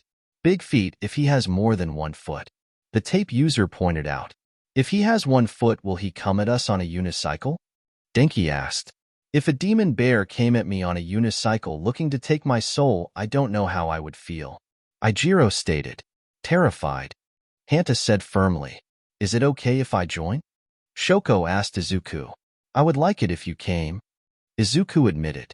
I want to fight a one-legged demon bear on a unicycle, so I am in. Pony stated. For sure. I am down now too. Mina added. With this group, the unicycle bear never stood a chance. Hanta stated. Especially on its one leg. Katsuki nodded. Shota dialed the number that was labeled under Izuku's information as his guardian, waiting for the rabbit woman to answer. This is Mirko. Rumi answered her phone. Hello, Miss Usajiyama. This is Shota Izawa, Izuku's homeroom teacher. Did something happen? The woman quickly asked in a panic, showing Shota clearly that she cared about Izuku. He is all right. I was just letting you know since he is a special case that he and some classmates were planning on a small hiking trip this afternoon after classes. How many of those kids are there? I don't want Izuku to be left alone. I do not know for sure at this given moment, but a good portion of the class. They all look out for each other, so I believe they will be okay. However, as his guardian, I am still informing you. Well, thank you for letting me know, Izawa. Rumi replied. At the end of their school day, the class was about to leave class when Shota said a final thing. Those of you who are going off campus, be careful. You kids can handle yourselves better than most your age. If anything even slightly out of hand happens, try to alert me or another adult who can help. Got it, sensei? Katsuki nodded for the group. We'll call if that bear has 2 legs. Denki agreed. What? Shota looked confused for a second. I don't want to know. All right, everybody, let's get going. Mina announced. I want to find a bear with a unicycle. Shota didn't even comment that time, and just accepted that his students were just kids being kids at that point. He was, however, planning on tailing them to see if he could find whoever is spying on Izuku. At the dorms, the kids immediately got into their normal clothing, and we're at the doors waiting. Except Izuku, who had called Rumi a moment prior to let her know about his day and what he was doing. Guys, remember the curfew? Tenya said as he looked at the half of the class that were leaving. Got it. Hanta nodded. Hey, if we miss curfew, we could just call, and then crash at one of our places, right? Ijiro asked. My mom would kill me if I brought 7 guys home. Mina joked. Yeah, but one of them is Midoriya, and he is a bean. Hanta commented. I am a what? The clear-blooded teen made his presence known when he asked that, no one really noticing him until that moment. Tetsu jumped from the sudden knowledge of Izuku being next to him. Geez, man, how long were you next to me? The silver-haired teen exhaled. Sorry. Izuku apologized. Don't apologize, you were fine. The silver teen put a hand on Izuku's shoulder. Just caught me off guard. Lacking like that is how the bear is gonna eat your ass first. Denki stated. I am kicking you off the trip for that. Katsuki said flatly to the electric teen. What? Denki protested. You got caught lacking. Hanta laughed. Ah, come on, let me stay. Denki pleaded. All 10 of us are here, right? Katsuki ignored Denki, but his number implying he wasn't actually kicking Denki out. You guys have a fun hike? Kyoka said as she went to the kitchen. Not coming? Katsuki asked. Nah, I am going to tune my guitars up tonight. If this was during the dark hours, I would join as well. Fumikage said. But it is not. Dark hours? Pony asked. Nighttime, but for edgy kids. Tetsu answered. Can you get me some mushrooms? Kinoko asked Tagaru nervously as she showed a picture of some mushrooms that grow around the area. They are Tricholoma matsutake and grow under trees, and aren't these also called just matsutake? Tagaru asked as he looked at the photo, not noticing how red Kinoko was at him, actually speaking back and naming the mushroom himself also. Yeah, I feed them to my beetles sometimes. I can find some. He then looked at Kinoko. Wait, can't you make them? Normal ones taste better. The mushroom girl replied. I get it. He nodded. Some swords are a little cooler than the blades I can make. I can get you some matsutake. Thank you. Kinoko smiled. No one else is joining? Ijiro asked. Let's get going then. I lead this expedition, Katsuki announced as he held up his hand to point at the ceiling as he went to the entrance. Let us embark to find the demon bear. As the 10 kids began to leave, Kiyotaka looked up from his seat for all of a second. He could mention Izuku being off campus, but after his previous slip, he was sure that they would have someone there to watch the kids go on their afternoon adventure. Plus, he could expose himself by doing anything. He would do nothing this afternoon because he wouldn't jeopardize the plan that would take place the very next day. So is that the forest? Pony asked as they crossed the last street before they were by a small field that ended at a bunch of trees. Yep, this is it. Katsuki nodded. Past this is just forest for a good bit. I don't think there are really any towns for a good bit. So the unicycle bear is in there? Denki blocked the sun as he looked out to the trees. What are our chances of finding him as one big group? I don't really think the demon bear exists, Tagaru stated.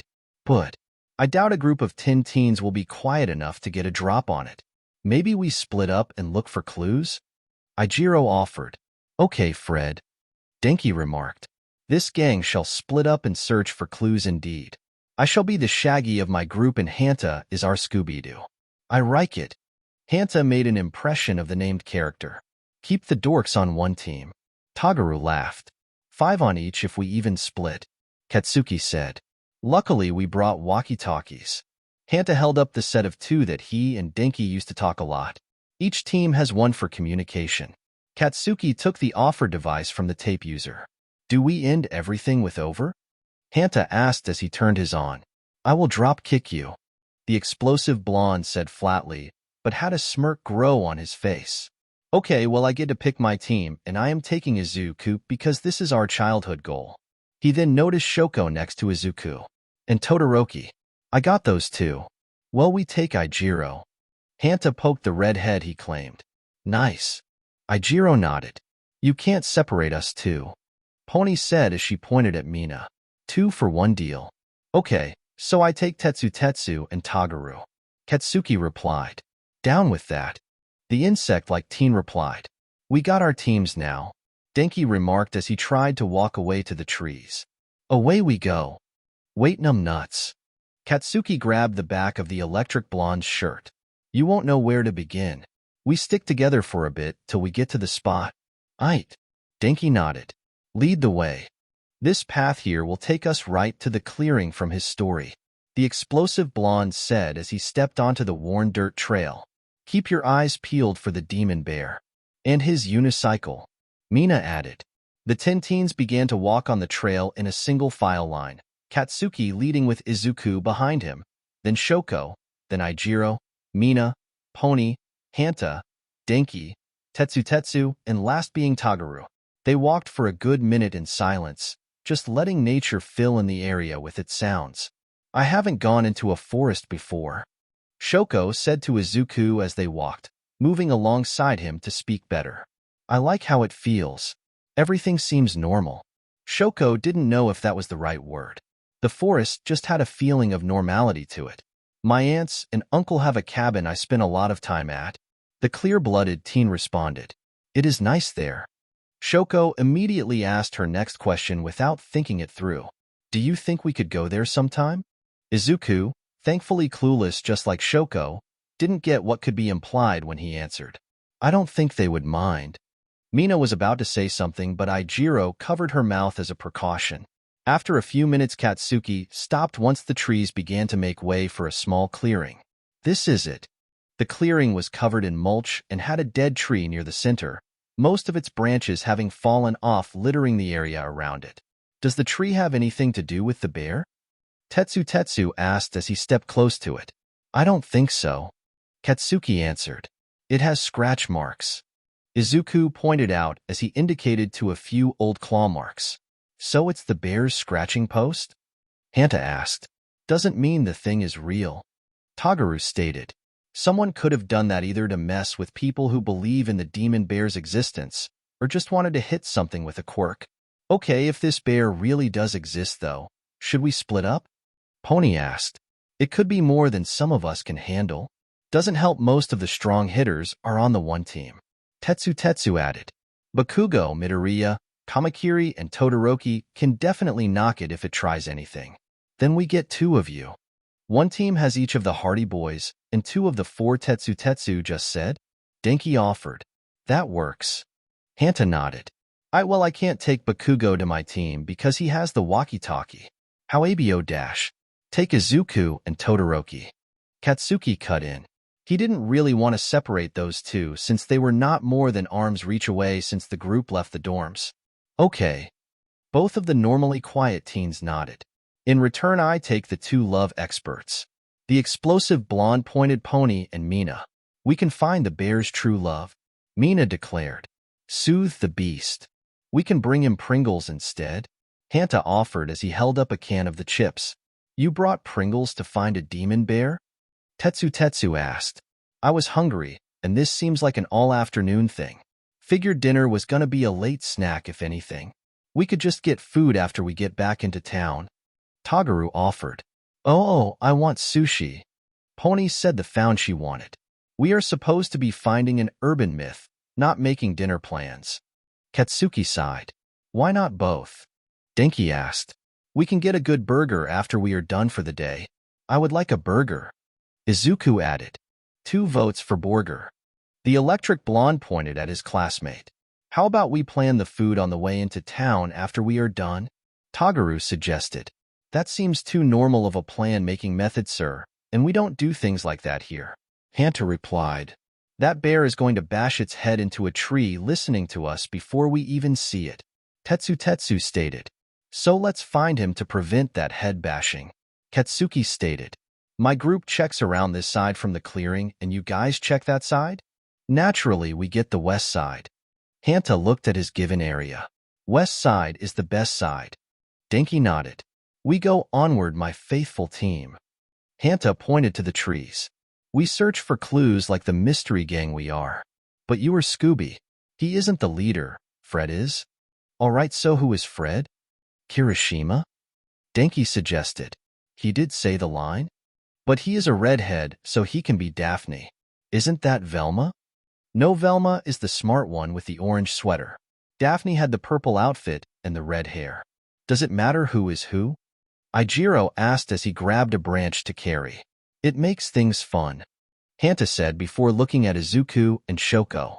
Who are you guys? I don't think they have seen Scooby-Doo, man. Ijiro stated. Both Izuku and Shoko nodded to show they haven't seen the show and had no idea what the others were talking about. Alright, so I guess we just got Shaggy and Scooby here.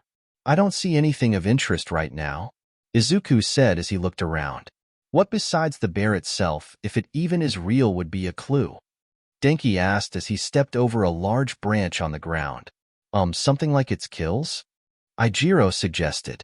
Actually, I would hate to run into a dead animal, a demon bear didn't eat all the way or something.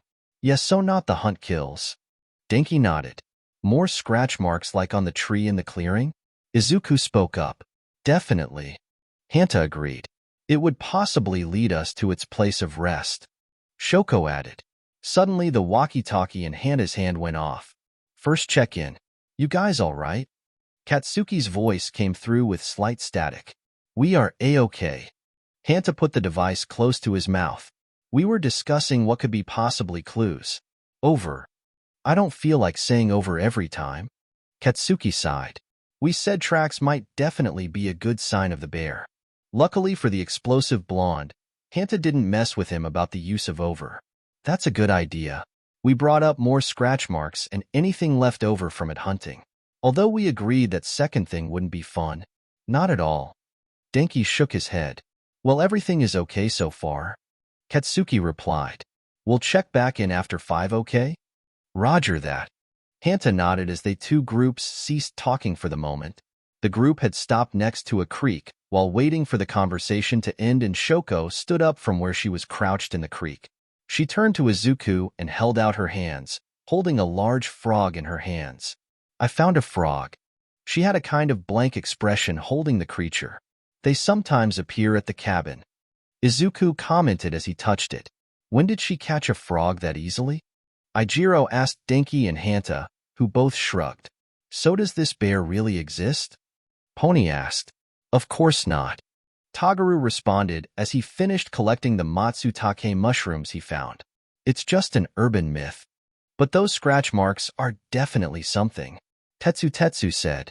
The best isn't real, but like Tetsu just said, those marks definitely are interesting. Katsuki nodded. Wait, so if don't believe it is real, then why did you lead a trip to find it? Mina asked as they all took turns walking over a knocked-over tree. Because I want to do every page of the journals me and Izuku had, and this felt like an easy thing to start with. The bear obviously isn't real, but at least we can say we had a fine afternoon of hiking looming for the thing. Yeah, but you had him go to the other team, so you aren't really spending time with him. I wasn't going to separate him and Todoroki. Those two are close, but not like whatever you were going to say, Mina. I wasn't going to say anything. The pink girl paused. Well, okay, I was, but now I won't. From what I have seen, I can guess those two have hard shells to come out of, but are a help to each other in getting out of them. Toguro offered his view.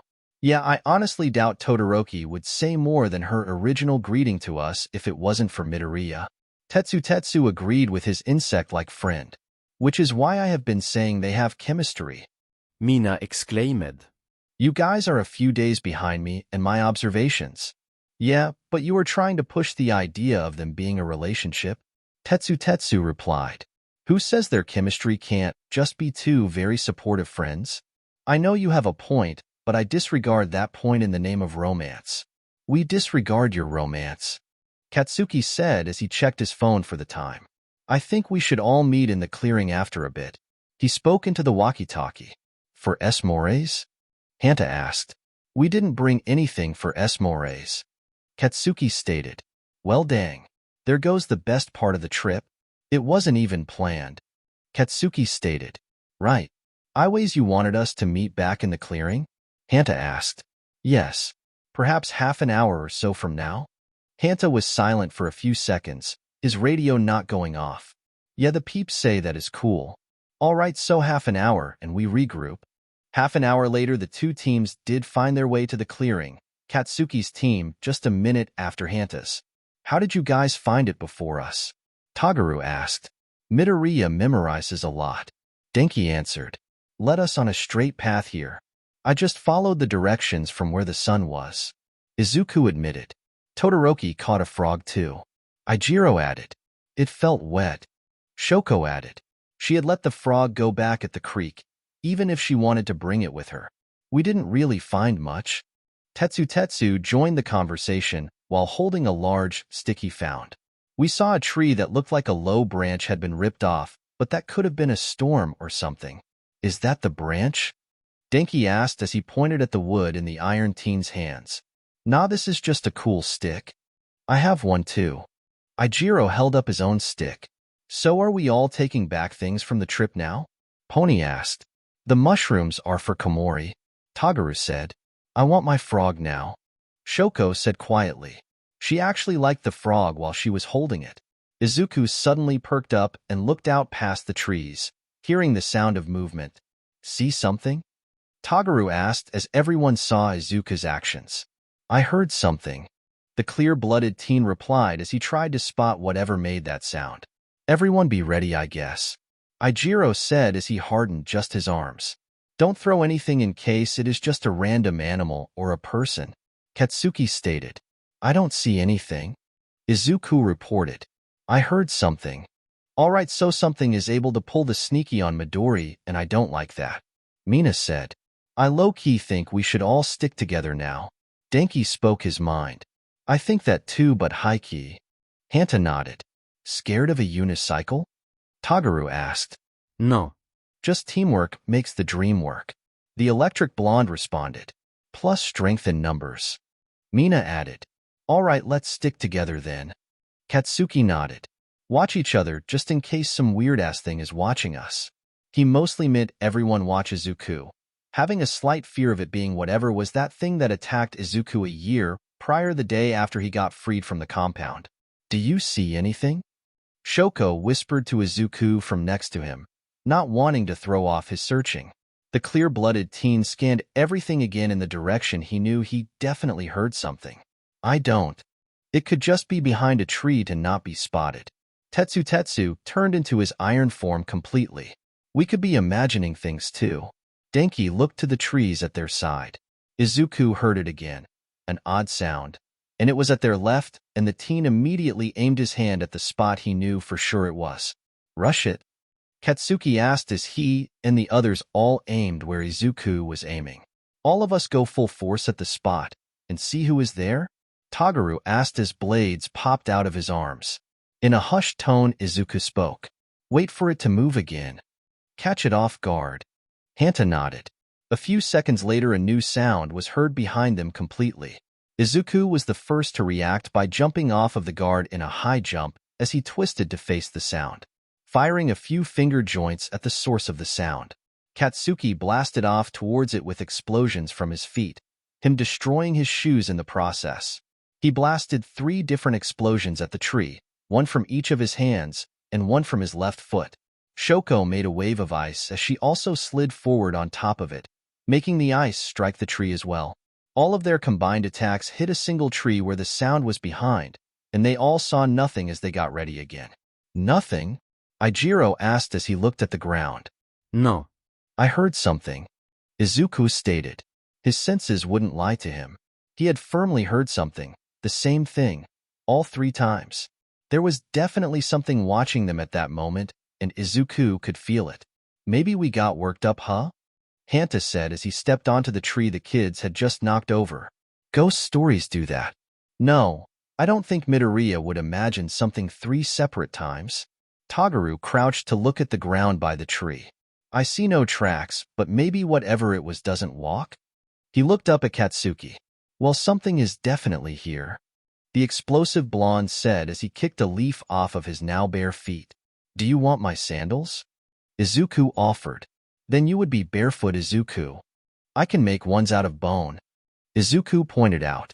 I guess. Thanks, man. Katsuki took the sandals as Izuku passed them to him. Okay, so I think I heard that thing also, guys. Pony spoke up. It was like a whoosh kind of sound. A teleporting demon bear? Mina asked. Well, maybe it jumped to a demon plane of existence to get around. Denki offered. Izuku looked out at the trees again and still felt like they were being watched. Something is here. Stay on our toes, guys. Ijiro said. I miss when it was just a unicycle. Hanta exhaled. Do you think it could be like that thing? Katsuki asked Izuku as he stepped next to him. He was referring to the thing that attacked Izuku the year prior. Izuku's eyes narrowed, not liking the idea of that villain that attacked him and Rumi last year returning. I don't want to. Well, we are definitely out here with something dangerous if Midoriya is on edge like this. Toguru stood up and faced behind the group. Should we just call it for now? Tetsu asked. Or fight a bear thing, or whatever is going on here. I think it would be really wise to call it for now. Katsuki didn't want to risk anything, and he was technically in charge. Let's just carefully get the hell out of here. This was supposed to just be hiking around an urban myth, not fighting whatever this is. We all talked mad trash until it showed up, Hanta commented as he hopped off of the knocked-over tree. I don't think any of us were really expecting to run into an actual conflict. Toguru responded. Izuku still felt that feeling of being watched as they began to leave. He couldn't tell where it was coming from in the forest, but it was somewhere around them. Kurogyri was not expecting to run into the child who had his loyalty at all. He was given the task to see if he could find an old failed experiment that his master left in this forest, and instead he ran into Izuku Midoriya and other kids who appeared to be friends or classmates of his.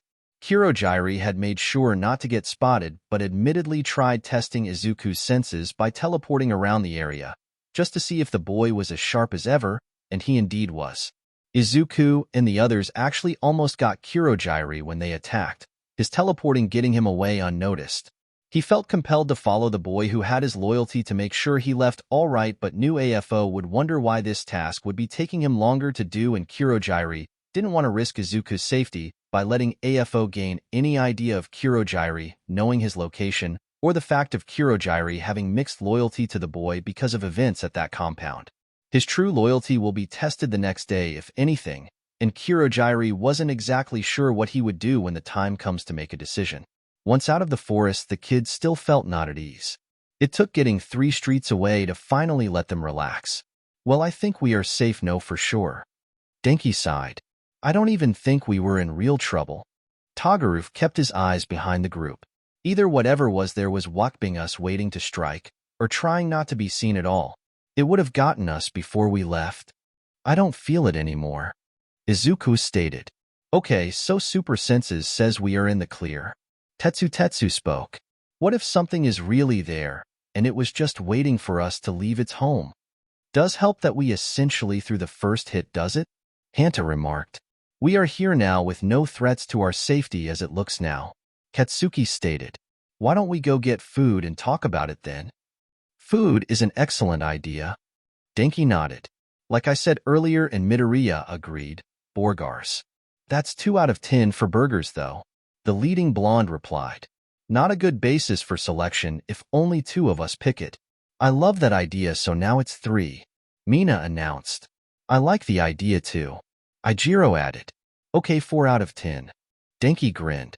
One more and we have half of our votes. What do you want, Todoroki? Katsuki asked the girl who has been silent so far. I want the frog back. Shoko stated, still thinking about the frog. I don't mind a burger. Hanta stated. It will be quicker to get food, so I add to that. Tetsu added. If it helps, I know a lobby that makes a lot of food, and we could just go there and get what we want. Mina said. Could have said that earlier to save time. Denki said flatly. Slipped my mind. The pink girl shrugged. Well, let's go get food there then. Katsuki then poked Mina on the forehead. Guide us to the place, madam. While you lead us, I am gonna tell Aizawa-sensei that something was up in the forest. Yeah, I am leader now. Mina chirped as she began to dramatically walk up the sidewalk. Follow me, loyal subjects. What have I done? Katsuki's sweat dropped at the girl's actions as they all followed her. Aizawa had a grin as he watched the kids leave the area to go get food. He had caught a small glimpse of the person who was in the forest, but not enough to know for sure who they were. He was proud of Katsuki for how the teen handled things, being the one in charge of the little trip the kids had. All of the kids really made him proud a lot, but he doesn't want to admit it and look soft. He knew they would end up great heroes in the future, all of them having good character and will. None of them knew how big of a challenge they would face the next day, and the consequences that followed. /n. That's the end of Chapter 9. I think I totally forgot about Natsu and Shoko meeting again for the first time in years, and I feel kind of bad about that. It wouldn't even be next chapter because we all know what is in the next chapter. USJ. And USJ this time around is going to be more impactful than in canon and in my other stories. The arc really affects the entire tone of the story, and besides this story, I think only Touch of Heroism will have just as big of a USJ. Sorry it took me like 3 months to return to Clear-Blooded. I really was caught lacking like that. I don't want to be off of a story for 3 months anymore. It's been a minute, so I kinda don't want to reply to reviews at this point. Sorry. But the only review I will comment on is Square Trees. Izuku shouldn't get any blood injections, man. You missed a point of his character. He doesn't want more quirks at all. He only ever wanted to be like his father and mother, which is why he asked for theirs, and jumped at the chance to have those. He was forced to take so many quirks that it's all seen as bad to him. He doesn't want power like that at all. Chapter 10. USJ Arc Part 1. /n. I don't own MHA. Damn, it has been months since I updated Clear-Blooded. Geez.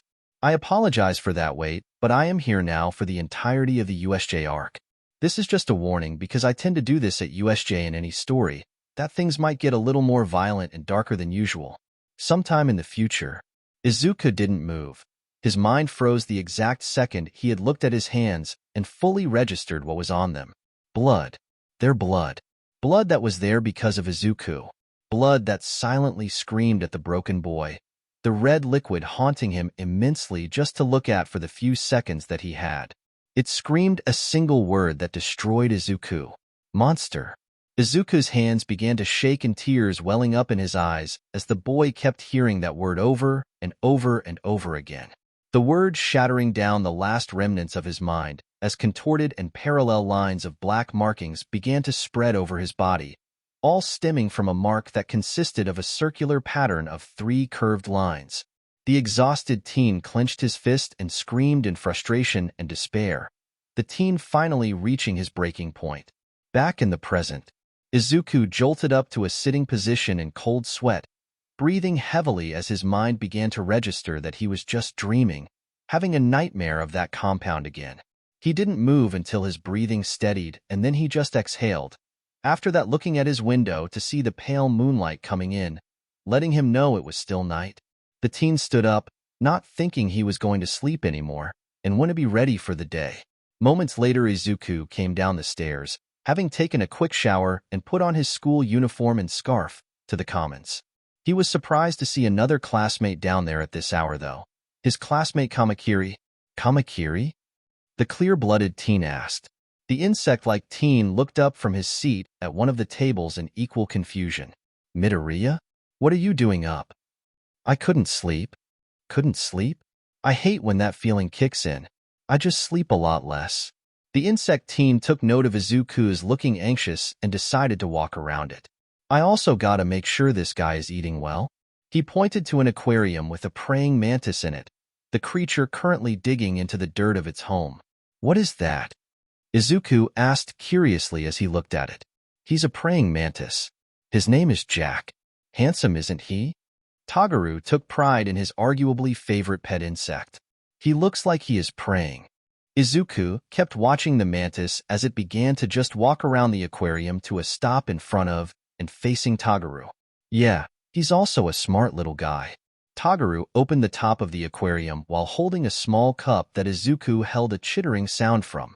Jack knows how to get his food by just tapping the wall when he wants food, but he is also picky and only eats live food. Live food? Tagaru nodded as he flipped the cup and slid the top of it away to drop a cricket into the cage. Jack immediately taking notice and staring it down. Praying mantises really all prefer live food. It's the diet pretty much. Jack loves crickets the most. The insect like Teen explained as Jack rushed at the cricket. I mean, we all have food we like I like squid. I like pork.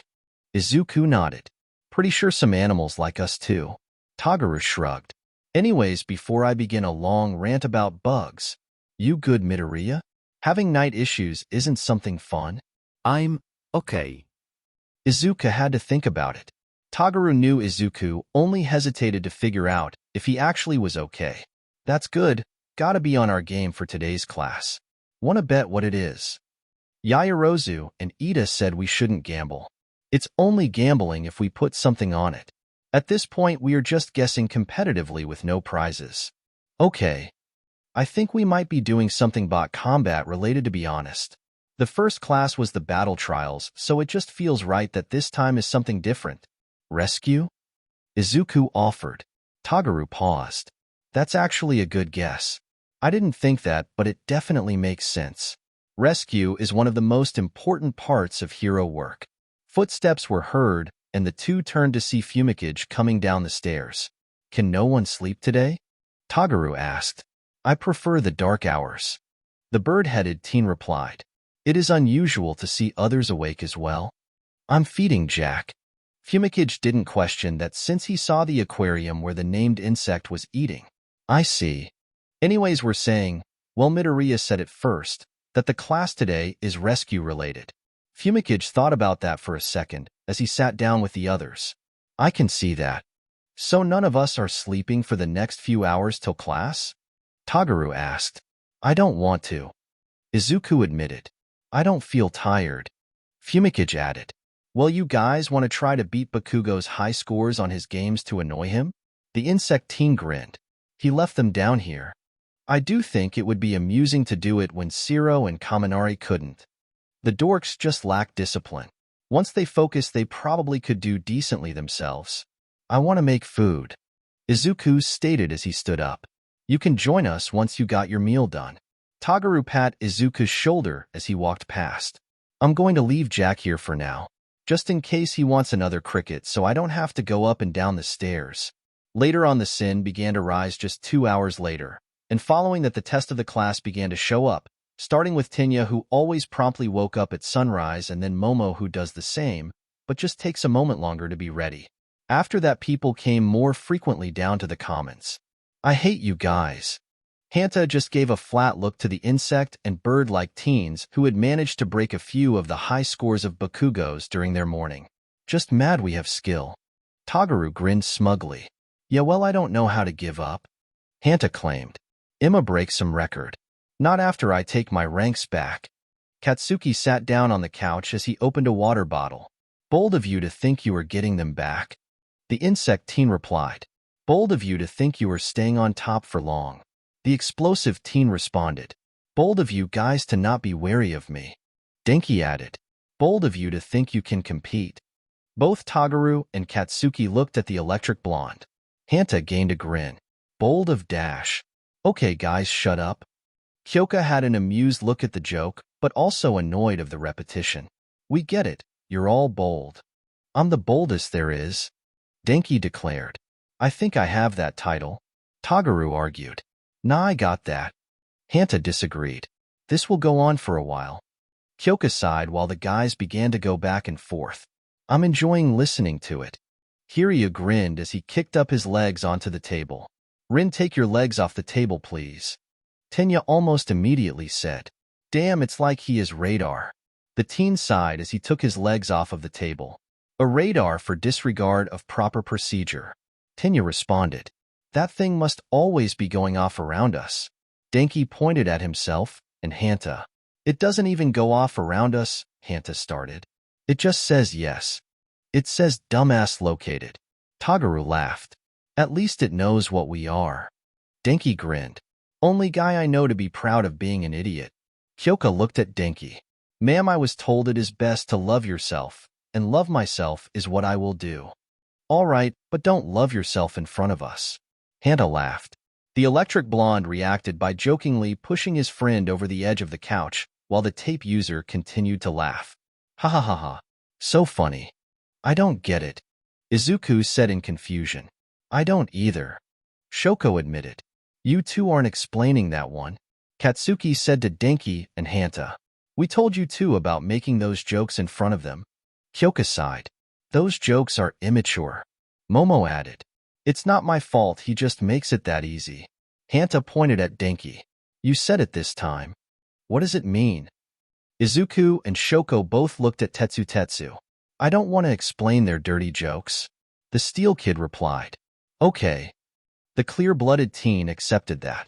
On the way to class, which was 30 minutes earlier than usual for the others, but now normal for them, the class had nothing exciting really happen and had a quiet walk to class. Upon entry to the class, they found Aizawa writing in a journal at his desk. The man turned to his class once he heard them. Early as usual? The teacher asked. If we always do this, is it really early? Tetsu asked. It is for everyone else. The man replied. We are just built different. Hanta grinned. Everyone is built with those off-brand Legos, while we are the real deal. Denki stated. Only you would jump to calling us Legos. Kyoka responded. That's how built different he is. Katsuki joked. Midoriya. Shota got his students' attention. Maijima says the gauntlet is ready to be picked up. The clear-blooded teen lit up instantly at hearing that. Really? The excitement Izuku gained made Shota smile. Yes. We can go get it now if you want. Everyone saw Izuku stand up in a flash, before he looked slightly embarrassed at how quickly he had stood up. Yes, please. He tried to downplay his excitement while turning red. The ever-tired-looking man stood up as well. He said he wouldn't be there in his shop, but that it is waiting for you there. He walked around his desk. I have a key to get it. Izuku didn't say anything else as he followed his teacher out of the class. Shota felt no need to tell the class to behave while he was gone because they had proven themselves good kids, even if some did joke around lightly. I swear he just flashed to standing up, man. Kiryu commented on how quickly Izuku stood up. I mean, I can't blame him. I'd be excited too. Tagaru said. It was so cute how excited he got. Pony exclaimed. Shoko couldn't help but subconsciously agree with that. Just as weird as it was the first time the two had gone to the support department, it was just that much more. This time, people seeing a genuine smile on Shota Aizawa's face, something everyone had considered impossible before this moment. The man simply was happy for his student, whose excitement was just as odd to everyone who thought by now that he was just an emotionless boy, them not seeing his growth over the week with his class. Shota actually decided to say something on the way to the support department. Midoriya, I once was actually in an internship with your father. Izuku looked at his teacher with a surprised expression. Really? Yep. My second year here at UA myself, he took me as an intern. I worked at his agency for the rest of my time at UA. The man liked remembering the time back then as an intern. Hisashi Midoriya was a man he truly respected. He helped me improve my capabilities with my scarf. What was Dad like as a boss? Izuku asked. Great. We all respected him, and he saw the best in us at the agency. He was a good teacher, tough when necessary and always helpful. Izuku had a light in his eyes as he listened to his teacher talk about working under his father. At one point, he actually managed to talk a villain into giving up after the villain managed to take down half of us. Shota recalled. He told us that not every villain is a villain at heart. that sometimes they are just scared good people who don't have the ability to see their other options. Really? Yep. He said that it is one of the most important parts of being a hero to help everyone we can, including those people who just fell down a wrong path. Shoto paused to open the support department's giant metal door that was locked beforehand. To me, I only see the true villains as those who know all of their paths and options and still take that wrong path. I will stop the others, but I make sure to let them know that they have the better paths too if I can, because Spitfire-sensei would have as well. Izuku nodded hard, understanding the lesson Shota took from the clear-blooded teen's father. Shota went to the back where the storage and gear was and unlocked the door to enter and look for where he was told the gauntlet would be, Izuku following the whole time. The teacher yawned as he looked over the shelves before finding it after a second. Here it is. He picked up the case carefully before handing it to Izuku. See if it fits before we leave. Izuku nodded as he took the case, placing it on a table in between the shelves and opening it, seeing the piece of gear inside. The glove of orange-trimmed green metal had been repainted, with a new bold white line separating the colors. The slots where nozzles and cords and pipes had been readjusted and fixed to perfection, as well as holes on the knuckles on the other end of those slots. The clear-blooded teen quickly put it on, the gauntlet slipping on easily, and was able to be fastened to be on him perfectly, like it was just another part of him. The teen looked at his teacher happily. It fits, he said louder than he meant to. Once again, Shota's smile got bigger, the excitement and happiness from his student being that infectious to him. That's great.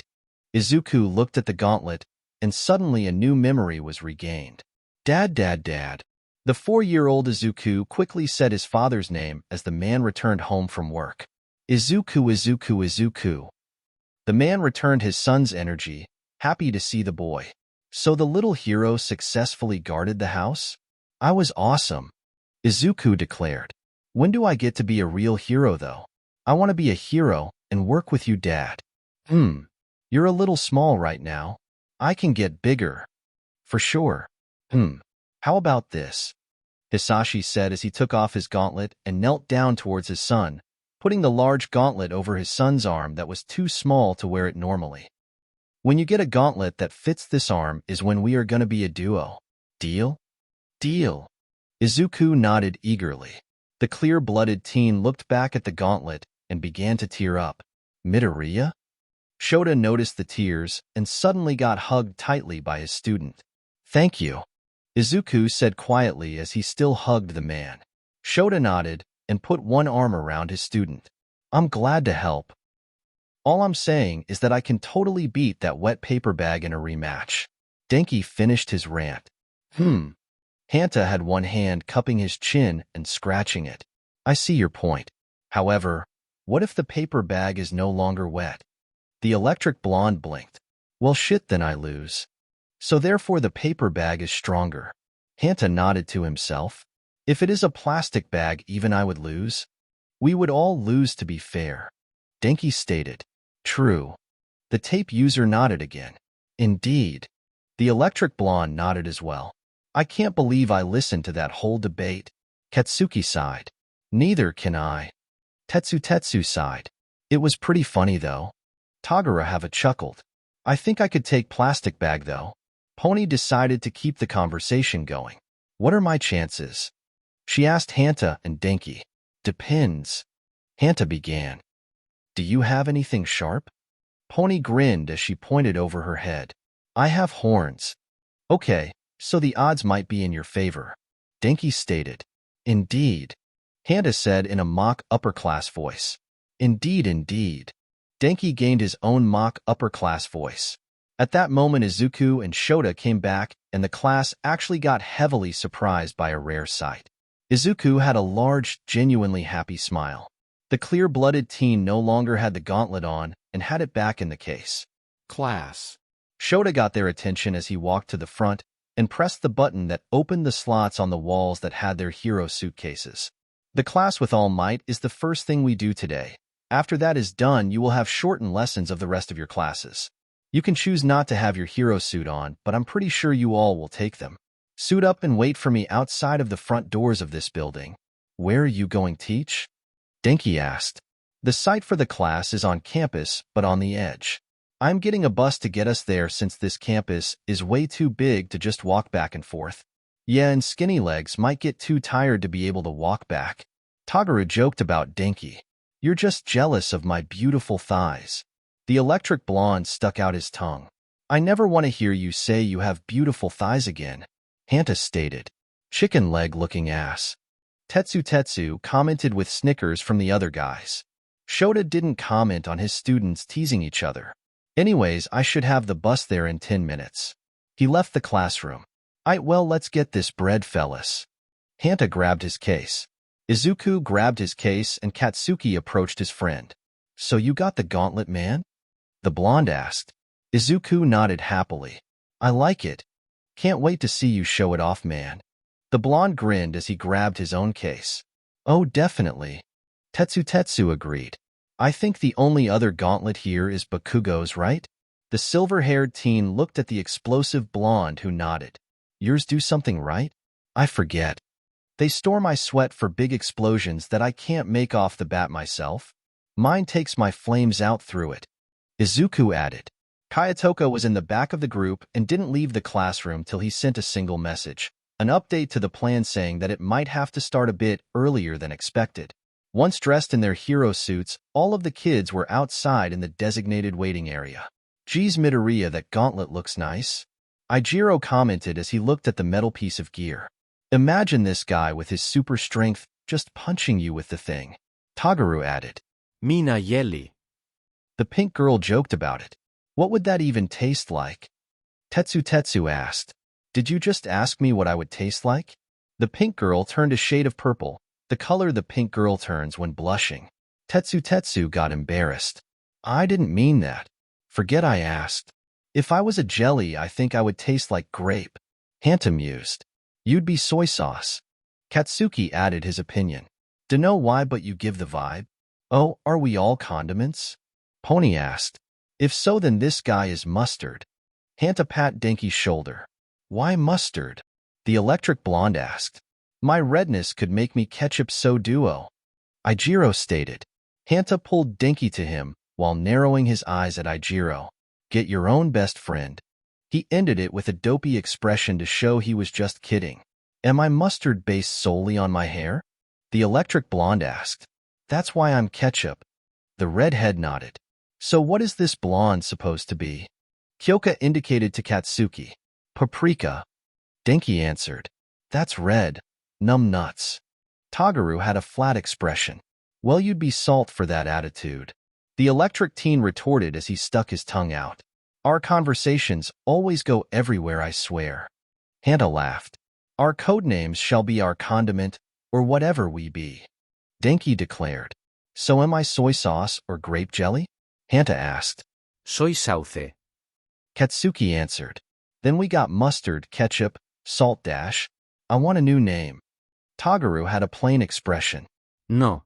Hanta made an X with his hands. No can do, buckaroo. Yeah, we all get one and keep it. Would it be right to call Tokoyami chicken? Pony asked. I do find it humorous. The bird-headed teen nodded to show he had no problem with it. At that point, a bus came rolling around the corner and to a stop in front of the kids. After a second, the doors opened with a hissing sound and showed their teacher in the driver's seat. It should only take 10 minutes at most to get there. Shota announced as his students began to board the bus, which is enough time for us to finish getting new names. Ijiro spoke as he sat down in between Pony and Tetsu in an area of the bus where the seats faced the middle, the back half of the bus having seats faced the front. I want to say grape, Kyoka stated. I think with purple hair I should get it. Okay, so she is grape. Hanta rubbed his chin in a thoughtful manner. I declare Ojiro to be Simba. Simba? The tailed teen looked confused from his seat, next to Achiko in the front-facing seats. That's Lion King, not food. Yeah, but your tail. The newly named soy sauce defended his naming of the teen. I did make us go from condiments to actual food. Having animals also doesn't seem off. Fumigage, or now chicken, reasoned. Wait. Denki made a time-out motion with his hands. We could have gotten animals as names and I get mustard? That's a stupid name. Then you're Pikachu. Katsuki responded. The electric blonde blinked before nodding with a grin. I'll take it. Damn, I want a better name now. Hanta snapped his fingers. Home Depot Spider-Man? Tetsu offered. They were silent for a second before Hanta burst into laughter, a few of the other kids joining in. I love it. The tape-using teen said in between laughing. It's amazing. So Pikachu, Simba, and Home Depot Spider-Man so far. Katsuki smirked. Man, imagine the villains' faces when they hear you are coming to stop them. Don't forget we got a chicken on our side. Denki pat Fumicade's shoulder next to him. A formidable team. The bird-headed teen had a smile. We totally have to make those our hero names. Denki said to the other three. I don't know if we really could. Hanta stated. Official names are kinda taken more serious. Plus I already had a hero name idea. Mashireo admitted. Oh, what is it? Hanta asked. Actually it was Lion, since my tail is a lion's. The tailed teen explained. Dude, that's cool. Tetsu commented. Makes you sound fierce. I was going to use Froppy. Tsuyu admitted. It's cute, I like it. Katsuki said without really any thought. Do you have one? Tsuyu asked without missing a beat, while still turning slightly red. Actually, I was stuck between two names. One was kinda a joke from a while ago, and it would be Dynamite, like All Might. I also thought of Fuse since I am a bomb, and also my own Fuse. The explosively quirk teen explained. I like them. Ribbit. The frog-like girl nodded. Unseen to the two, a certain pink girl was narrowing her eyes at them and muttering about a type of science that can also be used to term the relationship between people and compatibility. I was going to use Red Riot, Ijiro declared with pride. Awesome name. I was going to go with Real Steel. Tetsu added. Not Iron Man? Denki asked. Nah, gotta be my own thing. The steel quirk teen responded. I haven't thought into a name yet, to be honest. Hiryu admitted. Guess everything else just made me forget. Same. Tagaru nodded. You'd think with how early we have been doing half of everything we would have thought about names already. And to think we only got to thinking about our hero names because of trying to name ourselves after condiments. Kyoka snickered. I mean, didn't we get to super moves because Yaoyorozu threatened to yeet an encyclopedia at me for being a smartass? Hanta asked. I'll still do it. Momo joked. I wonder what that would feel like. Katsuki mused. Getting an encyclopedia chucked at you. That knowledge can hurt, man. Denki added. You know what knowledge feels like? Hanta asked. What's it like? I don't remember. The electrical teen responded with a grin. I got hit with an encyclopedia once. Izuku spoke for the first time since they got on the bus. You did? Tenya got surprised. Why? It was an accident while I played Monopoly with Rumi and my aunts and uncle. The clear-blooded teen answered. How does that happen? Kyoka looked confused. Rumi says we aren't allowed to talk about it, and Aunt Shino also says we can't play Monopoly anymore. Izuku stated. Damn, that actually sounds kinda wild. Tetsu admitted. Me and Tagaru were banned from playing Uno in our middle school because it got out of hand. Because Yakima is a little dash, Tagaru got cut off. Yeah, it's best to not bring it up. Tetsu cut off his friend to prevent a long, angry rant. We should all play Uno. Denki stated. If I plus for you, I don't want to hear crying. Kyoka smirked. Joke's on you, ma'am. I will cry because I am not above it. He cried yesterday when he saw a cat. Hanta added. It was cute and chose me. The electric teen defended himself. The cat chose Todoroki, you dingleberry. Katsuki had a flat look. We had this discussion yesterday. She didn't even want the cat, though. Denki pointed at Shoko. I wanted the frog. The fire and ice girl replied. Ribbit. Tsuyu got confused. Frog? Oh, Todoroki found a frog and got attached to it. Hanta explained. It just hopped into her hands. It was a nice frog. Shoko commented. Isn't Azui a frog? Denki asked. Maybe she can help find it with Frogness.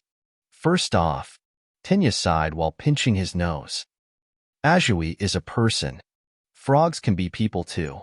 Denki defended himself. Frogs matter too, man. Hanta pointed at Tenya. Shoko looked at the frog-like girl in the seat across from her. Can you tell me about frogs? Ribbit, was Tsuyu's verbal response while she nodded. Now that I think about it, Kiryu started to speak. I might actually have a deck of Uno at the dorms. Once we get back, we are playing Uno. Denki announced. Class bonding. Can you really bond playing Uno? Katsuki asked. No. Tagaru stated dryly. You make enemies, though. Mina låghed. How do you play Uno? Izuku looked at Shoko next to him, who looked equally confused. We can teach you guys. Hanta have a thumbs up. Well, RIP our class being awesome and together. Tetsu laughed. Is it that bad? Izuku got worried, not getting that they were joking. Nah, it's fun, but some people might get annoyed. Mina waved her head reassuringly. The bus stopped at that point, and the kids all saw a huge domed building on their passenger side. We're here, class, Aizawa said as he stopped the engine. What be this? Hanta poked his head out of his window to look while the kids began to get off the bus. Tenya was the first off the bus and read a sign that was right off the road in front of the building. Unforeseen simulation joint. So this is USJ? Katsuki asked. You already know this place? Tetsu asked. I was interested in rescue stuff here that they teach. The explosive blonde explained. Izuku had a wide-eyed expression as he looked at the building, a happy expression too. My aunts and uncles took me here once while they trained. He remembered the one drill he was a part of that they did in the zone he believed was called the Ruined Zone. Ah, cool. Denki remarked. So rescue stuff today? Shota nodded as he got off the bus. Today's class is a series of rescue simulations. However, let's go inside and meet your other instructor for this lesson before it is explained. So I was right this morning. Tagaru gained a smirk. What kind of rescue simulations exactly? Kiryu asked as they all followed their teacher. Emma guess, disasters? Tetsu guessed. I mean, it is called the unforeseen simulation joint, so that makes sense. Kyoka nodded. Kayatoka felt just the slightest bit nervous as he, the last one to go through the main doors, walked into the building. However, he knew the plan and would stick to it. The kids and their teacher stopped in the area right inside the door that was right before a long staircase that led down to a central plaza with a decently sized fountain. The entire building was one large domed area that was entirely open, and they could see 6 different areas that all seemingly looked like one disaster or another. They could see what was easily a medium-sized lake with a decently sized ship on it. What appeared to be a small city area in a dorm that was dumping a storm inside of it. There was a second city area in a dome that was red this time, so it could be assumed there was fires inside instead of a storm. There was also an area that was a giant mountain. Another area was also mountainous somewhat, although not as much, and looked like a landslide hit it. The final area looked like a city area that was in ruins. This place is nice. Katsuki whistled as he looked around, amazed at the sight of the place he had studied before, but seeing it for the first time was actually different than reading about it. Thank you. A voice got everyone's attention. Everyone looked to see the pro hero number 13, in her signature astronaut-like suit. I have put decent work into making this place as state-of-the-art art as possible. Number 13. Achiko suddenly squealed with excitement, actually shocking Hiryu next to her. You're the greatest rescue hero.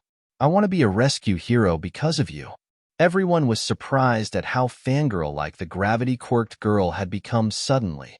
And I thought Tagaru acted nuts with bugs. Tetsu joked. Achiko turned red, but number 13 laughed.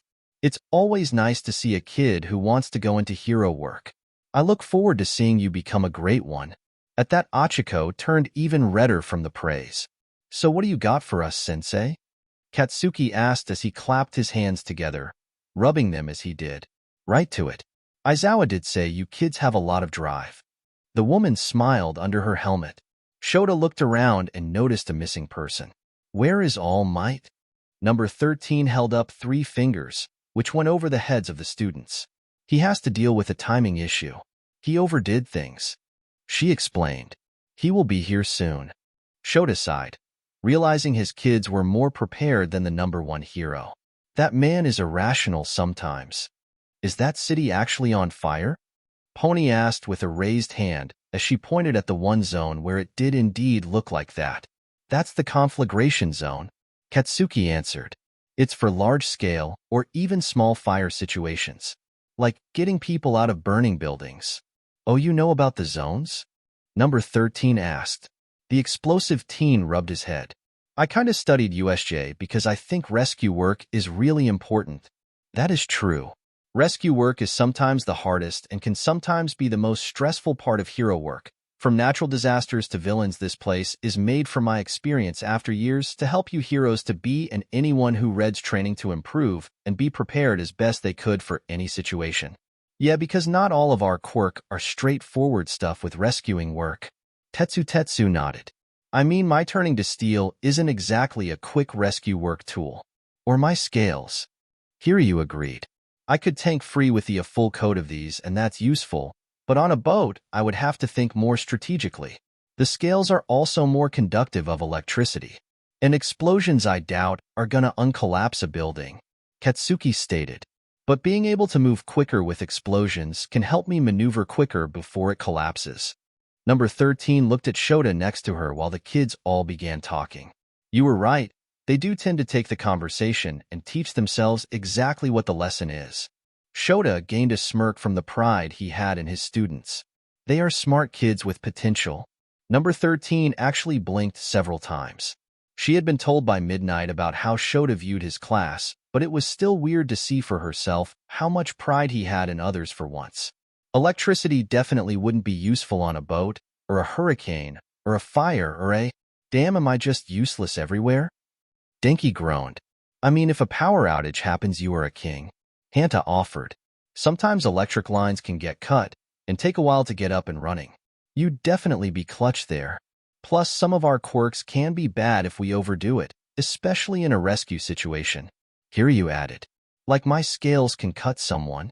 I could accidentally send someone to space. Bakugo has explosions, and I think that is enough said on where the risks could be. People go boom. Katsuki nodded as he answered simply. Number 13 called everyone's attention to her. You all actually went over most of what I wanted to say. Especially quirk control. Some quirks can be extremely dangerous if control is lost. For example, my quirk black hole. It allows me to replicate a black hole suction effect from my fingertips.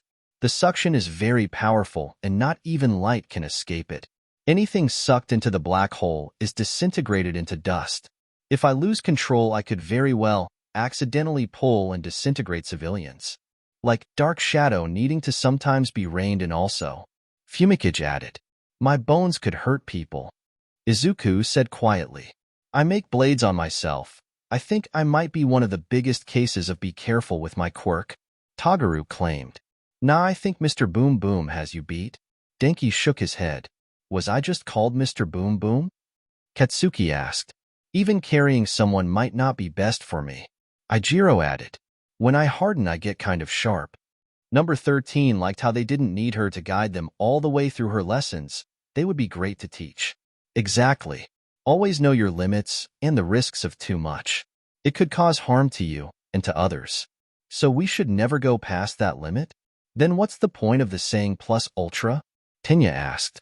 There are times when limits should be crossed, as long as it is in the name of good and you can handle the risks. Number 13 felt like asking Aizawa if she could teach the class from time to time. She was liking how they try to think everything over. Pushing your limits to go farther into your hero work is admirable. Shota started. However, even people like All might have limits that aren't always good to cross. It is a matter of time and place to push your limits. Before we begin the exercise today, I should only have a few more things to say. Before number 13 could finish, everyone saw a swirl of black mist appeared below the stairs at the central fountain. Pony and Izuku both actually jumped at the sound of the mist appearing, recognizing it from the day before as the sound the thing watching the kids in the forest. Seeing Izuku immediately get on edge sent the rest of the class on edge, as well as everyone looked down at the plaza. The two teachers got into fighting stances as a large amount of people came through the now confirmed portal. The first person they saw was a young man with pale skin and cyan-colored hair. He was covered in several severed hands, the most noticeable being the one covering his face.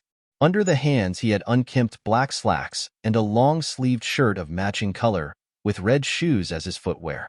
As more people came out of the mist, the most imposing one was quickly made to be a large being with a physique that matches All Might's.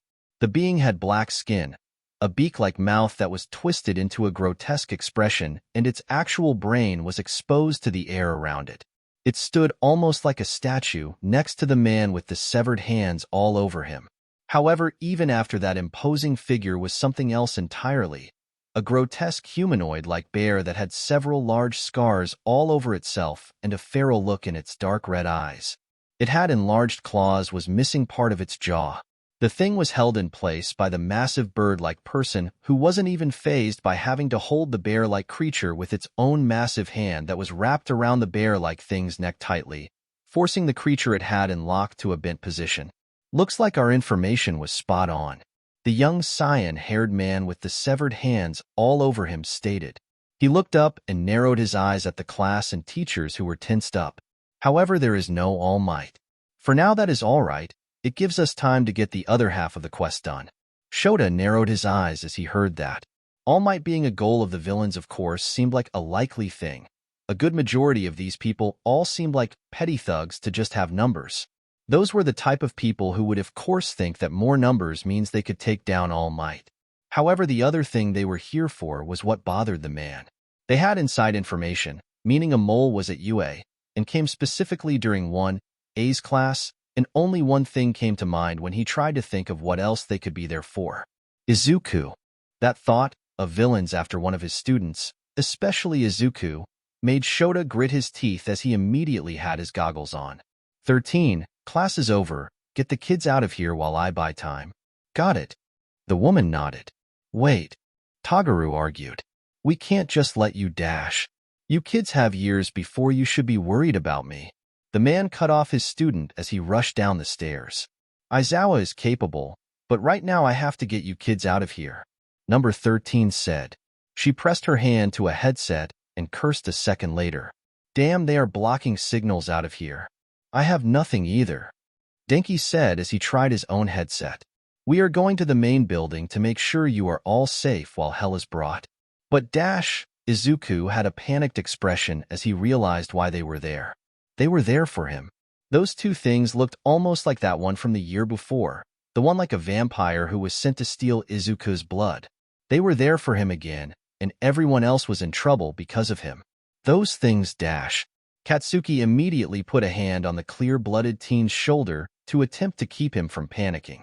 We can get back to the school and get help really quickly. Half of us are fast as hell. The only kid who didn't move to follow number 13 was Kayatoka, who instead took to going over his task again mentally. Right then, before number 13 could get to the main doors, the mist appeared in her way and the man made if the stuff appeared. His yellow eyes locked into the teacher while a metal piece, almost like a collar where it was in the mist. Kurogyri ignored the feeling in his blood from being so close in proximity to Izuku, his blood flowing faster and making him feel more energized than ever. He took to looking directly at the teacher. Greetings. We are the League of Villains and have business here with All Might. Where might he be? Up your ass, was Katsuki's response as he blasted at the man, as well as Ijiro, Tetsu, and Tagaru, who all four went for body blows immediately. Kids, stop, the heroine said in vain as all four hit the man at different points on his person. Their attacks were in vain as all four went through the man from the angles they had attacked, each attack being a miss. What the hell? Tagaru scowled as he rolled into a low attacking stance, ready to jump back to the villain. He has no solid body, Tetsu announced. Please let me speak instead of rashly attacking an unknown. Kurogyri was just glad Izuku hadn't attacked him, sure that the kid would have actually been able to quickly find his weakness. We simply have business with All Might and one of you. The clear-blooded teen hadn't attacked because he had frozen in place from realizing that he knew this man, who he had met a year ago at the compound the night he escaped that hell. A swirl of mist appeared in front of him. Please step through the mist, a voice said. If you want to get back at them, that is the way. The boy didn't hesitate to jump through the mist, ending up in the hallway outside of his containment room. Why was he here? Why was he a villain? He was with the people who had the thing from last year that stole his blood? Why would he save Izuku at the compound then? Before Izuku could fall more into panicking over the situation, his head began to sear in shocking pain and his vision became splotches of black and white. One of his mental glitches happening at the worst time, and in its worst severity yet. Izuku fell over, clutching his head and screaming, bones spontaneously bursting from his upper body. Luckily, no one was close enough to actually be harmed by the bones. Midoriya, Hanta, the closest person to him now, yelled. Kurogiri suddenly felt his blood begin to burn painfully and realized now why his blood was having these reactions around Izuku, because of the boy's blood he had in him, it reacting to the original owner of itself. He had to move forward with his task before the blood completely overwhelmed him. Without a word, he opened portals underneath every student, with only exact spots planned for 4 of them as the plan was. Watch out! Tetsu pushed Denki out of the way as he fell through a portal. Shit! Tagaru cursed as he fell through the portal underneath him. Izuku! Katsuki yelled as he was taken by the portal underneath him, not prepared to get away from it. I got him, Bakugo. Hanta tried to reassure his classmate as he made sure to go through the portal their currently not mentally stable classmate had fallen through. Hanta had no time to get Izuku back, so he at least want to watch over Izuku. Kayatoka was the only kid who didn't panic as he kept his eyes on Shoko, his task during this involving her. Kids. No. Number 13 panicked as 17 of the kids were all now gone. The only 3 still there with her being Denki, Hiryu, and Pony. Kurogiri's blood felt like it was on fire now, the blood seemingly just knowing how Kurogiri knowingly sent Izuku to what was a bad situation down in the plaza. However, he ignored it as best he could and looked at the last 4 people with him at the entrance. Where did you take our class? Hiryu immediately shot multiple scales at the villain, all going through him with no effect. They are all here, in the building. None of you are allowed to leave. Kurogiri answered as his blood cooled down. Number 13 got ready for a fight. I am getting these kids out of here. Pony, Denki, and Hiryu all also got ready to fight, all hoping that their class would be okay while they tried to get help. The ruined zone. Mashireo landed through his portal on top of one of the collapsed building's rooftop, just a foot of a drop through the portal. The tailed teen had a hard and focused expression as he looked around him, hoping to spot someone else. After a second, he noticed someone, just off and below his building. Uraraka, the tailed teen shouted as he rushed down to get to his classmate, sliding the last bit before making his tail dig into the ground to stop himself. Oh, Jiro. The gravity user sighed in relief as she saw her classmate. Did you see anyone else? Mashireo asked. I floated down, but I saw no one else here. Achiko replied. It's just us. But there are villains here and they saw me. Then we have a minute or 2 to prepare ourselves and fight. I want to help the rest of the class, but we are near the middle of our zone and have who knows how many villains in between us and them. We have to stand our ground until help comes. Right. Achiko nodded. The mountain zone. Tenya managed to roll as he hit the ground to land without a beat into a knelt position and got right to his feet, not missing a beat to scan his surroundings. If that villain teleported the whole class, it would make sense to keep them contained in USJ, and that made it likely someone would be in the same area as him. Is anyone here? Tenya shouted. Right here, punk. A villain shouted behind the teen as he was about to hit the teen in the head, Tenya having almost no reaction time. Thankfully for the engine quirk teen, the villain was attacked and knocked out immediately by a classmate of his from behind. Ida, Momo said with a breath from swinging the staff she had quickly created. I don't know where anyone else is. We have to stick together and find them, Tenya stated. How is finding them going to work out with us here? A voice made the 2 turn and see a group of 7 villains, the one in front having silver lines running up and down his body. Yaoyorozu, I think it's time to put all of this week's training to use. Tenya had a hard expression as he faced the villains. He was not happy to have this happen, especially when he connected the dots that Midoriya was a target of these people. He had to go make sure his class was all okay, and this interruption didn't leave him in a good mood. Show us that famous UA education. The silver villain sneered. Get them, fellas. He waved a hand as the villains behind him moved forward. The flood zone. Ijiro crashed into the water like a rock. Luckily, he had the foresight to activate Harden, so nothing happened as he hit the surface of the water. After a second, he opened his eyes and was glad he kept his quirk going as a shark-like villain had rushed him and attempted to bite down on the red-headed teen hard with his massive jaw of sharp teeth.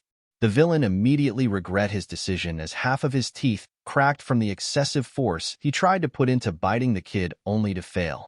Izuku quickly retaliated by slamming a fist into the shark's face and kicking himself away to swim back to the surface, which wasn't as easy while he had his quirk activated, but at this point, he saw deactivating his quirk as a bad idea in case someone else tried to bite him. Suddenly, Izuku was grabbed by his calf and yanked towards and completely out of the water. He barely had the time to catch his breath before he landed with a thump on the deck of the boat in the flood zone. Kirishima. Kyoka's voice got his attention as he coughed out water and took a breath. Ribbit. Sorry, Kirishima, if I scared you. Tsuyu apologized as her tongue, the thing that had yanked the red head from the water, shot back into her mouth. It's fine. Izuku sighed. Got me out of the water quicker than if I did it myself. I didn't see anyone else, Azui. Kyoka stated as she put her earphone jacks into the boat's deck. But I do hear a lot of movement in the water. A villain like a shark tried to make me his lunch. Izuku got up. Wait, why aren't they here on the boat either? They must be staying in the water where they work best. Ribbit. So you guessed. It would make sense that they went to the zones that they would do best in. They also might not exactly know what we can do if they let you come here, Azui. Kyoka added. No way would I send the girl with a quirk that works great water to the zone that is a lake. They were here when we were, so they had to have known something. Izuku remarked. I mean, what that guy said about their business with All Might and someone here made it seem like that. They were all quiet for a second before they all connected the dots. They want Izuku. Izuku shouted. They are probably trying to finish what that guy who kidnapped Midoriya didn't finish and make Midoriya a weapon. Kyoka didn't want to imagine where Izuku was at that point, just hoping he was okay. Izuku is having one of those episodes of his and is defenseless. Izuku felt panic. Zero was with Midoriya. Tsuyu remembered the tape user going with Izuku. Guys, as much as I think we should worry about Midoriya, we also have this situation here to worry about. Kyoka stated. At any moment we could have those villains rush this boat or sink it. Both aren't good. Izuku clenched his fist, not able to shake concern for any of the other kids in 1A, right? They got this too. Everyone is smart and can handle themselves. Yeah, Ribbit. Let's make sure to do the same.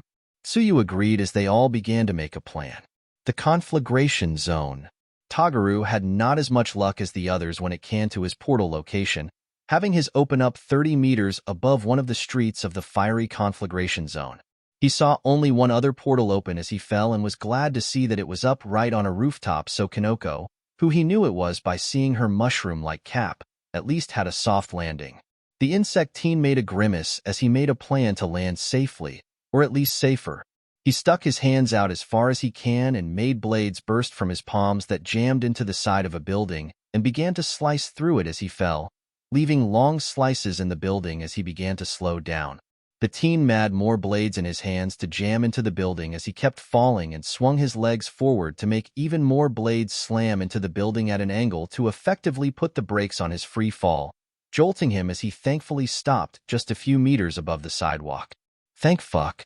Toguro let out a breath as his plan, a poorly thought-out plan if he was honest, worked. He released his blades and dropped down to the ground, wiping his forehead as he realized how hot it was in the zone of a simulated city on fire.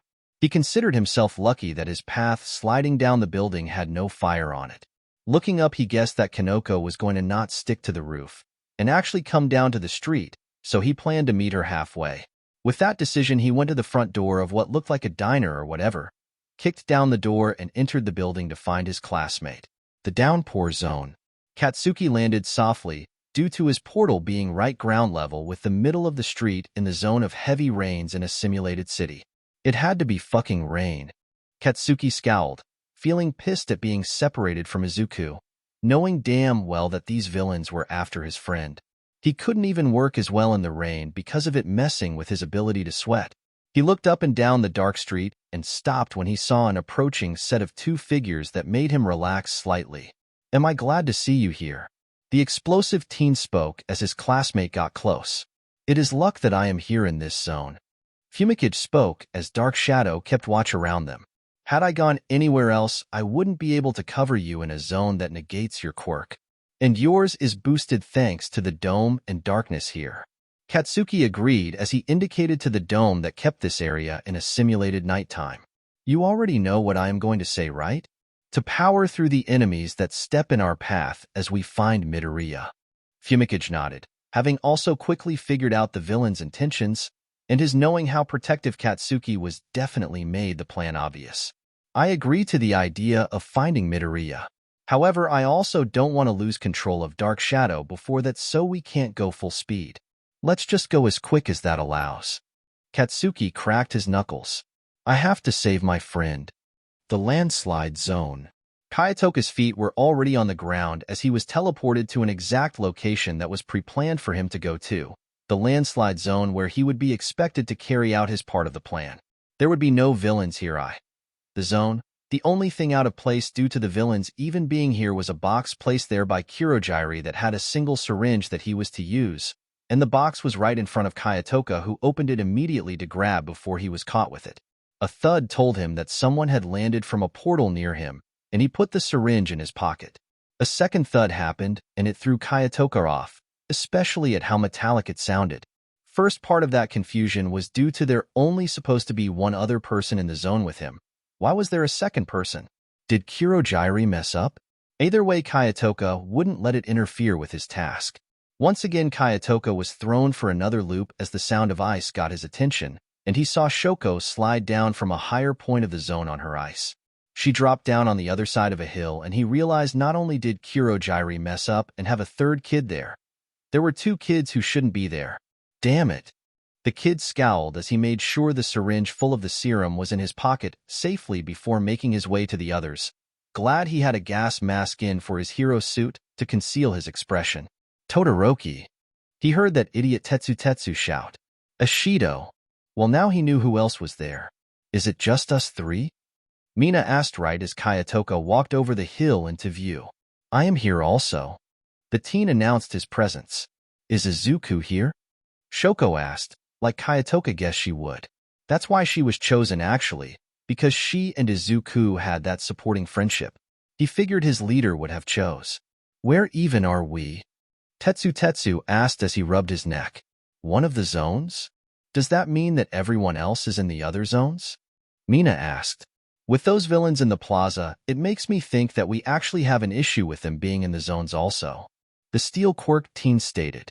He wanted to go up the hill. Kayatoka had just come over and made a sound of thinking. Okay, so we have to definitely go find the others. Staying here is not smart. Yeah, we have to help them. Mina nodded as she followed him. Kayatoka saw an opportunity in that moment with the two others facing away from Shoko and quickly pulled out the syringe and put it into the left side of her neck.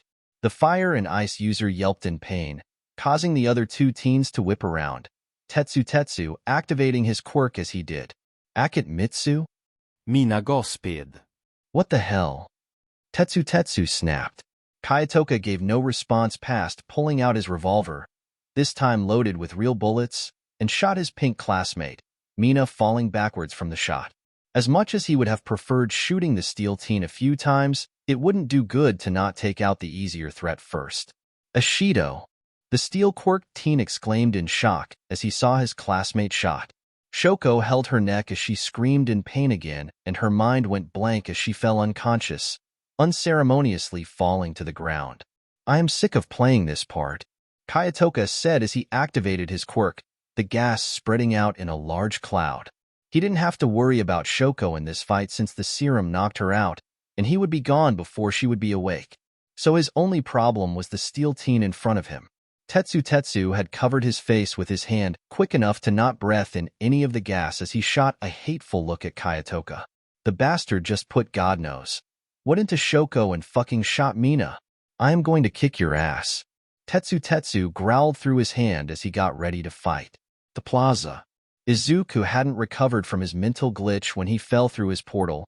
Hitting the ground like a brick, he banged his head and made a scrape appear. Midoriya. Hanta flinched as he dropped through the portal next to his classmate, the threat of the bones gone at this point. What are you two doing here? Shota panicked as he struck a villain and looked at his two students. Portal guy, Hanta explained as he quickly got up and ready to fight. Damn it, Izawa cursed. Of course that villain who seemingly teleported every villain there would also make sure no one left. If he had to guess, the other kids must have also been thrown around the building. Midoriya had a head pain, Hanta added as he saw the enemies around him and realized that he and Izuku were surrounded by villains. Shots cursed his luck again as he took notice of Izuku, who was holding his head hard as he tried sitting up from where he had fallen to the ground. Izuku having a head pain here wasn't good timing at all. Midoriya, you are here. The cyan-haired man with the severed hands on his person said. Master wanted me to give you a gift. Izuku's eyes finally gained back focus as Hanta helped him stand up, the clear-blooded teen looming confused as he realized where he was in the plaza. He turned to the man who spoke. Leave me alone. That's a no-can-do. I was given this quest by my master. However, you have fight in you, so I need to do something about that. He turned to the bird-faced giant next to him that had the bear creature held by its neck. Nomu, make the thing look at me. He ordered the bird-headed thing now known as Nomu, and it silently obeyed by lifting its hand to force the bear-like creature to face the man. Is that the fricking demon bear? Hanta murmured as he actually took a look at the thing. Listen, you shit. The cyan-haired man pointed at the bear. I know you have intelligence and understand me, but would rather go do whatever in that forest that bear Nomus do. But before that you have this quest to do. He raised his hand to point at Izuku, the bear's eyes following the hand to lock its gaze onto the clear-blooded teen. Fight him with the force and tire him out. Nomu, let go of it. He made sure to step back just in case the bear Nomu, one of the earliest made Nomu who had a bear as the base, had any idea of attacking him. The other Nomu letting go of its neck. The bear Nomu growled at the man ordering it around, but then looked at Izuku before standing on its hind legs and roaring at the teen before rushing at him. With speed that was hard to actually keep track of, Izuku quickly pulled a bone out of his arm in the shape of a blade and tried to stab the bear as it got close, his bone instead shattering and the bear reacting by swiping a massive set of claws through Izuku, the force sending the teen away, hitting the ground twice before crashing into the fountain. That bear Nomu has a quirk that makes its skin tough and virtually impossible to scratch, let alone pierce. The hand-covered man announced. It was picked to be your opponent because it opposes half of your abilities and has the highest defense stat of my party. Midoriya, Hanta shouted as he tried to hit the bear that was close to him, only for the thing to not even look at him as it swung its arm backwards into Hanta and send him away without concern. Damn it! Shota cursed as he pulled out the knife he had on him to deal with the bear. No matter what quirk it may have, nothing can avoid being erased by Shota's own quirk. Eraserhead, I would worry more about your other student. The head villain called out, making Shota realize a few villains had taken the opportunity to attempt to attack Hanta. Shota hated the situation and cursed for what he knew wouldn't be the last time, anytime soon, and made the decision to help Hanta first before getting to Izuku. The tape-using teen thankfully had the ability to be able to dodge attacks as he used his tape to tie the villain's legs together and trip them up. Don't worry about me, sensei. He didn't want to be the reason the villains got to Izuku. Hanta was going to out everything he had into stopping any part of their plan. Shota felt relief as he remembered just how skilled his class had shown to be in just the last week. He had to have faith in the teen who was showing that the faith wouldn't be misplaced. Right. He want to help Izuku deal with the one Nomu. See, no. A 2 versus 1 fight isn't fair. The cyan-haired man remarked. Nomu stopped Eraserhead from helping Midoriya. The Nomu was immediately gone with speed as it rushed at Izawa, who had little time to react and was just barely able to dodge a massive fist being brought down on him. Shota grit his teeth as he now had to deal with this instead of helping either of his students. With Izuku, the teen had no moment to catch his breath after being launched into the fountain before the bear was on him, slashing the teen again with its claws. The teen ignored the pain as he made bones erupt with force from his chest and pushed the thing off of him before he inhaled a breath and began to release his fire. If he couldn't pierce its flesh, he would then just burn it. Even that proved useless as the ear just roared and rushed the teen through the fire and began swiping its claws at him faster. Izuku dodged and kept moving back as he made bones in the shape of a hammer to swing at the beast with all of his strength, the weapon breaking as it also sent the bear meters away. The teen took a breath as he took notice of the fact that his fire wasn't completely useless on the beast, the top layer of its skin in several spots actually missing now because of it. Izuku put the pipe connected to his father's gauntlet in his mouth as he thought through several ideas of what to do. He didn't get enough time to think of which to use as the bear was already charging back at him.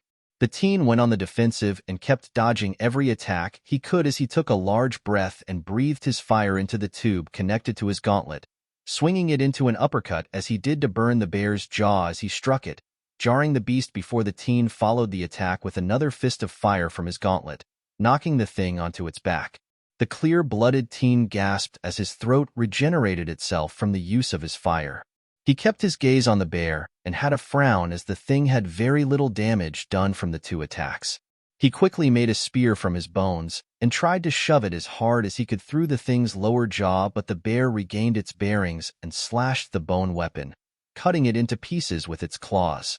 Izuku got ready to breath fire again, but was thrown off as he was stabbed in the back with a knife. "I don't want some freak of nature leaving this place alive." A villain, a man with spiky black hair and red eyes, shouted as he tried to twist the knife in Izuku's. "Damn it!" The cyan-haired man cursed as he saw one of the things he had brought attack the brat his master wanted. Did this low-level grunt really think he stood a chance against a higher-leveled enemy like that kid? He didn't necessarily care to stop it, but now the brat would be paying attention to outside forces, which made giving him the serum even harder. Izuku made a bone erupt from his back and impaled the villain through his shoulder, before he disconnected the one from his body and twisted into a kick aimed at the man's head, hitting his mark and knocking the man out from Izuku's strength. The teen didn't even have time to remove the knife from his back before the bear attacked him with a downward swipe that forced Izuku head first into the ground. The clear-blooded teen quickly rolled away from another attack, twisting the knife in his back as he did, which caused him to wince. He made a bone sprout from his back at an angle to force the knife out as he grabbed the bone and made it shift to a blade as it left his body and swung it at the bear with the flat side, striking its side and knocking the bear to the side from his strength. Izuku wasted no time before stabbing his blade into the ground and jumping into it and then higher up, using the blade as a jump pad to gain altitude, and spun into a right hook with his gauntlet flaring intense fire. Striking the bear in its jaw with the scorching flames, Izuku felt a crack, meaning he had done soul damage to it that meant something. The bear reeled back and roared in pain from its now broken jaw. "Nomu!" The man covered in hands shouted at the beast, who had finally managed to deal damage to Shota, breaking his left leg and its calf. "Get the kid before he kills the bear." He knew that the teen would probably beat that shitty bear, but he needed the kid more exhausted to be able to even want to get close with the serum. Izuku got ready with another breath that he would put through the gauntlet at the bear to finish it, before he was hit in his chest with too much force and blown into the fountain again, crashing back first into the middle and cracking the stone as his vision blurred for a second. Izuku's instincts kicked it, and the teen quickly moved despite not healed all the way and narrowly dodged another attack. Now knowing that it was the thing called Nomu that was attacking him, Izuku took his breath quickly and rushed at the Nomu and struck its side with full force as he expelled the flames, gaining surprise as he actually blew the side of its torso clean off and brined the scars from the attack. He had assumed it also had tough skin, but apparently that wasn't the case. He was about to leave this thing to die from the wound before it suddenly started regenerating at a fast rate, and the torso was back. The Nomu attacked before its side was completely healed and brought its fists down in an attempt to crush the teen. Izuku pointed his fingers at the Nomu and began to fire off his finger joints in rapid succession as he dodged the strike and went to keep distance from the thing. He kept at this until his instincts went off again and made the teen jump as the bear attacked the place Izuku had just left. The teen quickly pulled another bone from his body in the shape of a large hammer and swung it at the Nomu that jumped through the air in pursuit of the teen, striking its side and sending it away towards the edge of the plaza. The teen landed in sound as the bear attempted to attack him again and swing the bone hammer into its side as hard as he could, hearing a crack as it was knocked off of the ground and thrown into the now half-destroyed fountain. Izuku let go of the hammer and took a breath as he was making too many bones in the short time. His healing rate had slowed down a bit as well. I have to say, the man with the severed hands on his person started, just a few meters away from Izuku. I had doubts that you would be as good of a party member as Master said, but seeing you fight off the two Nomus, who have high stats for even pro heroes to deal with, is pretty interesting. Why are you doing this? Izuku asked. My master believes you would be a golden member of our squad and wanted to give you a gift as an incentive to join us. Izuku didn't get the chance to respond as his instinct shot off, and he backed up in a jump to dodge the Nomu, who had returned with no injuries. While Nomu might not have thick skin to avoid being stabbed like the bear Nomu, he has regeneration that might even be superior to yours and strength that is superior to All Might's. The man explained. Izuku breathed into his pipe again and swung his fist into the arm of the Nomu as it tried to hit him again, the teen blasting off its arm at the elbow and sending off flames that burn off half of the Nomu's face and upper chest. The Nomu gave no reaction except to slam its still intact right fist into Izuku and sending the teen crashing into a bench behind him and dropping over it. Nomu, destroy that kid's gauntlet. It's too high-powered of a weapon. Izuku tried to get up, his instincts screaming at him to move, but he had impaled himself of part of the bench as he crashed into it, and it gave the Nomu the opportunity to slam a foot into Izuku's chest, cracking his ribs and pinning the teen to the ground. The Nomu raised its other foot to slam onto Izuku's right arm, and his gauntlet the teen attempted to struggle. No. The clear-blooded teen yelled as made bones erupt from his chest and impale the Nomu's right foot several times, to no reaction as it slammed its left foot down and crushed Izuku's arm and broke the gauntlet. Izuku screamed in pain as the broken gauntlet stabbed into his arm in too many spots to count. The teen glared through his pain at the Nomu as he made a tongue of his Midoriya flames shoot out and wrap around the thing's neck before he forcibly tugged and made the Nomu fall forward and off of him. Before the Nomu could react, Izuku jumped up, keeping his flaming tongue-like whip around its neck, and twisted to use the tightened flaming whip to begin burning through the creature's neck.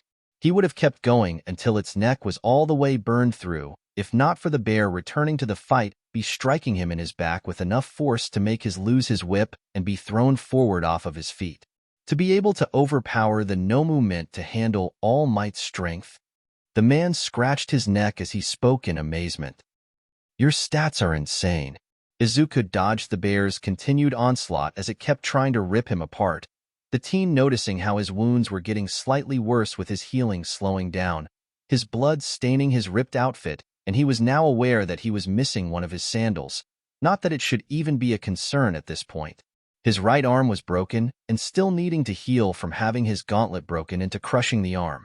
He was being pressed here with the bear and Nomu having seemingly just as much energy as him and strength that was draining his powers more so than normal people would. He had to find a way to get rid of them in a way that would make it quick. Izuku got an idea at that moment while dodging the bear. The one Nomu only did what was told of it, so just take him out should work. Luckily that man seemed to want to stay close so Izuku didn't have to go far. He just needed a second away from the bear. Izuku wanted to hurt that man for making his gauntlet be broken a lot. With that goal in mind, Izuku dropped low before forcing a blunt and large bone from his fist as he raised it into another uppercut to hit the bear in its jaw and knocking it to its side again, the beast hissing in pain from Izuku hitting its broken jaw.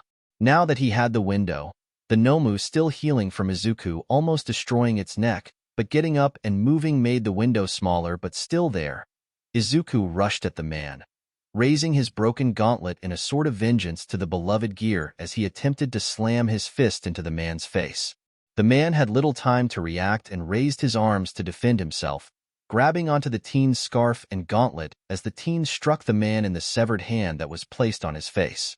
The Nomu had reacted quickly and struck Izuku in his side and sent him several meters back, hitting the ground 3 times before he stopped and weakly struggled to his knees. "Oh!" The man groaned as his nose was broken, sitting upright from having been knocked off his feet. "You little bastard." He grabbed the hand that had fallen off of his face and cracked. Izuku looked down at his hand as it felt lighter, and got shocked. His gauntlet was crumpling to dust. No. He panicked as he tried to grab the piece of his father's legacy that just fell through his fingers. My quirk lets me destroy anything I touch. Think before you rush an opponent, the man said as he stood up. Izuku looked down at his neck in fear and saw his scarf also disappearing, his piece of his mom's life fading away. His eyes began to tear up and a sob broke through his pained breathing. Crying other a piece of fabric? The man asked. Maybe next time don't dash. Izuku snapped to look up at the man who took away his only possessions of his parents and put the people he cared for in danger. The amount of hate in his eyes made the man stop talking as Izuku took a breath and spoke. Tasanka no mai, Ana. Izuku began to enter one of his dances as his entire left forearm got encased in multiple bones, all twisting around and making a drill-like shape that ended in a sharp point. The back end going well past Izuku's head and ending in a knotted design similar to that of a flower. A spike jutted out of Izuku's right palm and spiked bones formed on his bare back, his Haori having been lost during the fight. Izuku's eyes stayed on the man he wanted to rip apart, and he got ready to attack. Dance of the clematis flower. Oh shit. The man definitely felt like he was in danger. Nomu, get the brat. The Nomu rushed Izuku, and in response the teen made an angry scream as he charged the beast, his bone drill spinning at an insane speed as he swung it in a large arc and jammed it into the beast, tearing it apart with force and making the beast fly away like a rocket as he kept running at the man, his eyes having not left his target.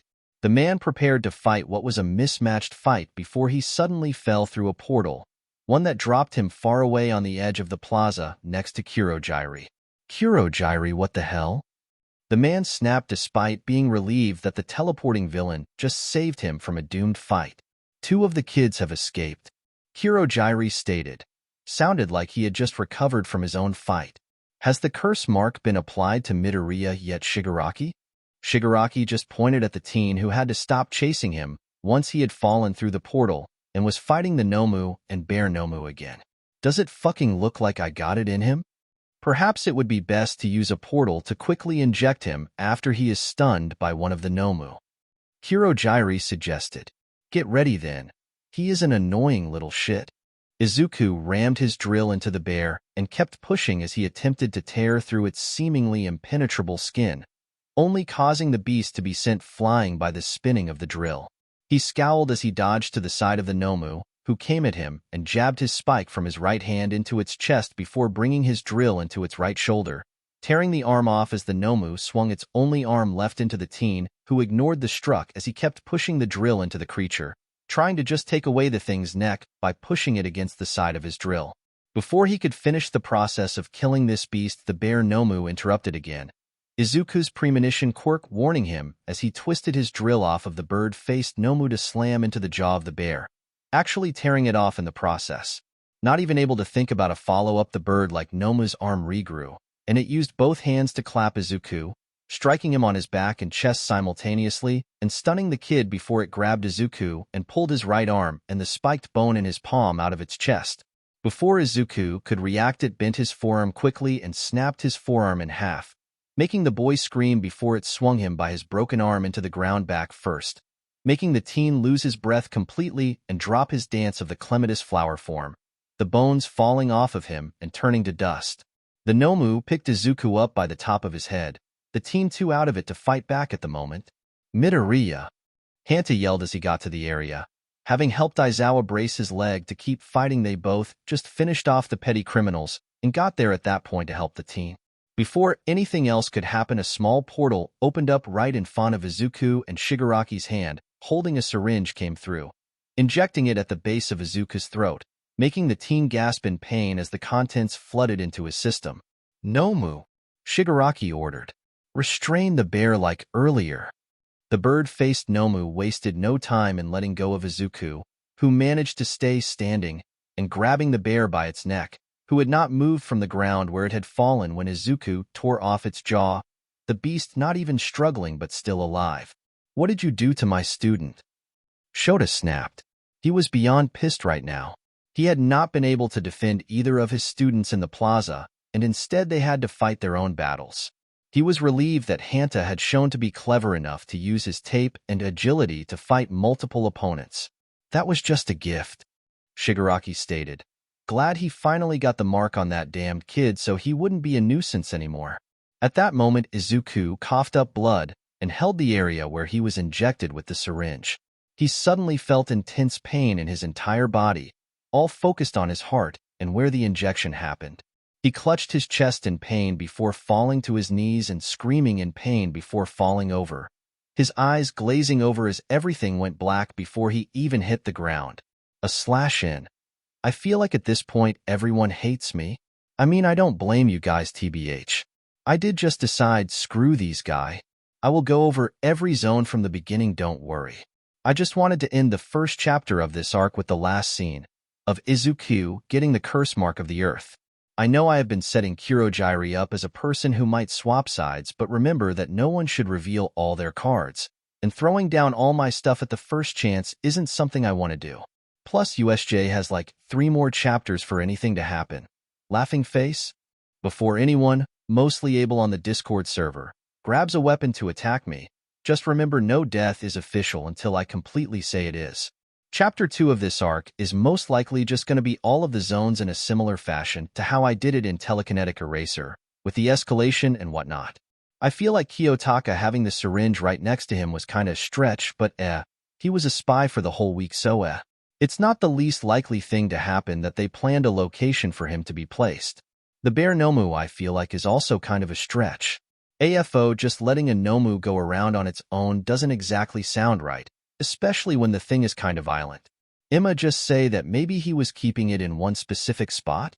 I dunno, but whatever works, I guess.